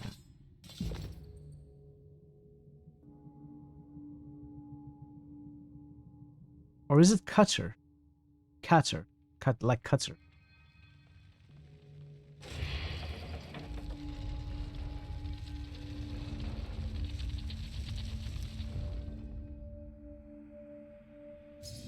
See that? Iron boots. Bronze dagger. Did I look at this? Yes. Explore the old walls. I shall. Crystal in the beacon is not responding to torch keys from these old walls. Really? Ooh, we have to find other keys from other old walls and bring it here, maybe. Heavy leather helm.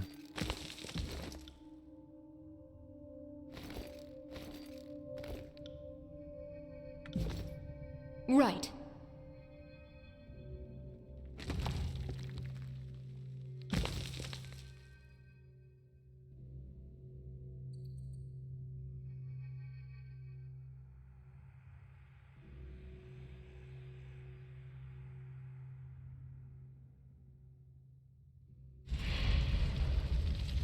What about There this? are many who whisper your name right now. Hey, BG Game Nerd. BG Game Nerd? What did I say? BG Nerd. Hey, BG Nerd. Aringand. Nice discovery. How are you, BG? I am in control. Of course the cat is in control. See that?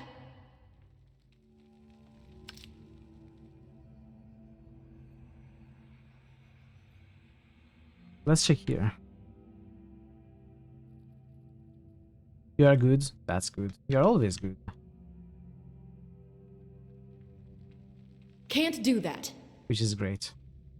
Brackish, foul-smelling water pours from these spouts and disappears away into nothingness.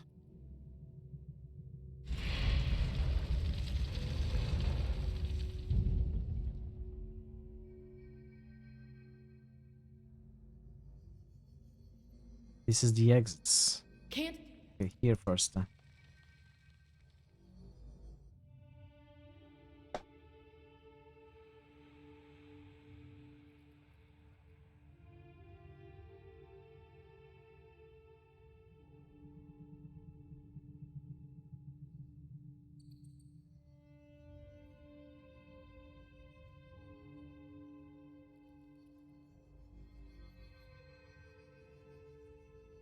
Hello.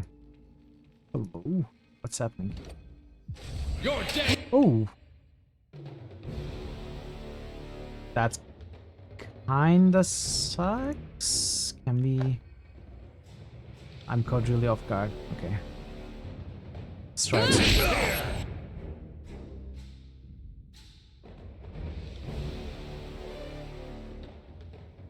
On it.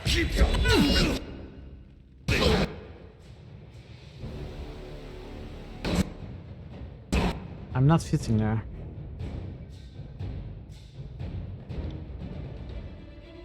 Consider it done.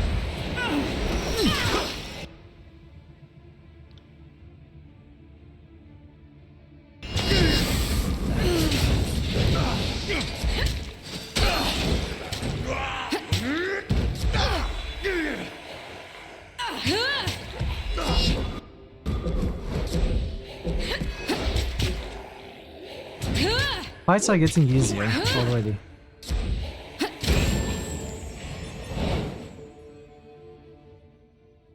I got it. Ah, got it. Bane touched gauntlets. It's heavy armor. Control grave lights. Interesting. Interesting.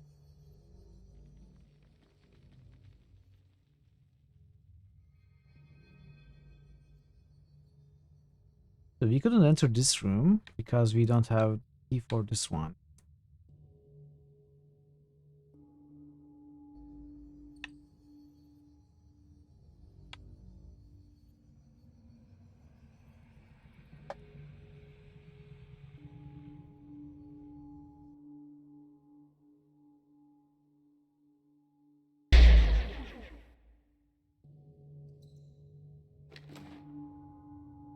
Torn piece of parchment. This piece of parchment depicts the sigils of old wolves' torch keys. There are many more passageways and rooms within sight, but beyond reach.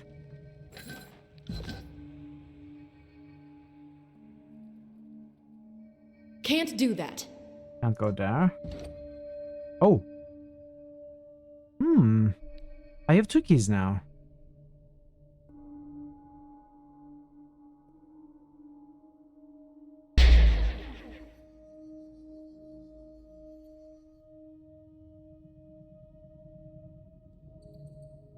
Oh, do they have their sigils? Ah, I see, I think.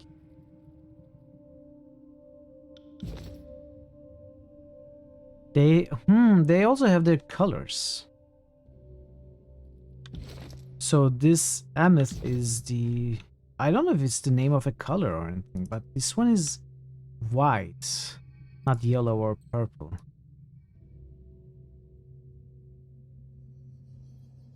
So I am guessing in this case you cannot touch a beacon with different keys for different effects. They will just accept a single key according to their color, I'm guessing.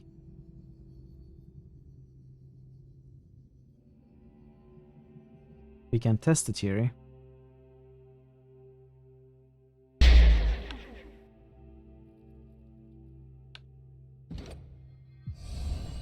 No, that's not it.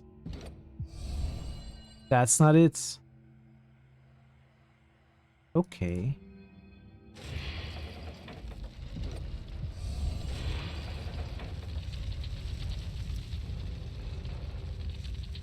We are going back to try all of them.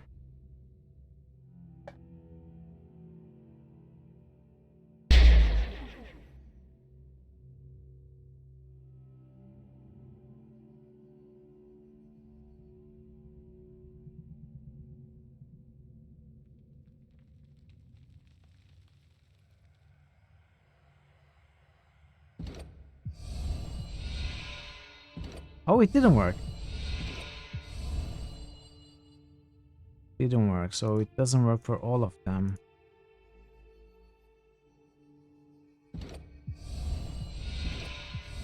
Okay. How do we go here? I'm not sure.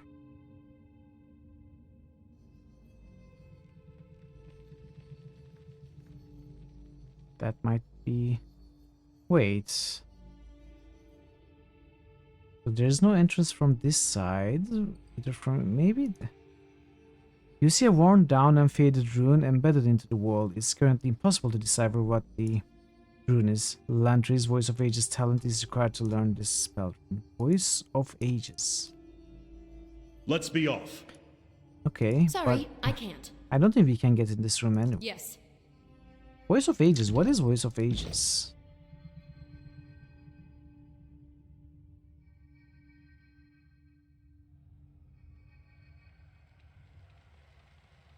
Sage tree. So that's what we are going to go for.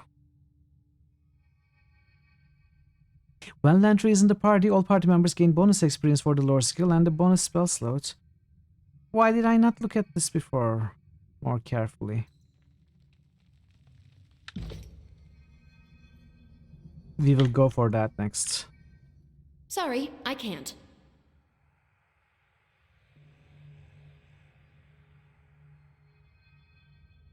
So this doesn't work.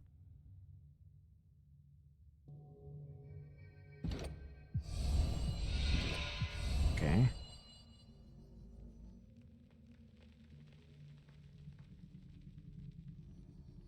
Okay, we need to somehow pass this to get into this room. That is where the entrance is. I am guessing that we have to touch this with another key. A third key.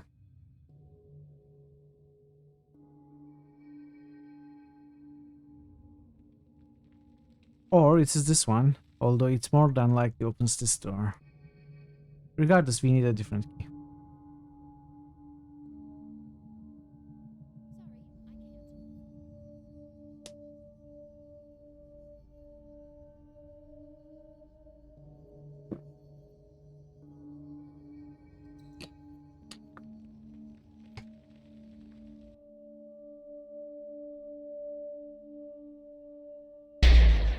Sorry, I can't.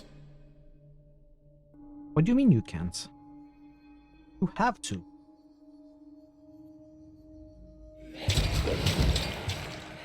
Look at that! Future corpse. It'll take more than that.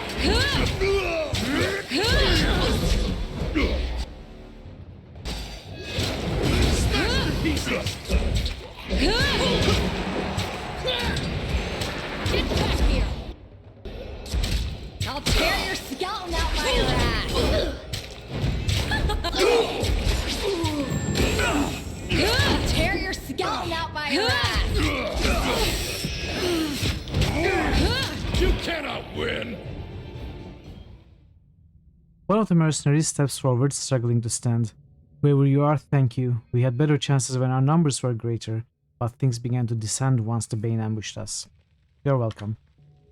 The mercenary begins to take inventory of your company. Did Raytomon send you to rescue us? Raytomon never had any intention of coming back for you, I'm sorry. A streak of anger flashes across his face before it quickly subsides to despair as the truth sets in. We had our doubts when we entered into the old walls, and only a handful of Brotherhood were given torch keys. As you can tell, we were not among them. The mercenary nods to his companions as they grab what they can and begin to shuffle off. You'll be heading back to camp. We've had enough of this shithole for one day. Raytomon can rot here for all I care. Come at me, brave meat. I mean, if you survive this, sure. Pity you won't enjoy this as much as I do. I'll be... What's happening? They keep coming. There is more here. It'll take more than that.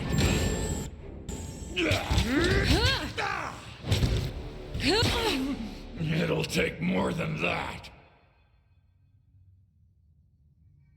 Yes.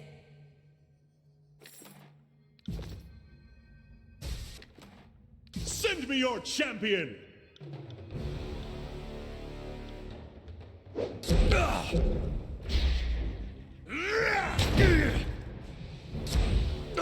Can't do that. Pay attention, kid. Can't do that. The spells are very strong in this game. I'm not here Okay, now they to are make out. friends.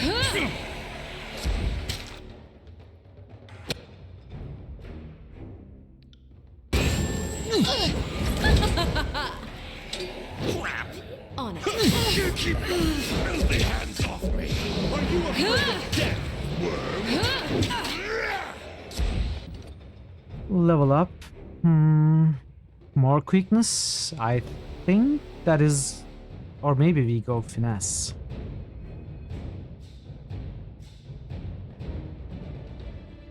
Let's go quickness.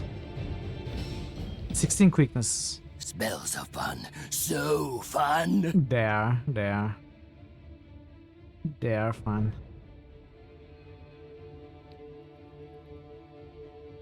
Once per combat, when you fall to low health, you let out a battle cry that heals you and your party members for a portion of your maximum health. Yes.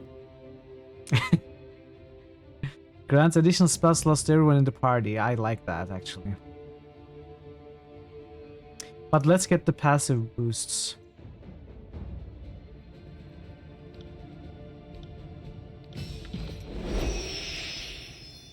Can't do that.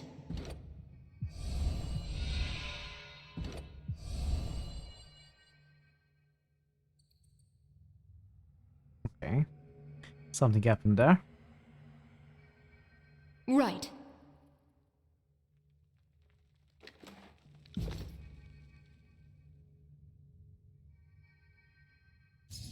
See that? Stepping lightly. You have like a whole minute of stream delay. That should be easy to fix with a refresh. You could have probably as little as 6, 7 seconds, 8 seconds. See that? Is it really that bad? I could bend that apart. Voice of Ages.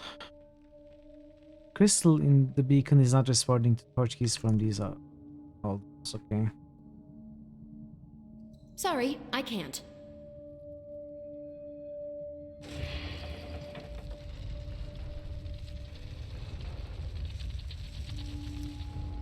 You always have a 30-second delay because you watch on your TV and tab into your browser to actually talk. TV is always late 30 seconds. Oh! Why is it delayed 30 seconds? Is it the time? Will do. Actually, I don't know how your TV is set up, so what I would ask wouldn't make sense. Is it like a smart TV that has a connection to YouTube, or are you connecting a computer to your TV as a monitor? Apprentice Gary.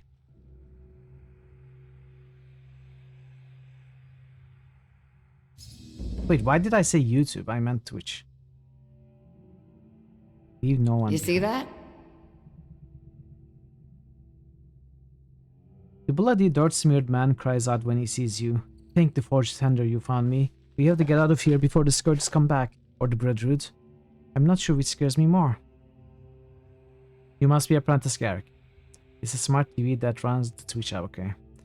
You used to just use a TV as an extended display, but it caused problems. What kind of problems? Did Master Lohara mention me? He's visibly relieved by the notion. So she's at least noticed her apprentice's absence. He checked softly to himself, his expression one of regret rather than mirth. If I could have predicted that, I wouldn't have come out here in the first place. I was searching the area near the old walls entrance for unique metals or runes I could use in my crafting. I'm trying to advance to the next level of my apprenticeship. Impressing forge masters is much harder than it sounds, and Master Lohar is especially demanding. You really need to stand out, and I thought this was my chance. I didn't even know the Bronze Brotherhood were here until some of them showed up. I grabbed the discarded helmet and tried to blend in until I could get away. Their leader thought I was a soldier who got stuck away from his post, so he demanded that I return to my duties. I was scared, so he shrugs with defeat. I followed my orders and went inside. As soon as I could get out of sight, I started running to find a way out. There's supposed to be a path to Latin's Crossing somewhere. Oh, really? He shakes his head, but that could just be a story. Of course, I got turned around and couldn't find my way back. I barricaded myself in here to keep away from the Bronze Brotherhood patrols and scourges roaming around. If he hadn't shown up, it would only have been a matter of time before something found me.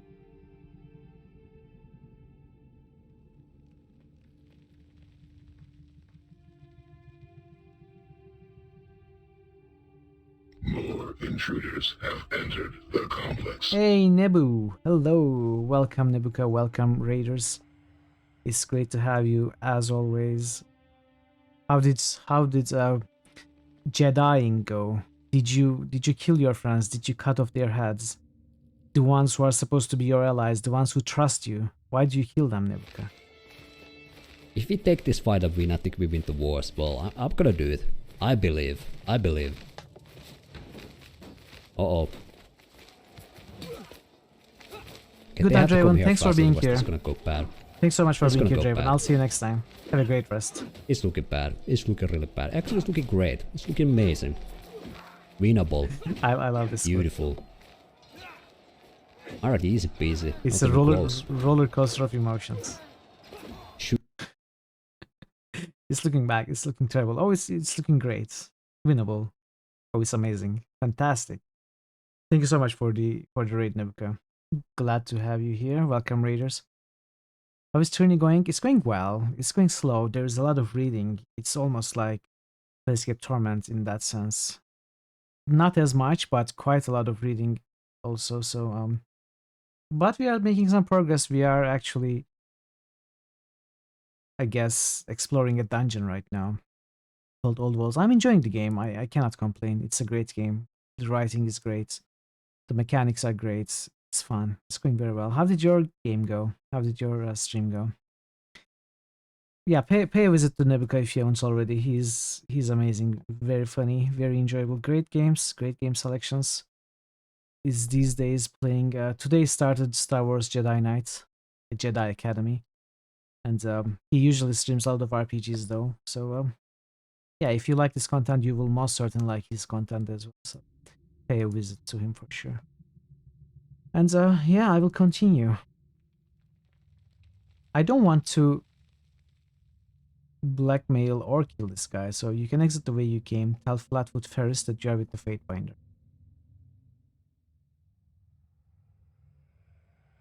What can you tell me about Master Lohara? She's strict, but she makes sure things get done quickly and efficiently. And like I said, she is also impossible to impress. I figured I could find something in here to enhance my work. She'd have to notice me. Now all I'm going to get is a lecture. He looks around, a forlorn expression on his face. That is, if I get out of here alive. You can exit the way you came. By the fires in the forge. That is fantastic news. I can finally leave this place. Thank you. I'll make sure the forge bound know you helped me escape.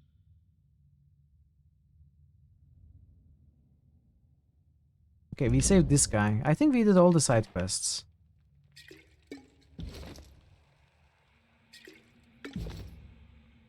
Will do. Recognize me? Hey! Arisa by Nebuka. Did you know it has been 14 months? Mitchell headbang. Thank you so much for the resub, Nebuka. I really appreciate the continued channel support. That really means a lot. I hope you are enjoying my streams, having a good time here, and keep coming back. Always a pleasure to have you around.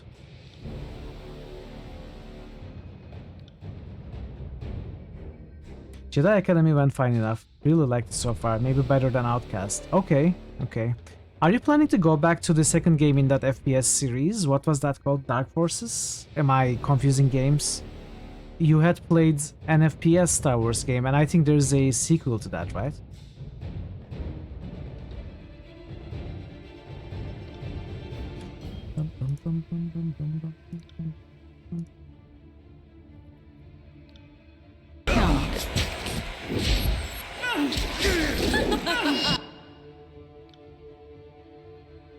Can I target more? No.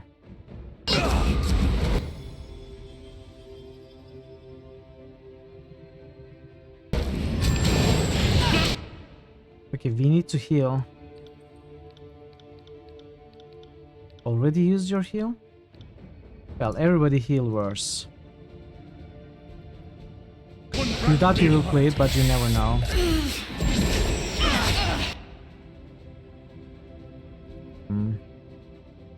This might be a slight problem.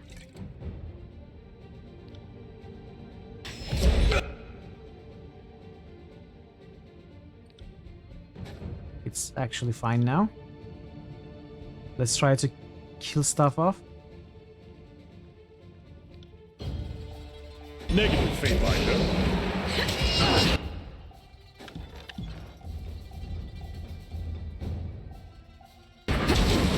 I'll omit that from the record.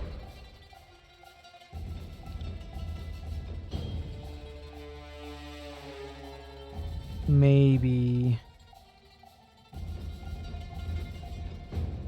quicken.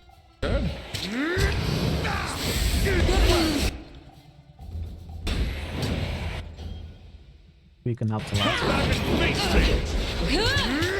I never have. Come and face. Okay, she's dying again. Come on. Iron.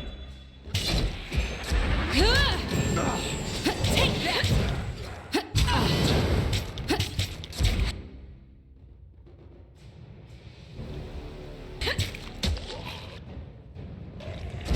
Try a different weapon. Take that! Harsh words would cause more harm than this useless weapon. Bleed out! Malice. Shit. These are called malice.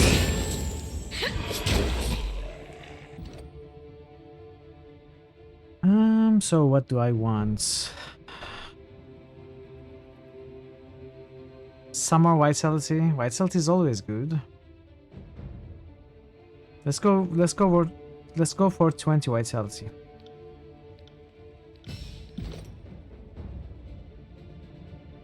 I need Defender's Watch 3, so for that I need another skill here. Let's take Defender's Charge. This might be very useful.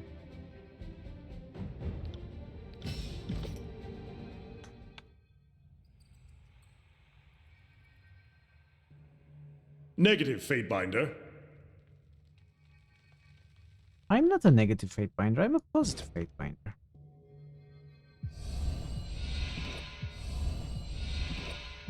I'm not here to make friends. No, sorry.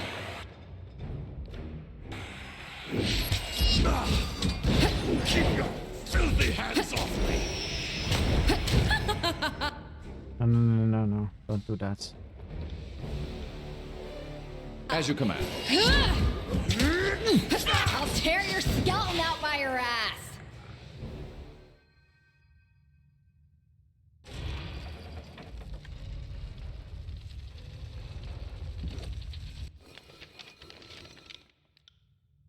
The newly added imprint fills in the remaining gaps on the scroll, giving you a clear representation of the carved rune. I believe this has something to do with the symbol on the floor of the spire. Yeah, but which one? Is there a new one? A third one? Here?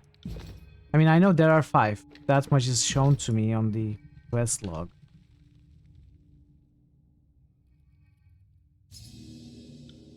Oh. How did you step on it? I told you to...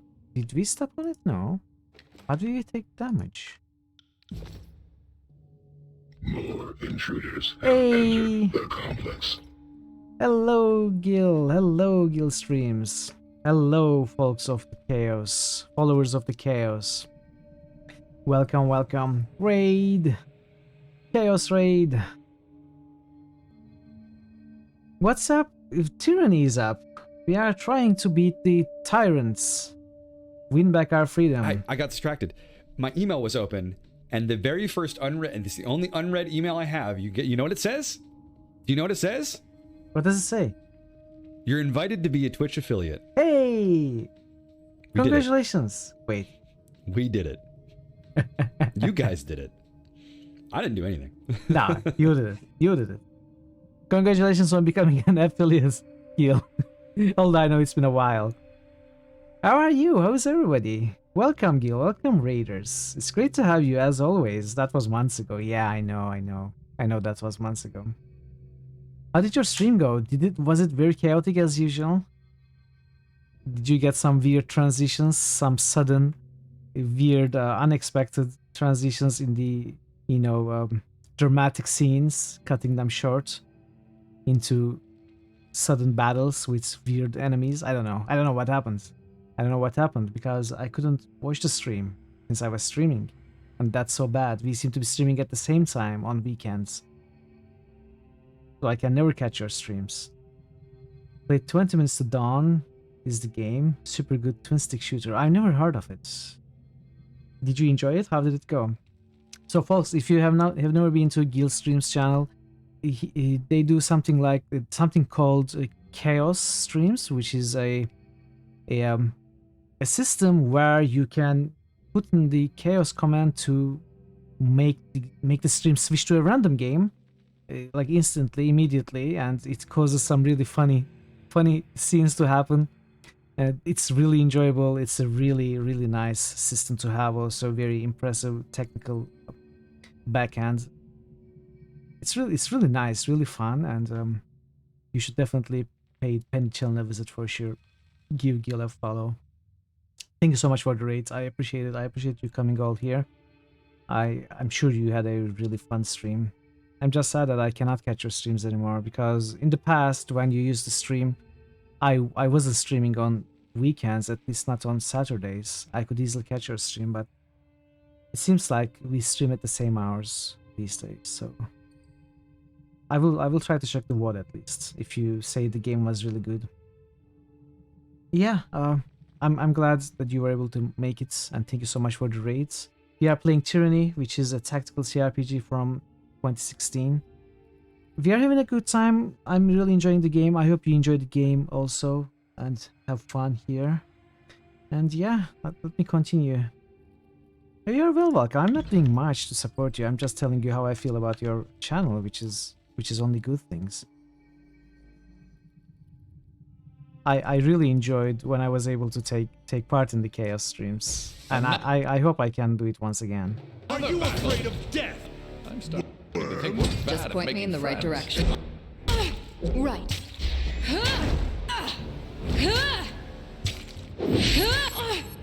Bleed out, you little shit! Are you afraid of death, worm?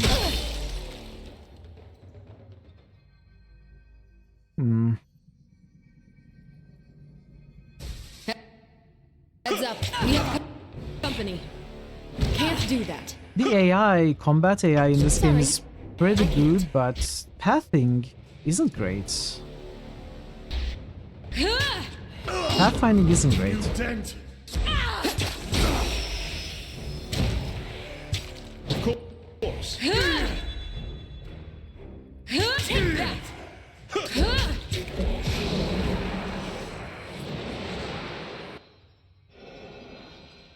Okay, they might spawn when I use these keys. Let's see. More talent. I guess they spawn when I make a mistake.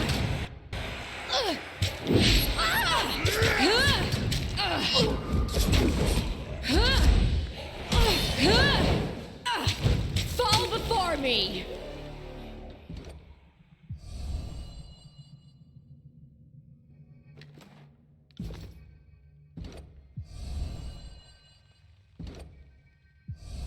Well, I didn't make a mistake. Can I not spawn these now? Maybe I should have made a mistake. I guess I'm locked out of those fights. You have seen this symbol repeated with remarkable consistency throughout this place. Since research of old walls has been forbidden, it is likely that the symbol's meaning has been lost to history. Well, until we discover it once more. Scroll. Another scroll. So there are a bunch of rooms that we haven't been able to enter. Like this one.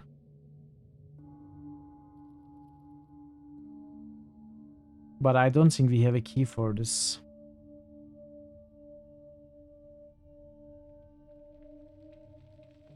It's like the other one.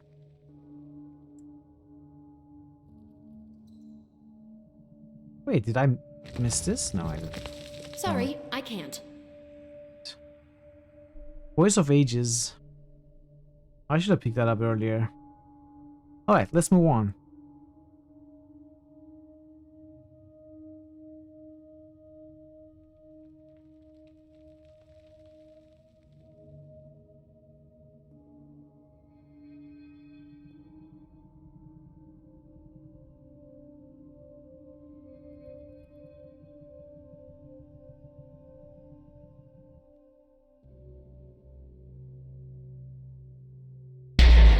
Ooh, that was loud. What the heck?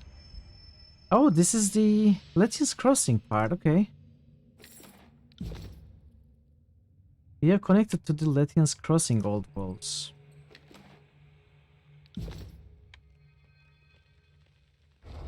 So we have connected the lands through the spire tops, and we are connected the lands through underground.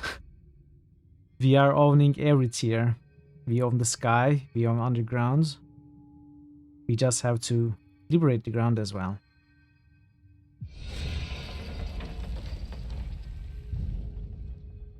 Why did my characters run in there, like past the bridge? That's not smart. Raitamon stands before a roiling ball of blue energy, his head seeming to bend and fold as light and shadow fight across his face. He wears an expression of pure ecstasy that immediately fades when the bridge retracts. Who interrupts me? He turns and sees you, his expression now one of fury. No! His voice contains equal amounts of authority and petulance. You cannot be here. This is for me, and I will not have you ruin it. How did you make it all the way through? You don't know the secrets of the old walls?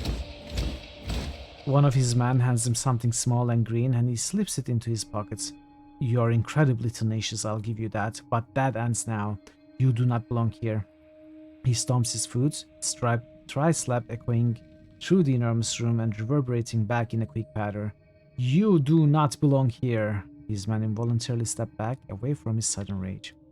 Just as quickly as it came, his rage subsides and he smiles, but it doesn't quite reach his eyes.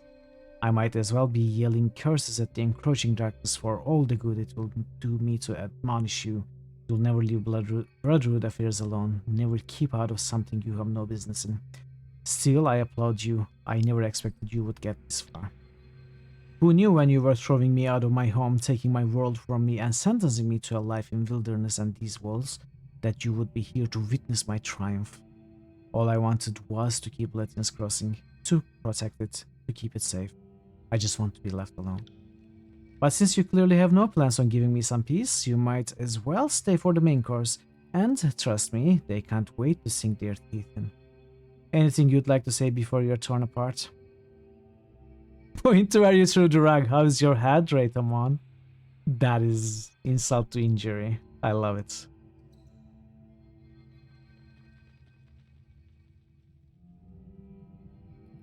I think I will do that. It's so good to pass. Oh, how's your head, Raitamon? All you gave me was a mere scratch. Certainly nothing to be concerned about. Your little stunt did nothing but make my inevitable triumph feel all the more glorious. Why did you take the mage main helm and kidnap Zdania? They told me to. Raitamon points at the glowing sphere and all of the stone structures built into the walls. Once they start killing, they don't really discriminate. Flesh to rend is flesh to rend, you see. He taps his helmet, so this will ensure my safety. With the helmet, I can drive them back. They will give me the glory, the chance to have Lettian's Crossing as mine alone. He laughs, the sound eerily echoing back in the large chamber. Why, Zdania? To rebuild, we will need a forge of the Master of the Forge, and who better to take that role than the Master of all Forges? You are absolutely insane if you think I will ever work with you. Better yet, why don't you come over here and we will discuss our plans for rebuilding? Raitamon grimaces and touches the purple mark under his eye. Perfect. What is in that prism? A havoc. Raitamon whispers the word in the throes of renewed ecstasy, a maniacal glint shining in his eyes that grows and ebbs in intensity as the light undulates over his face. Let Cairo send his forces, they won't win. I will raise Lettian's Crossing before I let him have it, before I let you stop me. He looks at you, dangerously manic light in his eyes. This is my city! I found the lost sage. Subduedly punctuates his words. He seems strangely agitated, as if he wants to say all the words at once, but is also fighting with himself to keep from saying them. He told me all about it. He sang such beautiful songs for me. You have gone completely insane. What happened? You seem so composed on Ironhall Trail. Raytomon's eyes narrow. I'm on the verge of having everything handed to me, only to watch you walk with the intention of taking it from me. And you begrudge me my emotions? I think I will particularly enjoy watching you die. Raytomon's face grows red. You will not take this from me, he shouts. Letting's Crossing is mine. They told me no one would believe me. They told me I would have to stand alone against the armies. I knew you were all against me. Only the Bane have given me the guidance I need.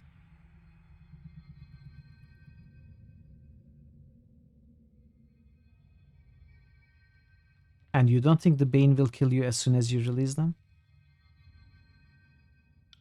Of course they won't.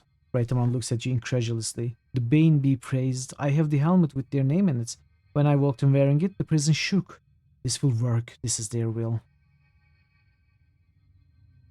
What did you do to the sage? Raytomon waves a hand dismissively at you. Oh, we intercepted him carrying a stack of books. I don't even know where he was going. But who better than a sage to ask about local history? He smiles, glancing to the side, subconsciously licking his upper lip. He told me everything I needed to know to access this place. Do you even know how to release the Havoc? Of course! He shouts and stomps his foot again. He shakes his head at you, as if the answer is the most obvious thing in the world. My special sage told me everything. He was very knowledgeable about the old walls in this particular region, and rumors of a key that could unleash the Bane. He didn't want to tell me. I could tell he wanted Kairos to ability his Lethian's Crossing, but I showed him how wrong that kind of thinking can be. He bites on the tip of his thumb, lost in thought. For a moment, you think he might have forgotten you were in the same room. Then, he breaks his silence. He mentions something about crystals and the 4 points of a compass, but it escapes me now. Frankly, he was singing so loudly that it didn't seem important at the time. What did the sage mean about 4 points of a compass? Compass. Raytomon twiddles his fingers madly against the sides of his head as he tries to remember. It had to do with unlocking the old walls. He found the clue in an archive somewhere. It says something about a compass. Ah! He fishes into his pocket and produces a torn scrap of vellum. He drew me a diagram. He unfolds the scrap and looks at it with a frown. Of course, this is useless. Torn. You can't read it if it's not all there. He shakes the scrap around. Useless. Give me the vellum you got from the sage. It might be important. He mumbles to himself, scratching his head, looking back and forth between you and the scrap. Finally, he relents, throwing it in your direction. I can't read it anyway, so it's no use to me. Take it, why don't you? Any chance you'll give me that torch key you hid when I walked in? Okay. He smiles, twisting to the side, so the pocket is out of sight behind him. Tricky, tricky, tricky. You are far too observant for your own good. By the Bane, you are a nuisance. He clucks his tongue at you. Give me that crystal now, or I will take it from you.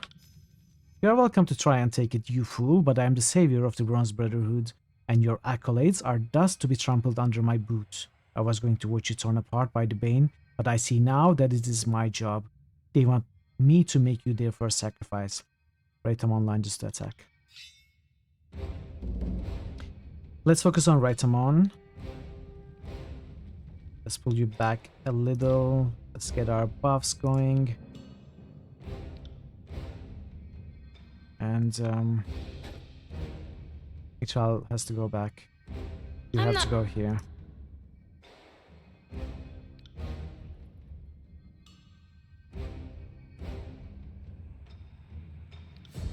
This is a big fight, so I might as well use my per rest abilities. No. Are you afraid of death? Starting with this one. And we try to crowd control this.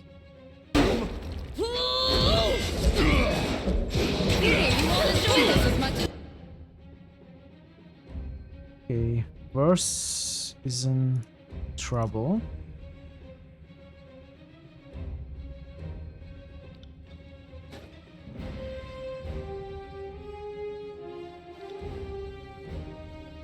You need to Charged worse.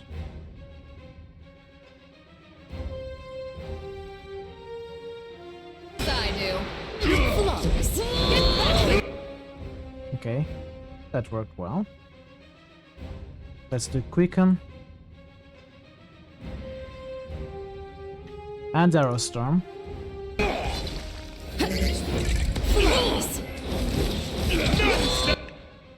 Alright, they are all damaged with the AoE abilities. Let's finish them off now if we can.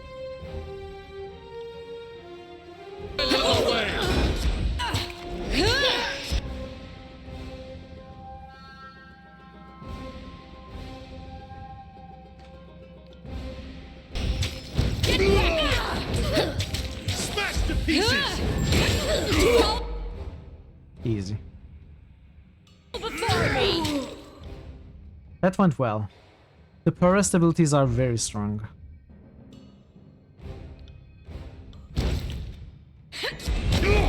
Take that. Pity you won't enjoy this as much as.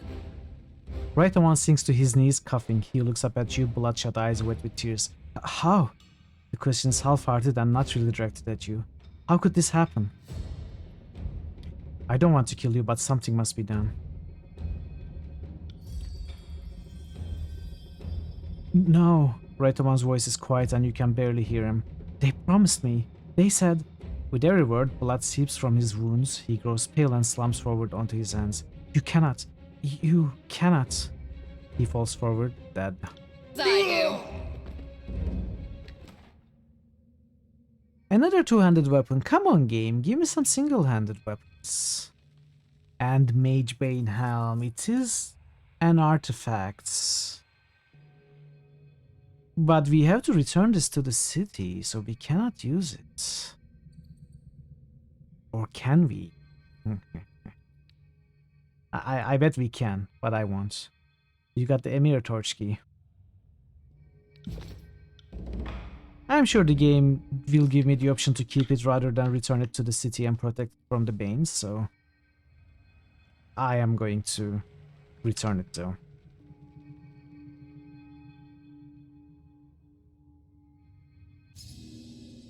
You see what I see? It's cursed. More damage. Oh, constantly deals damage also. I don't like that.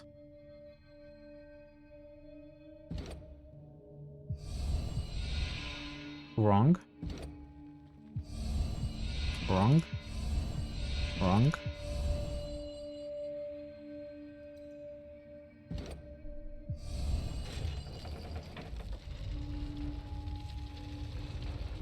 Hmm.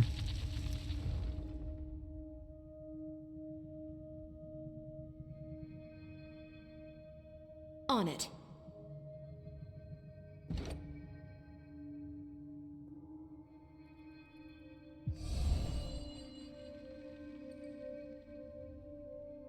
Uh-oh. Uh-oh. Another. I didn't think this was going to happen now. Okay, well, let's see. This is interesting. Sorry,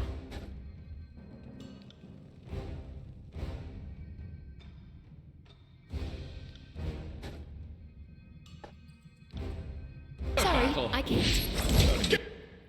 Oh, okay. The others are being released as well.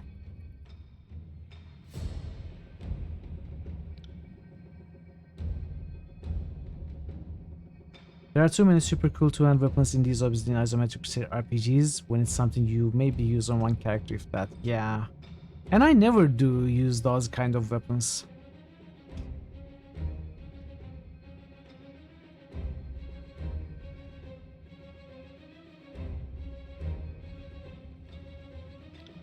I'll try to focus this Havoc down. Let's see if we can focus the Havoc down.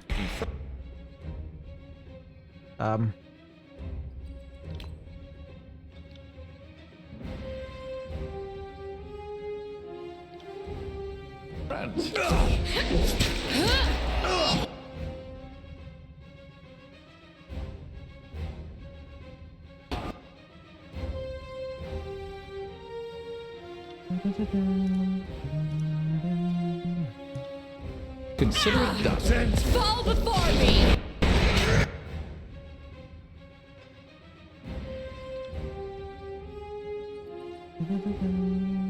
What is this? The charge. Just attack.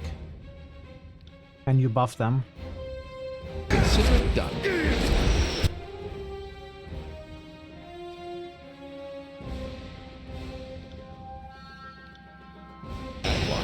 Who says you can't?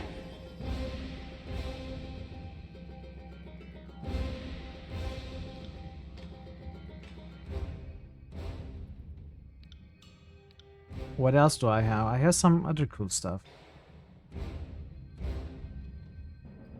Passage of Hours, yeah. Teach an old dog new tricks.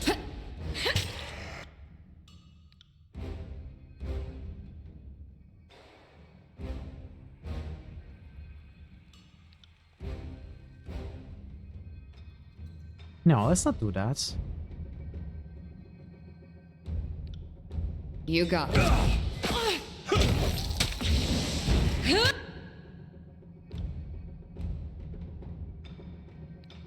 I will aid you.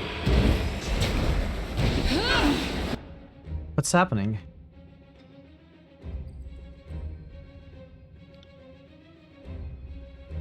Sorry about that.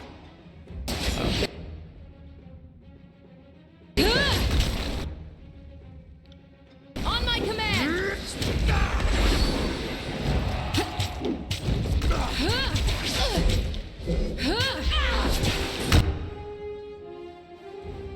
I guess it might be a good idea to kill this before the Havoc. You got it.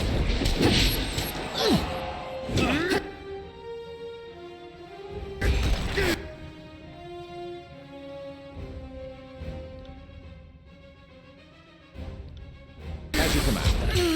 Take what you can. This weapon is entirely worthless.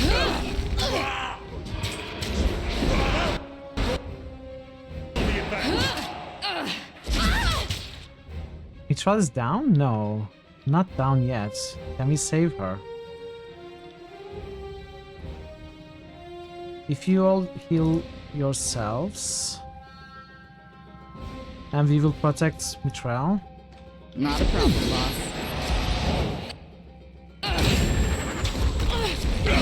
Anyone else? Want to tangle with this old man? Let's use this. And this. Alright, And another attempt at... let's do this. Stunned, it's stunned, it worked. Perfect. Ready for another?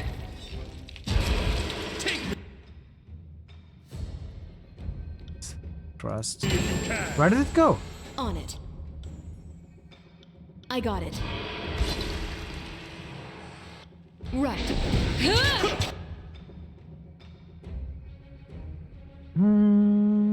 Let's try this. We've never tried that. Let's see how it works. And we can use the Barrack Verse ability. Where is it? Did you already use it? Oh, I did use it last fight. Well.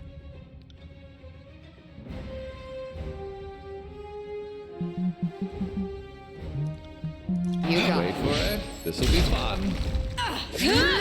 Let us take them together. You got it. Okay. Let's focus on the small ones. Flawless.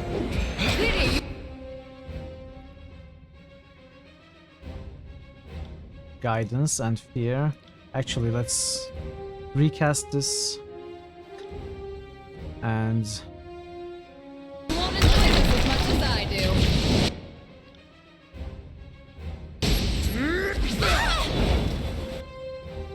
Will do. Pull yourself get out of together. there. Get out now. Mithril. Consider it done. Will do. You won't enjoy this as much as I do.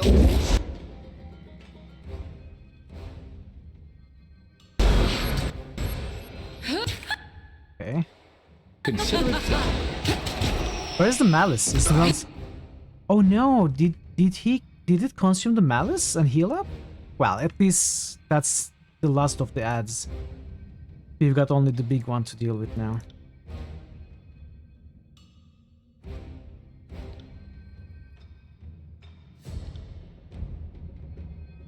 Need to heal stuff.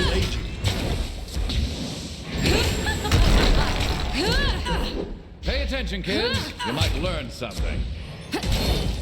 Will do.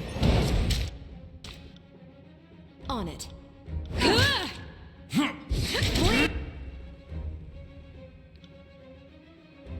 Don't need the taunt. Better heal. Remove worse from there. And heal Mitral. Shit.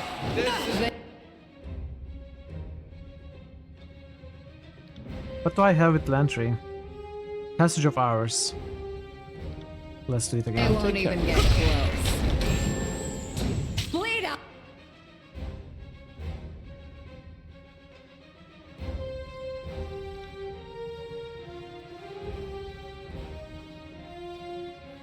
You little shit. Don't approach. What are you doing? Not a problem, boss. I'll tear your skull What are out you my doing? I see you there. AI is failing. Take that. You got.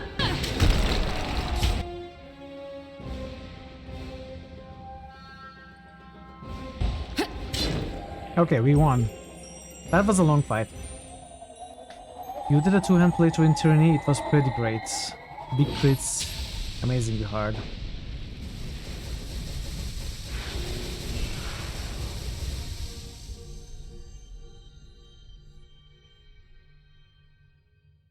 Okay. That was a fun fight. One-handed weapon! Nice! Let's see what that is. It's jagged, which causes bleeding.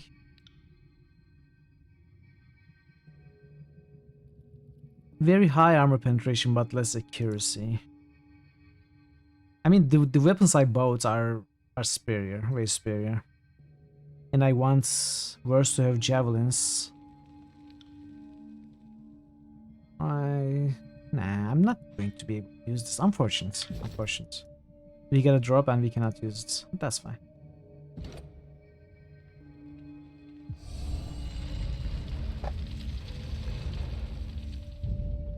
Right.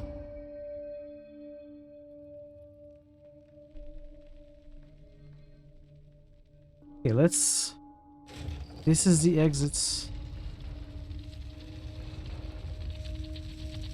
All the doors are open now. Let's check Zdania.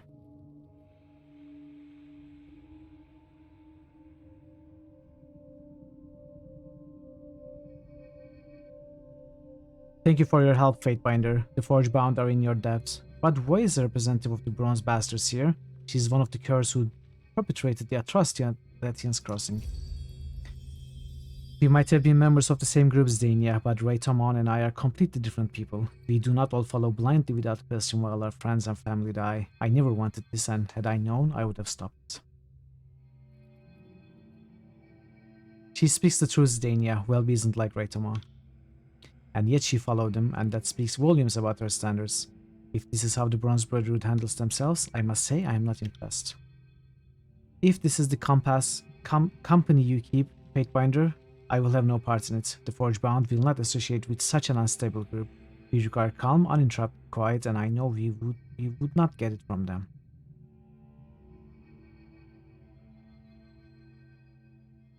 You want to work together? We must stand united against Kairos, or this is all for nothing. Absolutely not. The Forgebound work better without outside interference. The Bronze Brotherhood offer nothing to us, and you will have the Forgebound serving your army. It will be without the Brotherhood. Why? This is such an artificial way to make the player choose between them. It doesn't make any sense to me, honestly. Even with her reasoning, it doesn't make any sense. That is feeling way too strongly about this issue. What outside interference are you even talking about?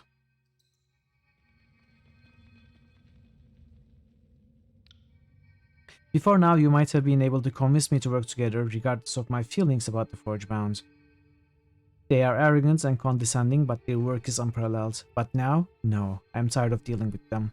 The Bronze Brotherhood are a disciplined, well-trained crew. Our accomplishments speak for themselves. We will not help if it means we have to endure their presence. No, this is very artificial. Yeah, I don't like this. This is the first time I didn't like the writing in this game.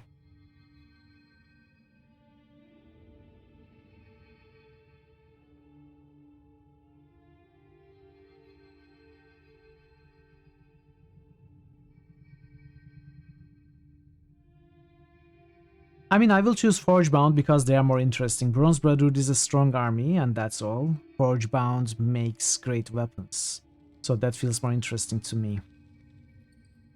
I will choose them, but I won't be happy about this. Why are the Bronze Brotherhood a better choice than the Forgebound? No matter the weapon placed in our hands, we can use it to take you to victory. As the protectors of Latin Crossing, we spend our time training and refining our skills. Lead the Brotherhood in the battle and you will emerge the victor. How can the Forgebound ensure we are victorious over Kairos? The weapons and armor available to your troops will have no equal. My Forgebound will arm and protect your soldiers such that they will never fall in battle. You also chose the Forgebound in your Rebel playthrough. Yeah, I mean, it is a more interesting choice. Xenia, I would have the Forgebound work with us against Kairos. You have made a wise choice, Fatebinder. Our weapons and armor will lead your army to victory. Are you sure that is what you want? By siding with the Forgebound, the Bronze Brotherhood will leave Latin's Crossing. We will no longer be welcome in our own home. Yes, I want the Forgebound to join me. Report to Ari in Venrin as well. Also, if I want to, make more reasons about why I'm choosing them, I think it makes sense to choose the Forgebound, also because the Bronze Brotherhood will never join Kairos' sides, not anymore. But Forgebound easily will. And they are in fact still on Kairos' side. If I don't get them to my side, they will continue to be on Kairos' side, which I don't want. But Bronze Brotherhood is already an enemy of Kairos. They will probably be defeated, but at least they won't be on the enemy's side, right? Yes, I want the Forgebound to join me. Report to Ari and Venrin as well. If anyone is able to end this war, I believe it will be you. You have shown masterful leadership skills and your army is lucky to have you at its head. I will meet with Ari and you will have weapons for your army unlike any other. She bows and salutes you. May the fires of your forge never cool.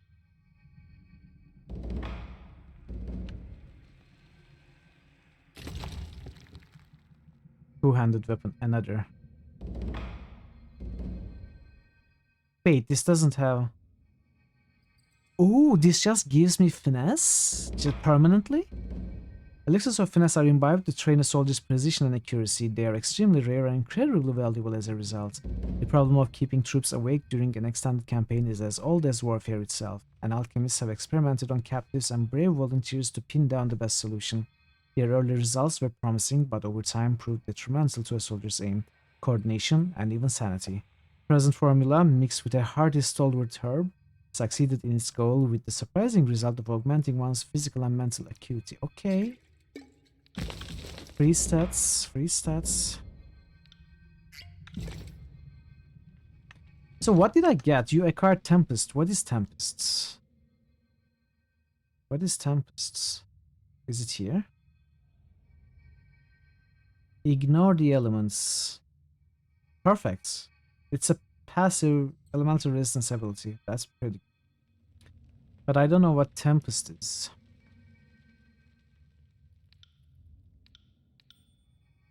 Lantry leveled up again.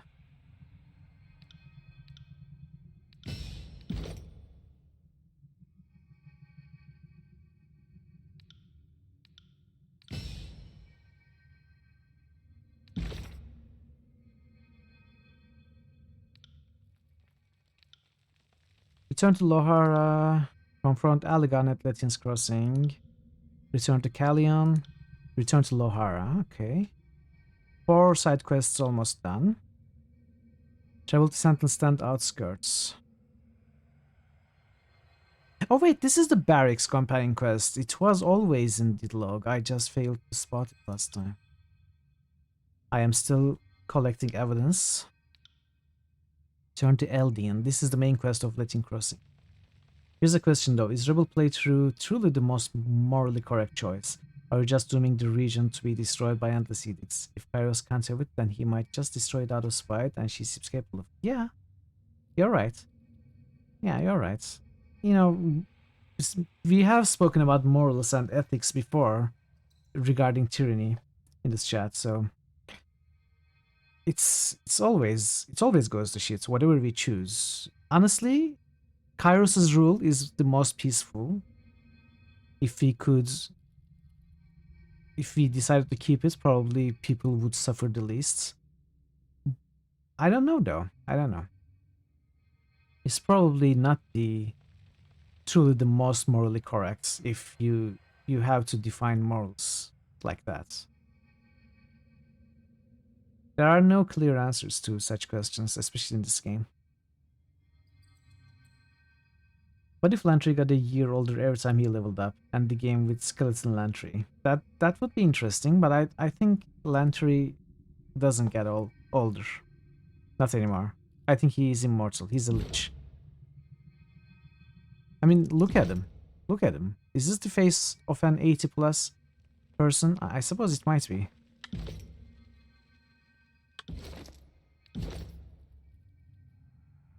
Is it even possible to end the game in subservience to Kairos? I don't know. I don't know.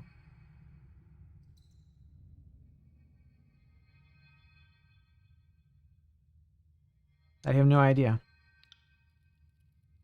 So, Forge Bound. Ignore the elements. Elemental Shield. We got an active version that works stronger. Plus 20.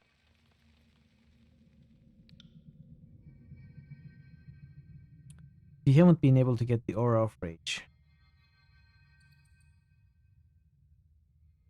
We got Intimidate though.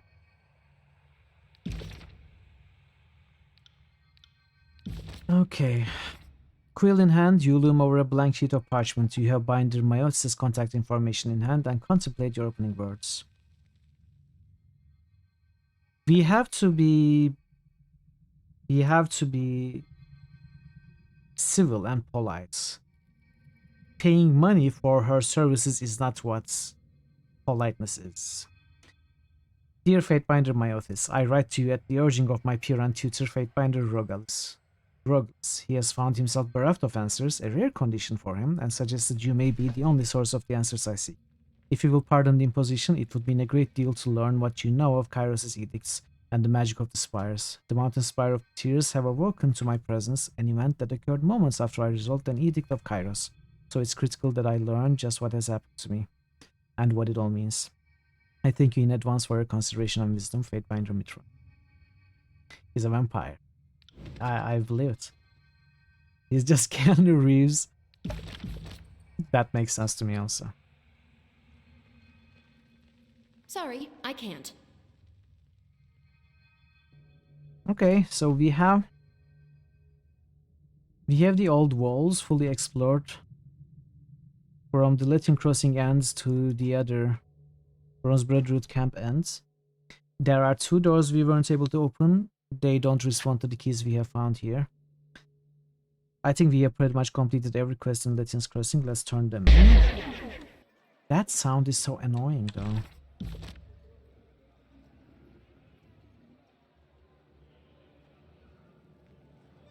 Fatebinder, it's good to see you alive. With all the commotion coming from inside the old wells, Eldin was beginning to worry about you. He sent me to find you should you return to Lethian's Crossing. Without a garrison here to protect us, the noises were disconcerting to say the least. Everyone here will sleep a little better knowing you have returned safely to us. The challenges of the old walls could never keep me from protecting Lethian's Crossing. We are grateful for your protection. He bows deeply, then runs off. I got it. So let's talk to Callian first. Thank you, Fatebinder, for helping me and my sister. I guess I didn't realize how unhappy she was. I was so focused on myself that I didn't see she was suffering because of it. She left Latin's Crossing to pursue her dreams of exploring the Tears. I truly hope she finds her dreams out there. If you see her, please keep an eye on her. Tears can be dangerous. As promised, here is what I owe you. Keep your rings, you will need them more than I do if she decides to run off again.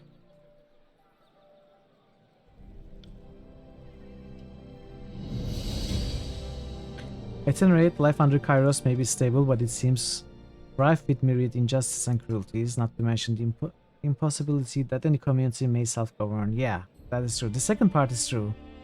I would make a comment about the first part. That last point alone has been justification for myriad wars in our own history.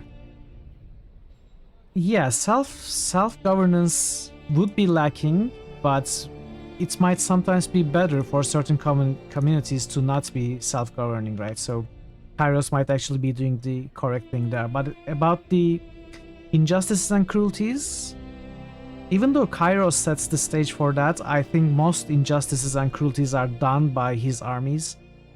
Like, if the Scarlet Chorus was dismantled completely, and if there was more of disfavored or a similar army, I think the cruelties and injustices would diminish to a great point. So I don't know about that either. Okay, we cannot return to Helmet. Can't do that. Can't do that.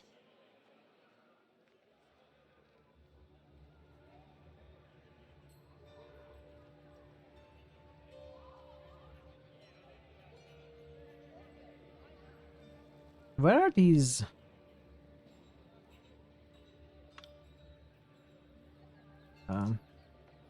Did I miss loot? Fatebinder, Dea cries out to you. I need your help, it's terrible. Her voice breaks and she wipes her hand across her eyes. My wife is dead. She puts her face in her hands and sobs. Poor Phaedra. She pulls her hands away, a fierce passion in her eyes. She was slain by the Bronze Brotherhood. This cannot be allowed to stand. I demand the Fatebinder's justice. You didn't seem very happy to have her around yesterday. You presume to know my feelings, just because I don't fawn over her, I don't love her. Because I don't smile and swoon when she speaks, I'm unhappy? How dare you? She puts a hand over her eyes and sobs. I can find her killer, but do you know how it was the Brotherhood? The necklace. Her hand moves to her neck, tracing bearskin. She was wearing the necklace I gave her when she burst into tears. It was a younger man. Her words tremble with her sobs. Sandro. She whispers the name in a lowered tone. He struck her dead and took the necklace. I was paralyzed. I froze and just watched. Her eyes well up as more tears overtake her. Bearing false witness can lead to even more murder. Are you sure it was Sandro and not some other Brotherhood mercenary? Of course I'm sure. I would recognize Sandro anywhere. The angry tone in her voice rises. He and Phaedra were friends once. They had a falling out years ago over some trivial matter. He must still be angry about it. I think he took the necklace as a token. You know how these mercenary tags are. I think her wife was cheating on her with Sandro, and her wife has given the necklace to Sandro as a token. So Dea killed Phaedra and, trying to pin it on Sandro. I'll be back after I find Sandro. Kill Sandro and please bring back the necklace. The thought of those thugs pawning it. She rests her head in her hands and sobs. You can't let him get away with this. The Brotherhood's hideout is somewhere in the Twin Rivers. Find them and give me some peace. Okay, I must have missed the side quests when I was picking the quests up earlier.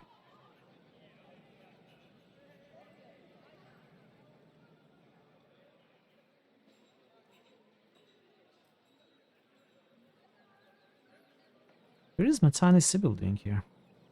Hello, Fatebinder. What brings you to Lithian's Crossing? I figured you'd be too busy to visit us here. What can I do for you? It's good to see you, Matani. It's good to see you as well, Fatebinder. I'm always happy to see a friend face. You are welcome in the crossing anytime. How did you end up in charge of the Wandering Guard here?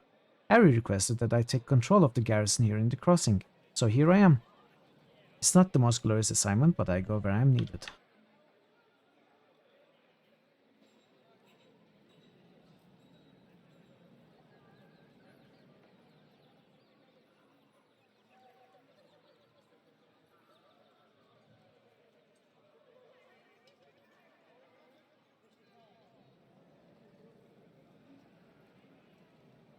Allegan appears visibly shaken by seeing you in the flesh. Fatefinder, he stammers. How good to see you. I know you've been spreading false rumors about your brother. Allegan's face pales and he takes a small step back. How do you know that they are false? I saw the bodies myself. They are Scarlet Chorus blood chanters killed by this favored. It was a simple mistake, Allegan protests. How could I know if they were chorus members or not? I had no choice, Fatebinder. Allegan backs away. Please, I have a family to take care of. He turns and starts to run away. How can we never stop someone who is running away from us? It should be relatively simple. What is going on here? Allegan is working with the disfavored to smear your name. Gino's eyes glaze in a bitter rage. Why, Allegan, after all these years? Why? His shout echoes throughout the settlement. Allegan shrinks in place, his knees wobbling in an increasingly difficult effort to keep him from toppling over. Your father always favored you, always pushed me around. I just wanted a chance to run things for us. Oh, okay, so he's an asshole. He wasn't under pressure by disfavored or something. Gino's face grows still while his lips remain as the only thing in motion. And you never will. Be gone from here, Allegan. Never show your face again. Allegan's lips tremble in a failed attempt to mutter a reply, but eventually falls victim to the weight of his head as he droops down. He picks a small sack nearby and slowly scampers off. Thank you for settling that horrid affair with the rumors. Unfortunately, my name means nothing in the crossing. Perhaps you, as Tunan's Fatebinder, can speak to Eldin on my behalf and clear my name? I will talk to him right away.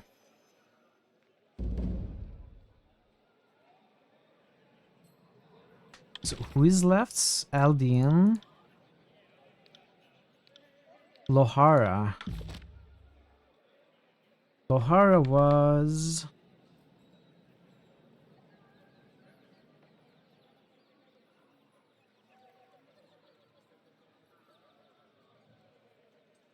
The Forge?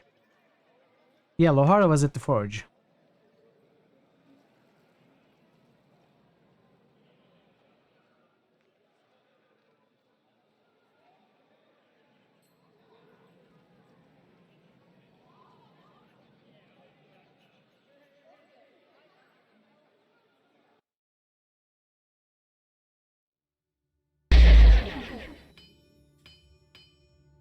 Apprentice Garrick.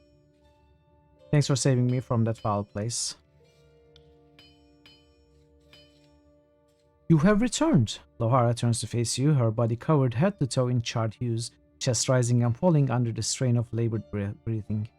There is always more demand for iron than there is time in a day. She removes a set of heavy canvas gloves and balls her fists, the joints of her fingers crackling in unison. How may I be of assistance? I found the missing weapon shipment for you. Thank you for finding our missing weapons, Mithril. A sigh of relief escapes her. We almost had to leave the forge idle for the day on account of material shortages, and we've no desire to find out what will happen if we don't meet our quota. Add losing those weapons on top of it all, and who knows what we'd be subjected to. We have to get everything repaired and back in the right hands. She attempts a good-natured laugh, but it falls flat. I found Apprentice Garrick. I've already spoken to him, the youngest Weasel Toad. The young Wait, what did we get? The young Weasel thought he could find rare metals in the old walls, did he? I'm more impressed that he returned with his life than anything he might have found. Thanks for your hard work, Fatebinder. You deserve a reward at least.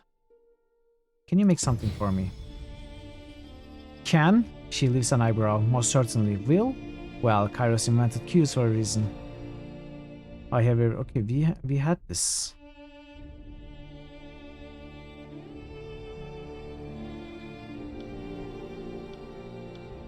Okay. What did we get? Wrong. I mean, it's heavy armor. Unless we can change the armor of Barrick at some point. Potion of Heroes.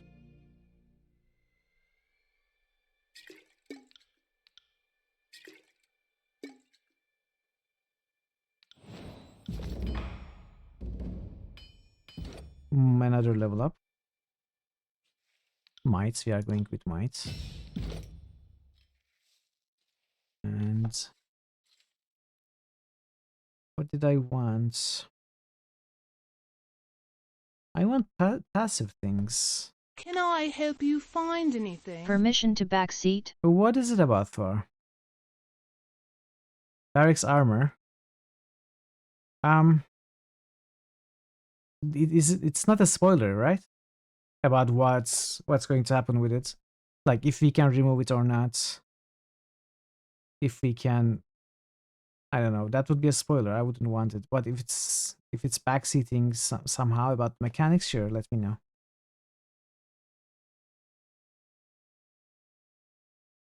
First answer foe, I don't want the tones. First look, this is passive. Okay, let's go with this passive. You regret your, okay, it was a spoiler then. Perfect.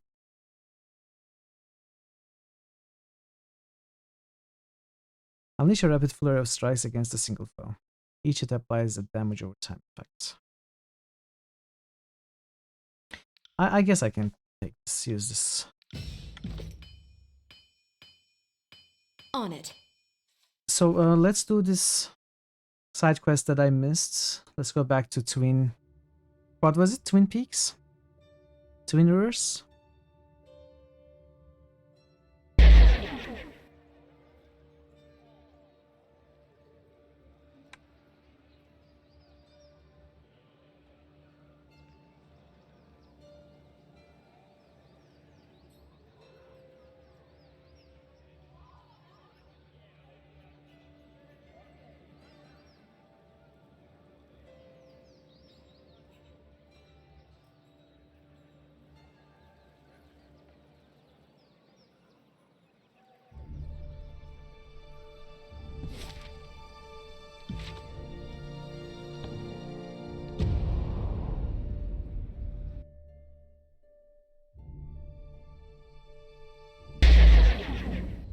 I don't like this sound. Is it always going to happen?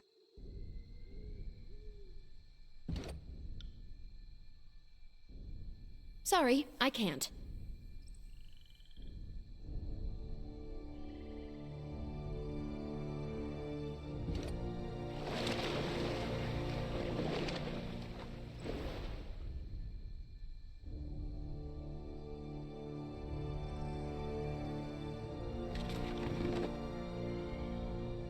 There's no one left here. Where is the Sandro? Can't do that. Wait, did I miss this? Oh, I missed an area maybe. Or maybe it's new. Can't do that.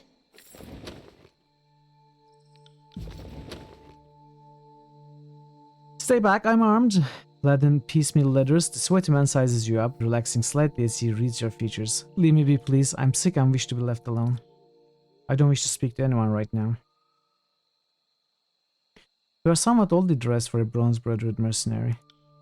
He looks down at what he's wearing. Oh, I'm not actually a Brotherhood soldier. He stops for a moment, gagging a reaction. It was the only way I could see to get out of Lithian's Crossing alive. Dea was trying to find me. I thought it best to disguise myself as a Brotherhood sellsword and follow them. I found a dead brother and donned some of his armor. I didn't really have time to figure out how to put it all on, but it worked well enough to get me here. You seem nervous, not ill. Indeed I am. I can't stomach it anymore. I thought I'd get used to seeing people die, but the Brotherhood and their raids, there's just no end in sight. He kicks at the soil, his hands idly playing with his necklace at his feet as his feet shuffle anxiously. Hey Woozy! How are you, Woozy? Good to see you. Welcome. I just want to be away from the folk of the crossing right now. I know you killed Dea's wife. What? You must be joking. I would never. His mouth moves, but no words form as he steps back a pace. It's a lie. His eyes dart about the many directions he could run.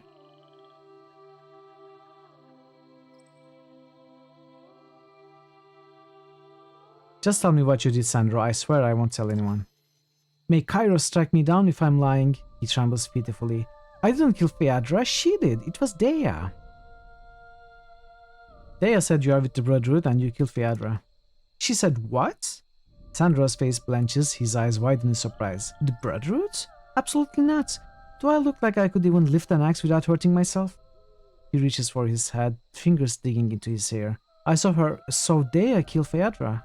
She killed her own wife and blamed, he said slums, that motherless trollop is trying to frame me. Going to lurk and listen while cooking. That sounds great. Enjoy your cooking, Uzi. Enjoy your cooking, and thank you so much for the lurk. Why would Dea kill her own wife? How should I know? Dea was never happy with her, and she just wasn't happy that Fiadra and I were friends. Fiadra never should have married her. I told Fiadra it was a bad idea, but she wouldn't listen, and now she's dead. If you and Fiadra were friends, why would Dea frame you?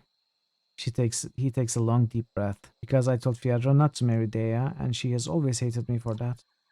Fiadra and I have been friends since childhood. We promised to always be honest to each other, even when it hurts.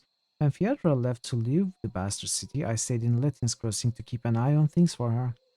When Fiadra told me she'd fallen in love, I was initially happy for her. But when she brought Dea back to Letyn's Crossing to meet me, I could see right away that Dea wasn't interested in Fiadra aside from what Fiadra could offer her. If you're lying by omission, I'll personally toss you into the dungeons with bastards. Okay, I'm going to use the athletics option, even though I like the lore option more. For mechanical reasons, my lore is very high, it won't give me much experience. Whereas I'm not losing athletics much. Let's use that. Alarmed, Sandro throws up his arms to save you off. Please have mercy! You see, Phaedra, well, she was Letyn's granddaughter. As Letyn's only known female heir, she inherited the land that Letyn Crossing sits on. But she didn't like to make a fuss about it. She just did what was needed to ensure the future of the town and left it at that.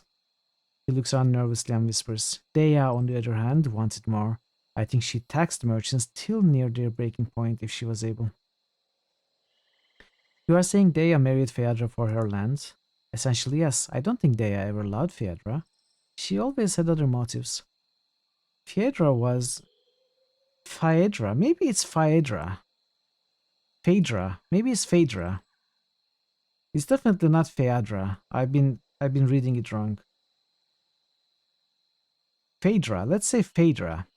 Phaedra was head over Kairos in love with Dea. She was charismatic and always knew what to say to Phaedra to make her smile. But as soon as Phaedra's back was turned, Dea's fangs would start to show, in a matter of speaking, I mean. Why are you wearing Phaedra's necklace? This? He touches the simple turquoise medallion around his neck. It's mine. Phaedra bought it for me in Arden 10 years ago. Sandra looks about. Did Dea tell you this was Phaedra's necklace? That's absurd. The necklace is a symbol of the friendship Phaedra and I had.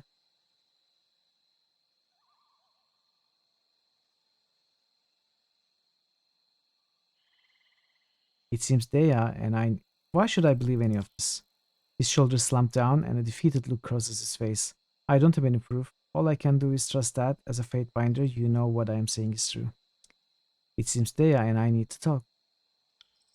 Speak with your blade, not just your words, Sandra scowls, making a slashing motion with his hand. Thank you for hearing me out. She's never been the friendliest person, but I didn't think Dea would do something like this.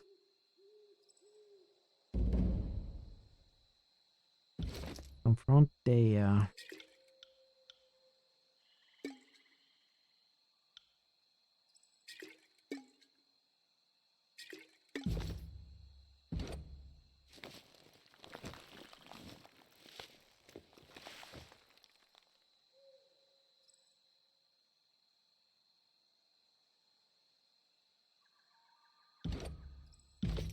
How is my money situation? 30, okay.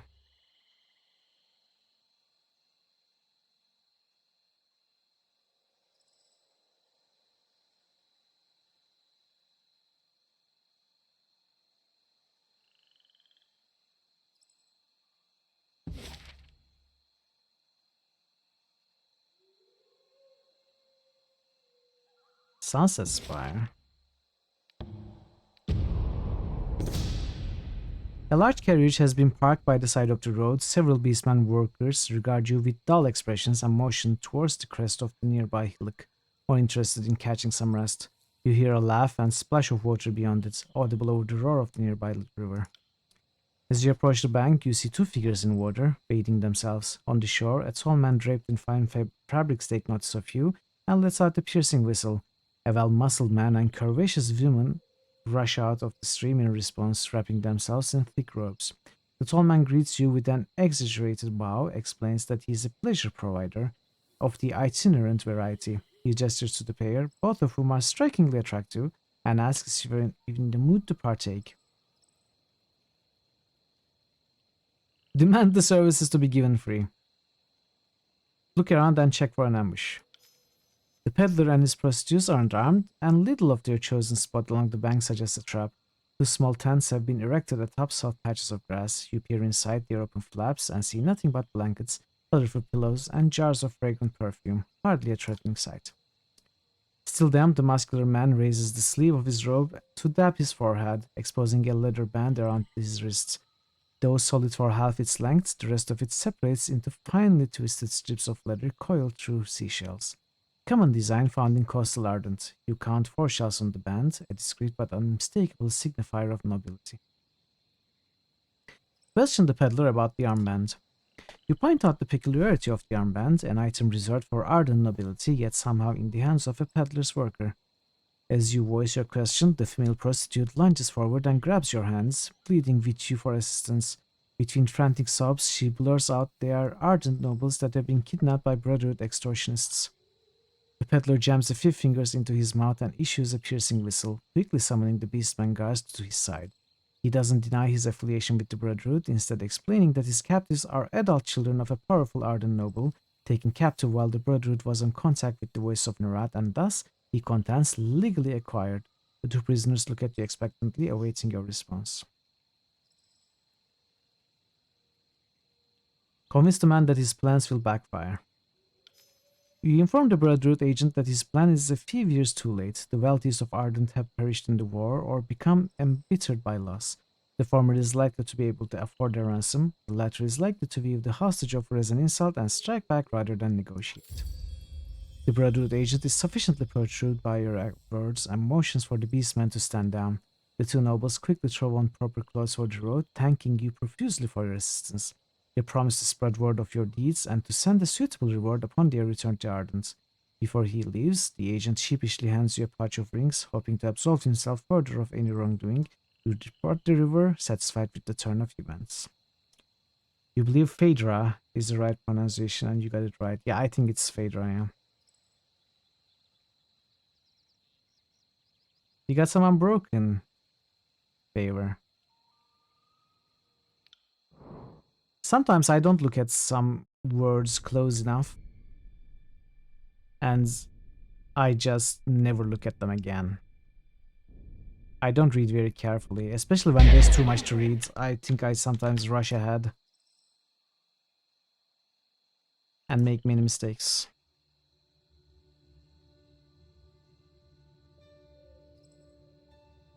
Sorry, I can't.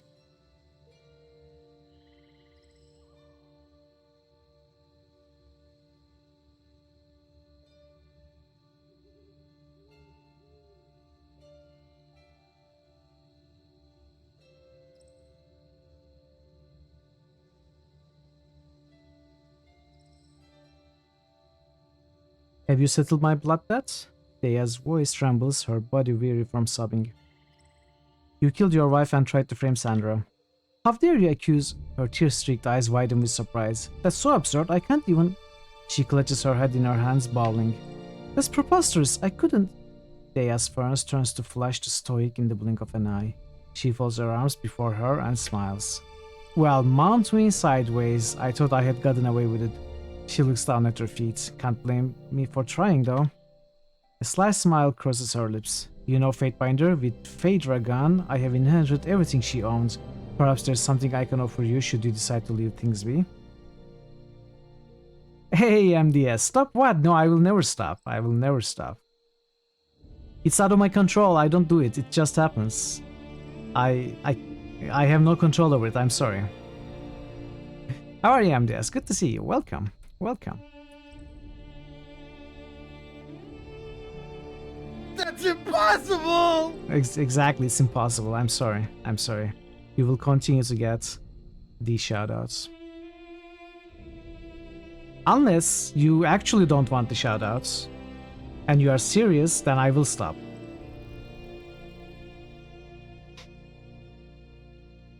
First, I have a few questions. You must say you are glad the hardware issues you were worried about don't seem to have been anything. Okay, that's good. That's good. Perfect. Perfect. Really, what else could you want to know?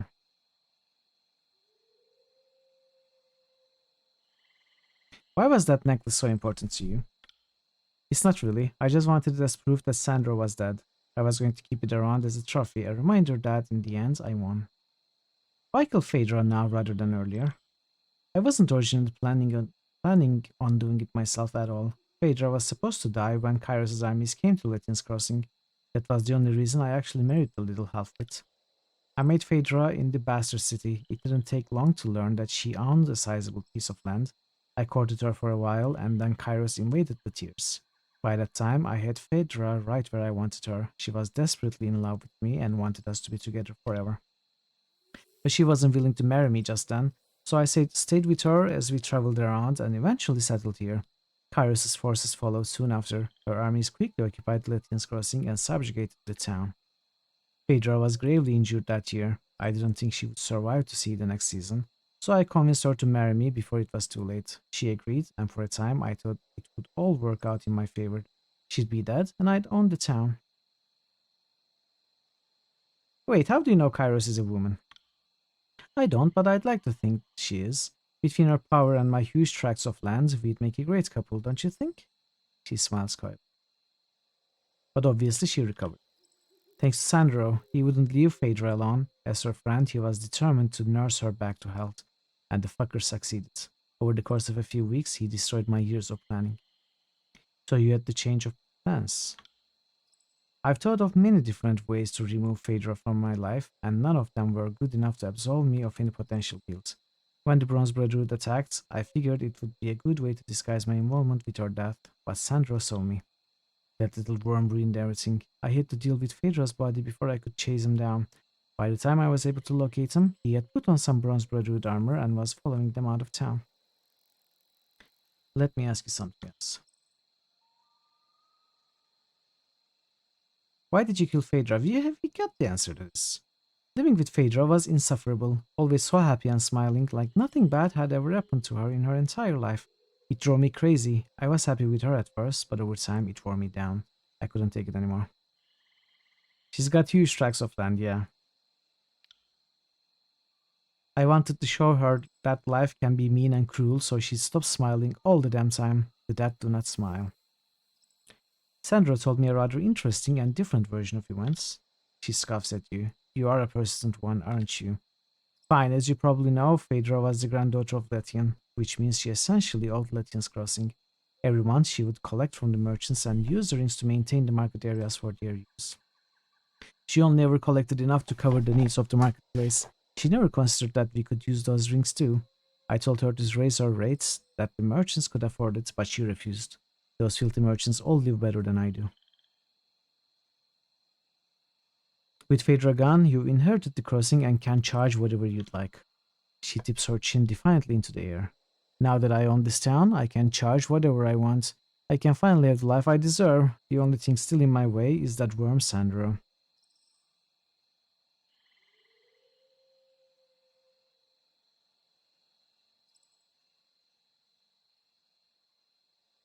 So, Sandro is your problem. I wash my hands of this mess and of you. I can kill him for you. You'll soon be making enough rings that you can pay someone who cares to kill him for you. We can take... Well, I think I will just kill the woman. I've heard enough. You disgust me. That's unfortunate. She slides her hand up to her ear, pulling from her hair a long, slender pin. Brandishing the makeshift weapon, she throws herself at you. Send them at me in waves! I mean, do you think you actually have a chance? Come and face my iron!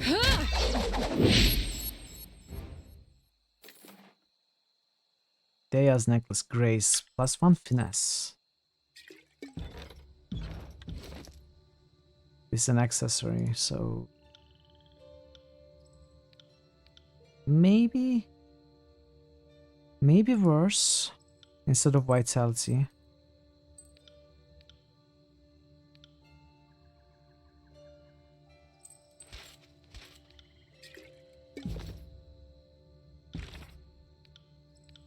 It is that quest completed.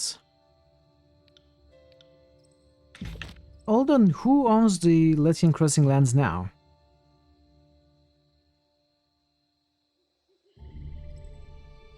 Aldean, I suppose. Since there are no women left in the family.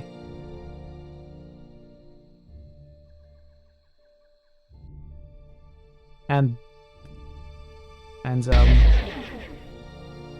they had no children. May the silence of peace and the jangling of rings both follow you in all things. I was hoping you could clear Gino's name. I am the elder here, Fatebinder, but my words only hold so much weight. Without any evidence to the contrary, why should people believe one story over another? I have seen the bodies myself. They were Scarlet Chorus members butchered by these favorite soldiers. Gino is innocent of all the claims against him. If this is the case, how in the tears did the other story even start? Allegan was working with the disfavored to run Gino out of town for witnessing them bury the bodies. You have done something wonderful here, Fatebinder.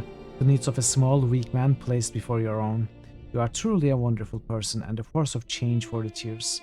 I will tell the other merchants and settlers the truth of the matter and clear Gino's name. My armor feels lighter.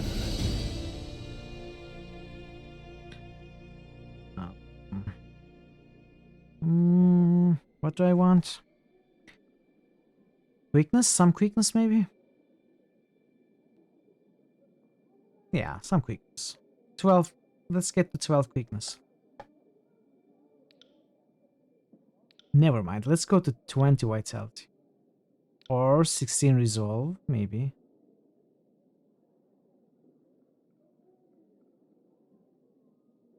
Yeah, let's get the 16 resolve.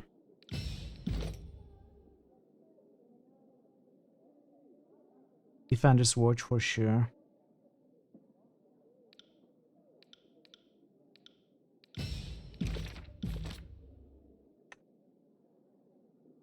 Okay. I recovered the Magebane helm from Raitomon. Aldian's face breaks into an enormous smile and he puts out his hands in joy. I knew you wouldn't fail. Now we can put it back where it belongs. Please let me have it. Of course, here you go. Aldian gingerly takes the helm from your hands, breathing a sigh of relief. Thank you, Fatebinder. No words could ever express our gratitude or touch the death of people of Latian's Crossing over you. You have saved us all. Crossing over you. Okay. I'll be on my way. Oh, we can take the Magebane helm. Turn to Ari. I'm not going to take it. I'm not going to use it as an artifact. I will leave it here.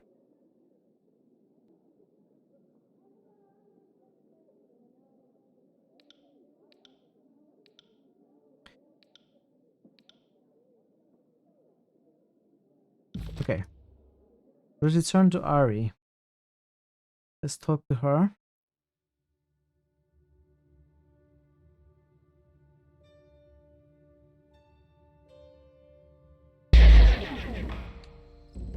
I think we have finished the Latian's Crossing part. I think we have done everything. Read the Sage's Missive. Dear Fatebinder Mithril, may this missive find you in able health. I write to you in hopes of striking a bargain with the court.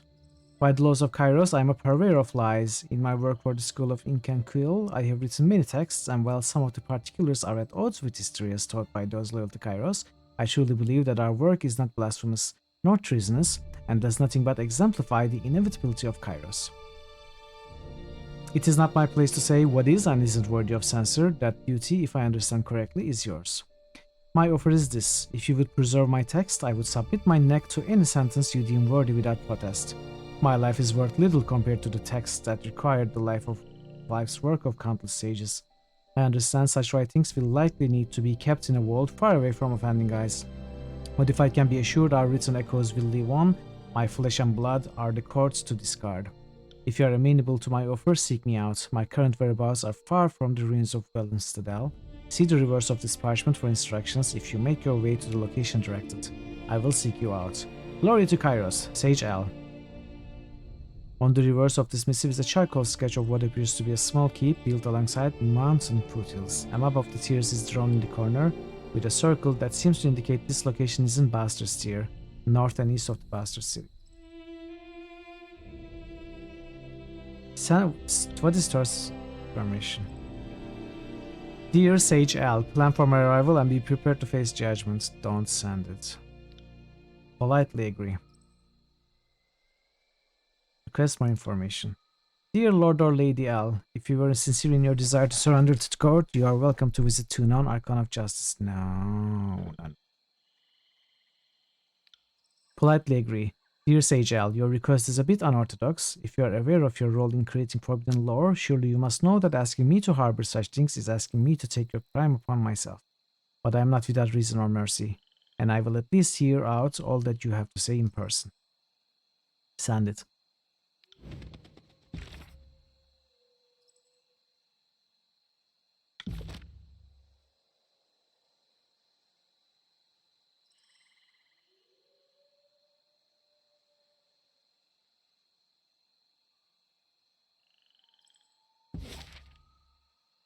All right.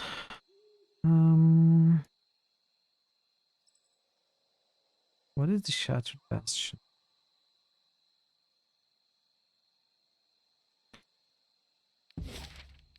Let's go to Ari first. Ari was in Ascension Hall, right?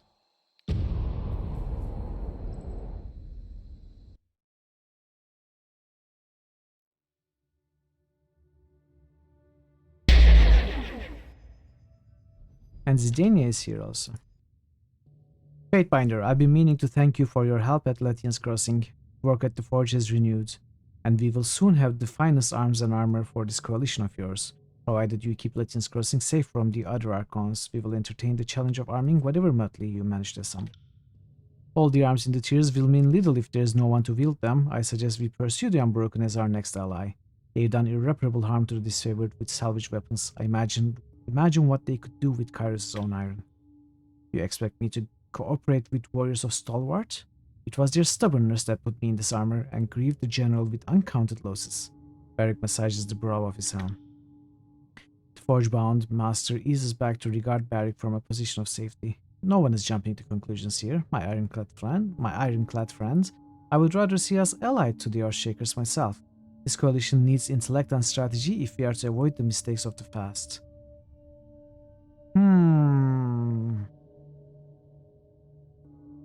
So we have to make another choice. Earthshakers or the Ironclad? No, not the Unbroken. She blinks at him twice. You are a remarkable specimen, aren't you? When this conflict is over, you must allow me to inspect that suit of yours.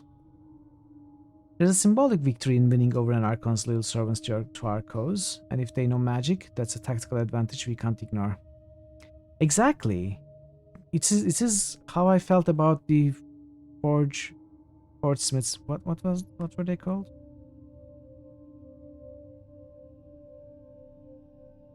So rather than recruiting the Unbroken, who are already enemies of Kairos, we should recruit Kairos' own forces. You're off to bed. See you next time. See you next time, Parrot. Have a great rest. Thank you so much for being here, for modding. And I won't be going for much later, so you won't be missing much. I'm just wrapping this part up, and I will be ending as well. So thank you again. I'll see you tomorrow, hopefully. Have a great rest. Ari taps his chin in thought. If we are certain the Earthshakers won't stay loyal to their disfavored allies and strike us from within, then perhaps this is the right course of action. Why don't we try to recruit both? Oh, we certainly should try, assuming they are all willing to share the same tent, and assuming other powers don't get to them first. In time, we should seek to gather as many allies as we can, but you are our top representative and can't be in two places at once, so whom do you wish to approach first? What might the Earthshakers Guild offer our coalition? Though the Earthshakers aren't a very large group, their spells to shape, move, and destroy stone would be an extraordinary boon to our coalition, and an important advantage to deny the disfavored. I feel it unwise to surround ourselves with mystics, especially ones drawn from our enemies. We need more warm bodies to defend our holdings. That said, we would indeed be stealing from our enemy to strengthen ourselves, and, well, I can't argue against sound strategy like that. What, Nox? Okay. That's not even the game you want.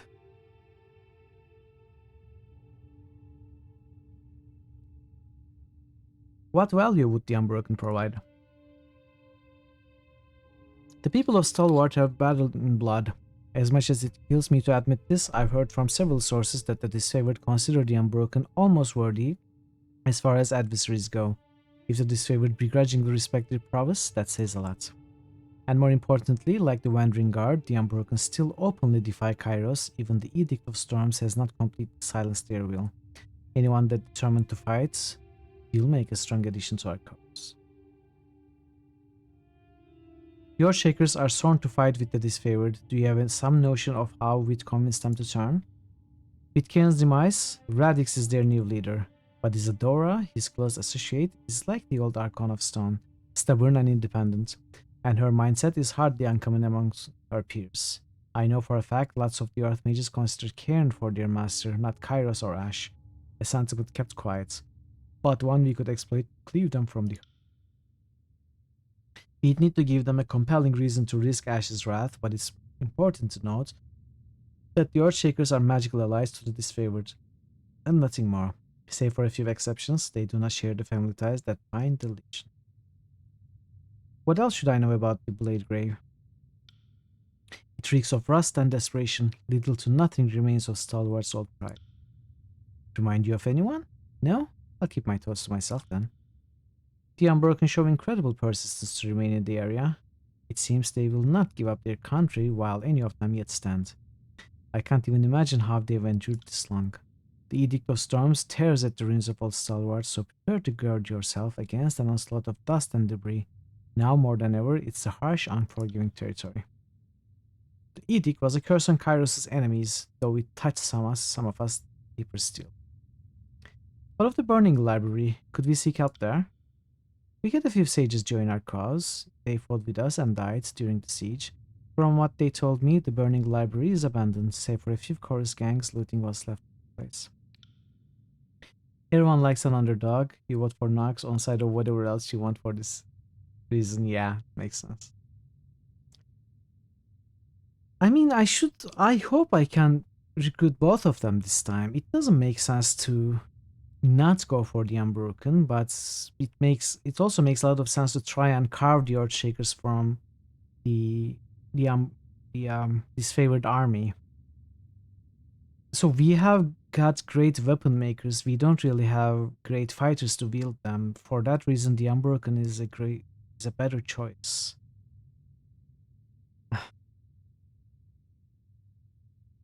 I don't know. Let's go for the Earthshakers first.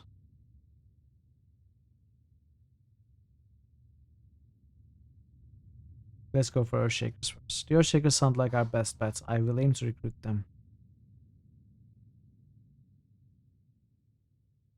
I guess, I don't know. Yeah. Then you should make contact with a member of their guild as soon as possible. Any soldier operating under Graven Ash's command is in danger of enraging the locals, and the Earthshakers are presently separated from the main disfavored force. The vulnerability of the mages could make them more receptive to our offer. We may never get a better chance to turn them to our side. If we are going to win them over, start by making contact with my friend Isadora. When last we exchanged missives, she was near Halfgate and may still be there. Since the Stone Sea is crawling with the chorus, I'd imagine Isadora might forego the traditional Earthshaker garb. We always told each other if we had to speak about dire matters and worried we are being observed, we'd use the phrase, "I'd sell my left arm for some sable root wine," and reply with, "Sorry, I shared the last of mine with the beasts," if it's safe to tell. Find her, help her if you can, and do whatever you can to bring them around. We'll be here, gathering our strength and setting up forges to arm the coalition. Best of luck, Fatefinder. Received a missive from Tunon. Oh no, the boss. Status report. Fatebinder, you are to report to Bastard City at once. Be prompt, lest I mistake your tiredness for reluctance.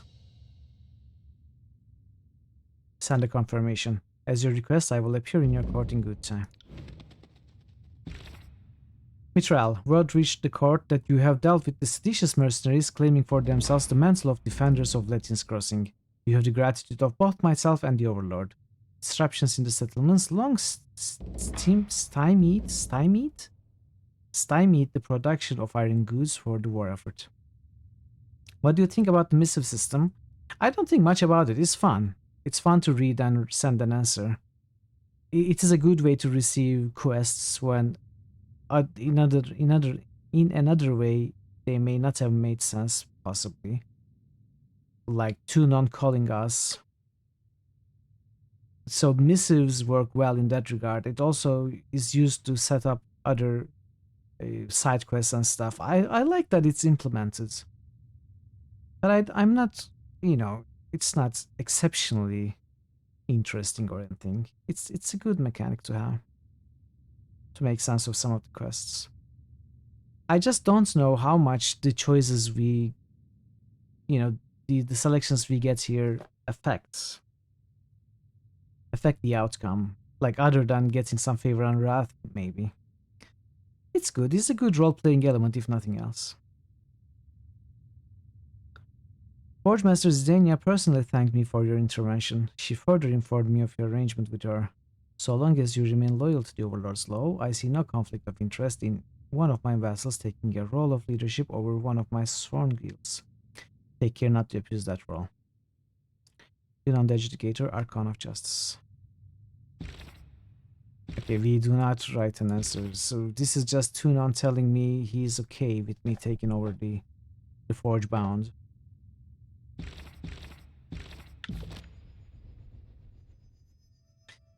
It does give me some sort of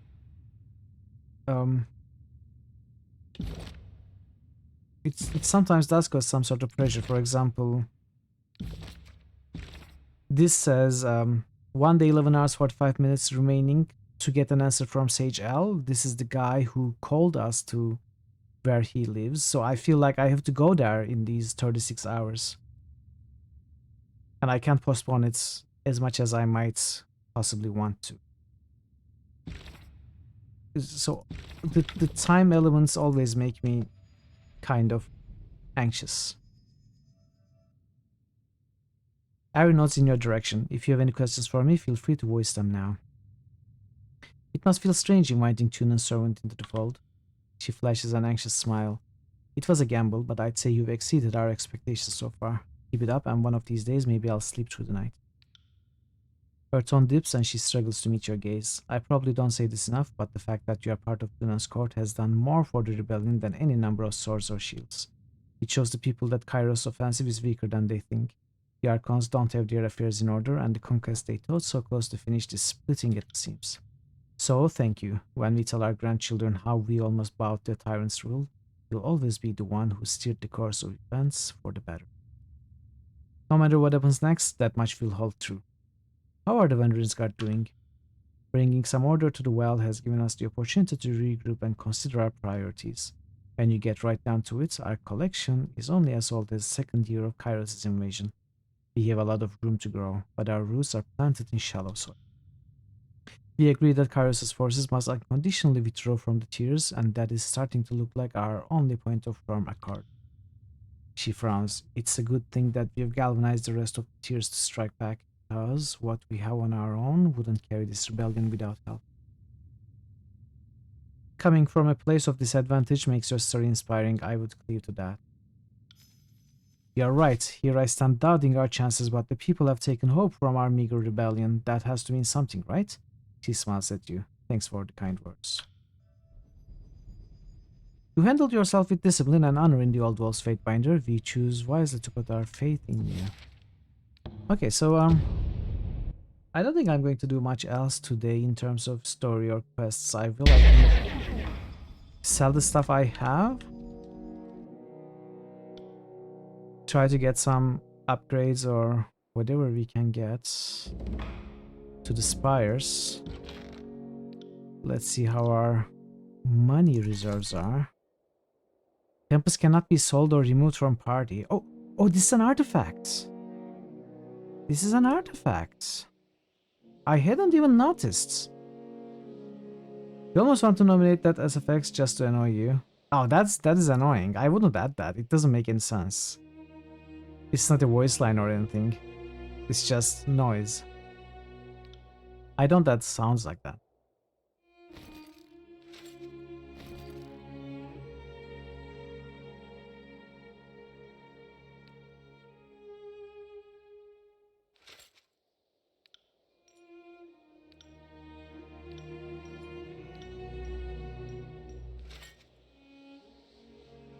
Okay, nice. We have some money now. We have money to spare now. That is good. I don't have to be... I don't have to fret over it anymore. I can even get some sigils.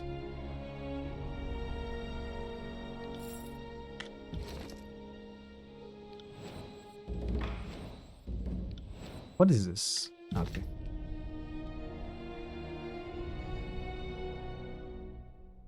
What tips and rumors do you have for me? I'm afraid not. Okay. Find anything. It's an opal. It's something to sell, right? For the stream ends, you want to ask if you could change your introduction message from the Stronghold 1 to kinda hello. You don't have to ask, just use the appropriate channel point redemption. You may change it any number of times you want, whenever you want. You never have to ask.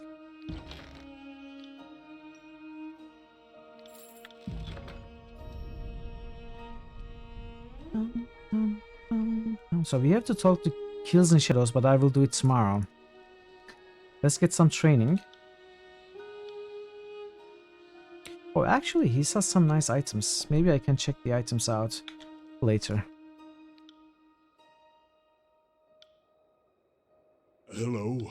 New custom greeting Hello? request by Thor Obliterator. Perfect. I will change it as soon as I can. Probably on Monday.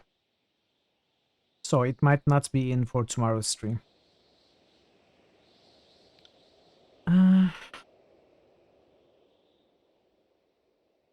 Heal wield. It's maxed. Dodge, I suppose? Or parry? Doesn't matter. You are maxed, so one-handed weapons. And I will get I got lore it. if I can. I need Long Fang here. Let's go.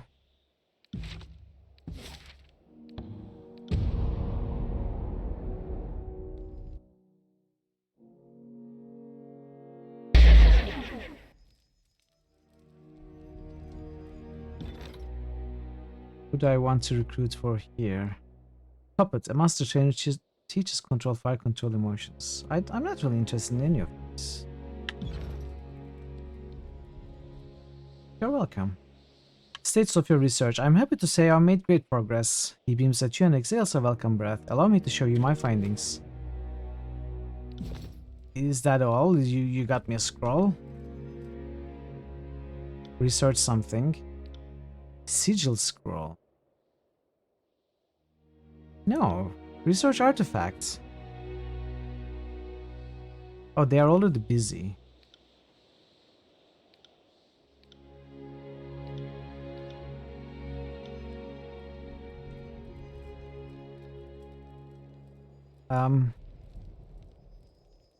Who was the Lord Trainer?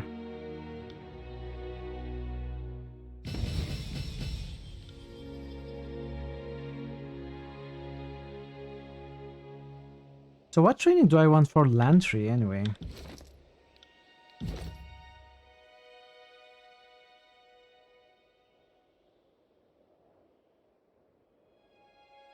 Frosts? I can get some frosts.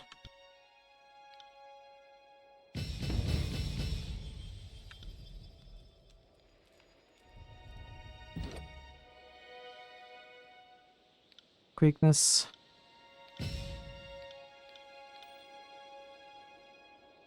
Quickness. Voice of Ages. I have to remember to go back to the old worlds tomorrow. I think there were 2 sigils that I could read, or whatever they are. I assume they are sigils. With the Voice of Ages.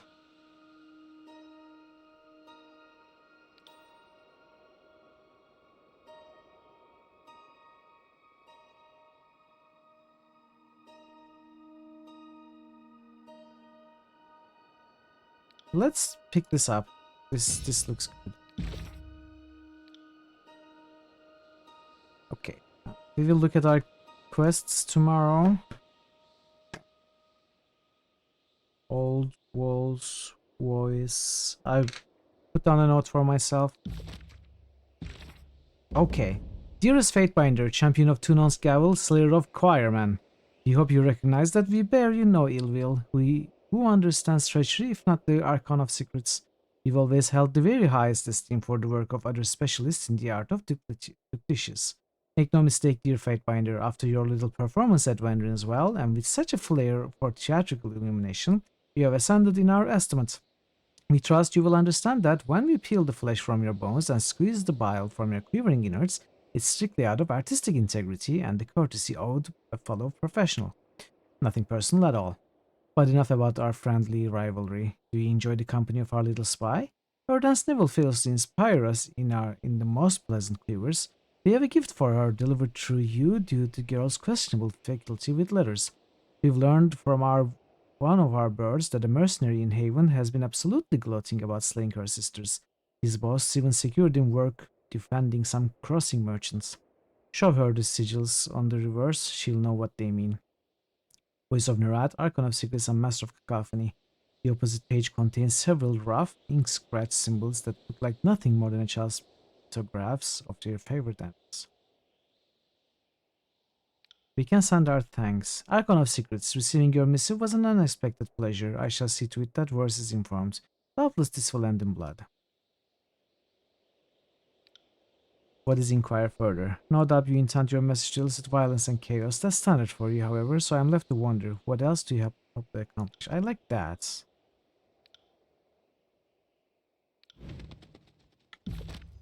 So we are going to talk to Verse tomorrow. We are going to talk to companions tomorrow. We are going to go back the old walls to read what we missed. And we are going to visit Tunon and then continue on to the other quests. There is quite a lot more to do, but I think we have finished the Lethian crossing portion of chapter 2. So, yeah, I'm done for today. I will find us someone to raid and let's see where we can go.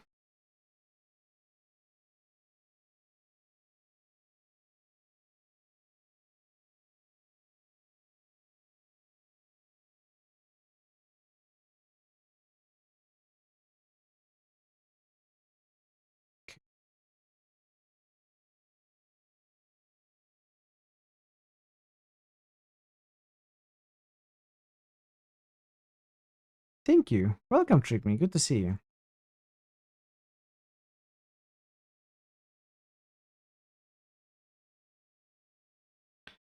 Let's rate Pogdog. I'm not sure what he's doing. It says D&D with chat. It looks interesting. Let's see what he's doing. It looks interesting for sure. Let's read him. Say hi. And enjoy the stream. Thanks so much for being here. I hope you're enjoying the streams. I'm enjoying this game as always, and I will be back for it tomorrow. And yeah. Thanks for being here, for the chats and the lurks and the follows and the raids. Raid by Nebuka and Gil. And the resub by Nebuka also. Yeah, I appreciate all of it. Thank you, everyone. I hope to see you tomorrow, or if not, whenever you can make it again, as soon as possible. Until then, take care of yourselves and be well. You love these streams? Well, these streams love you as well. You're very welcome, everyone. Hope to see you as soon as possible. Until then, take care of yourselves and be well. And goodbye for now.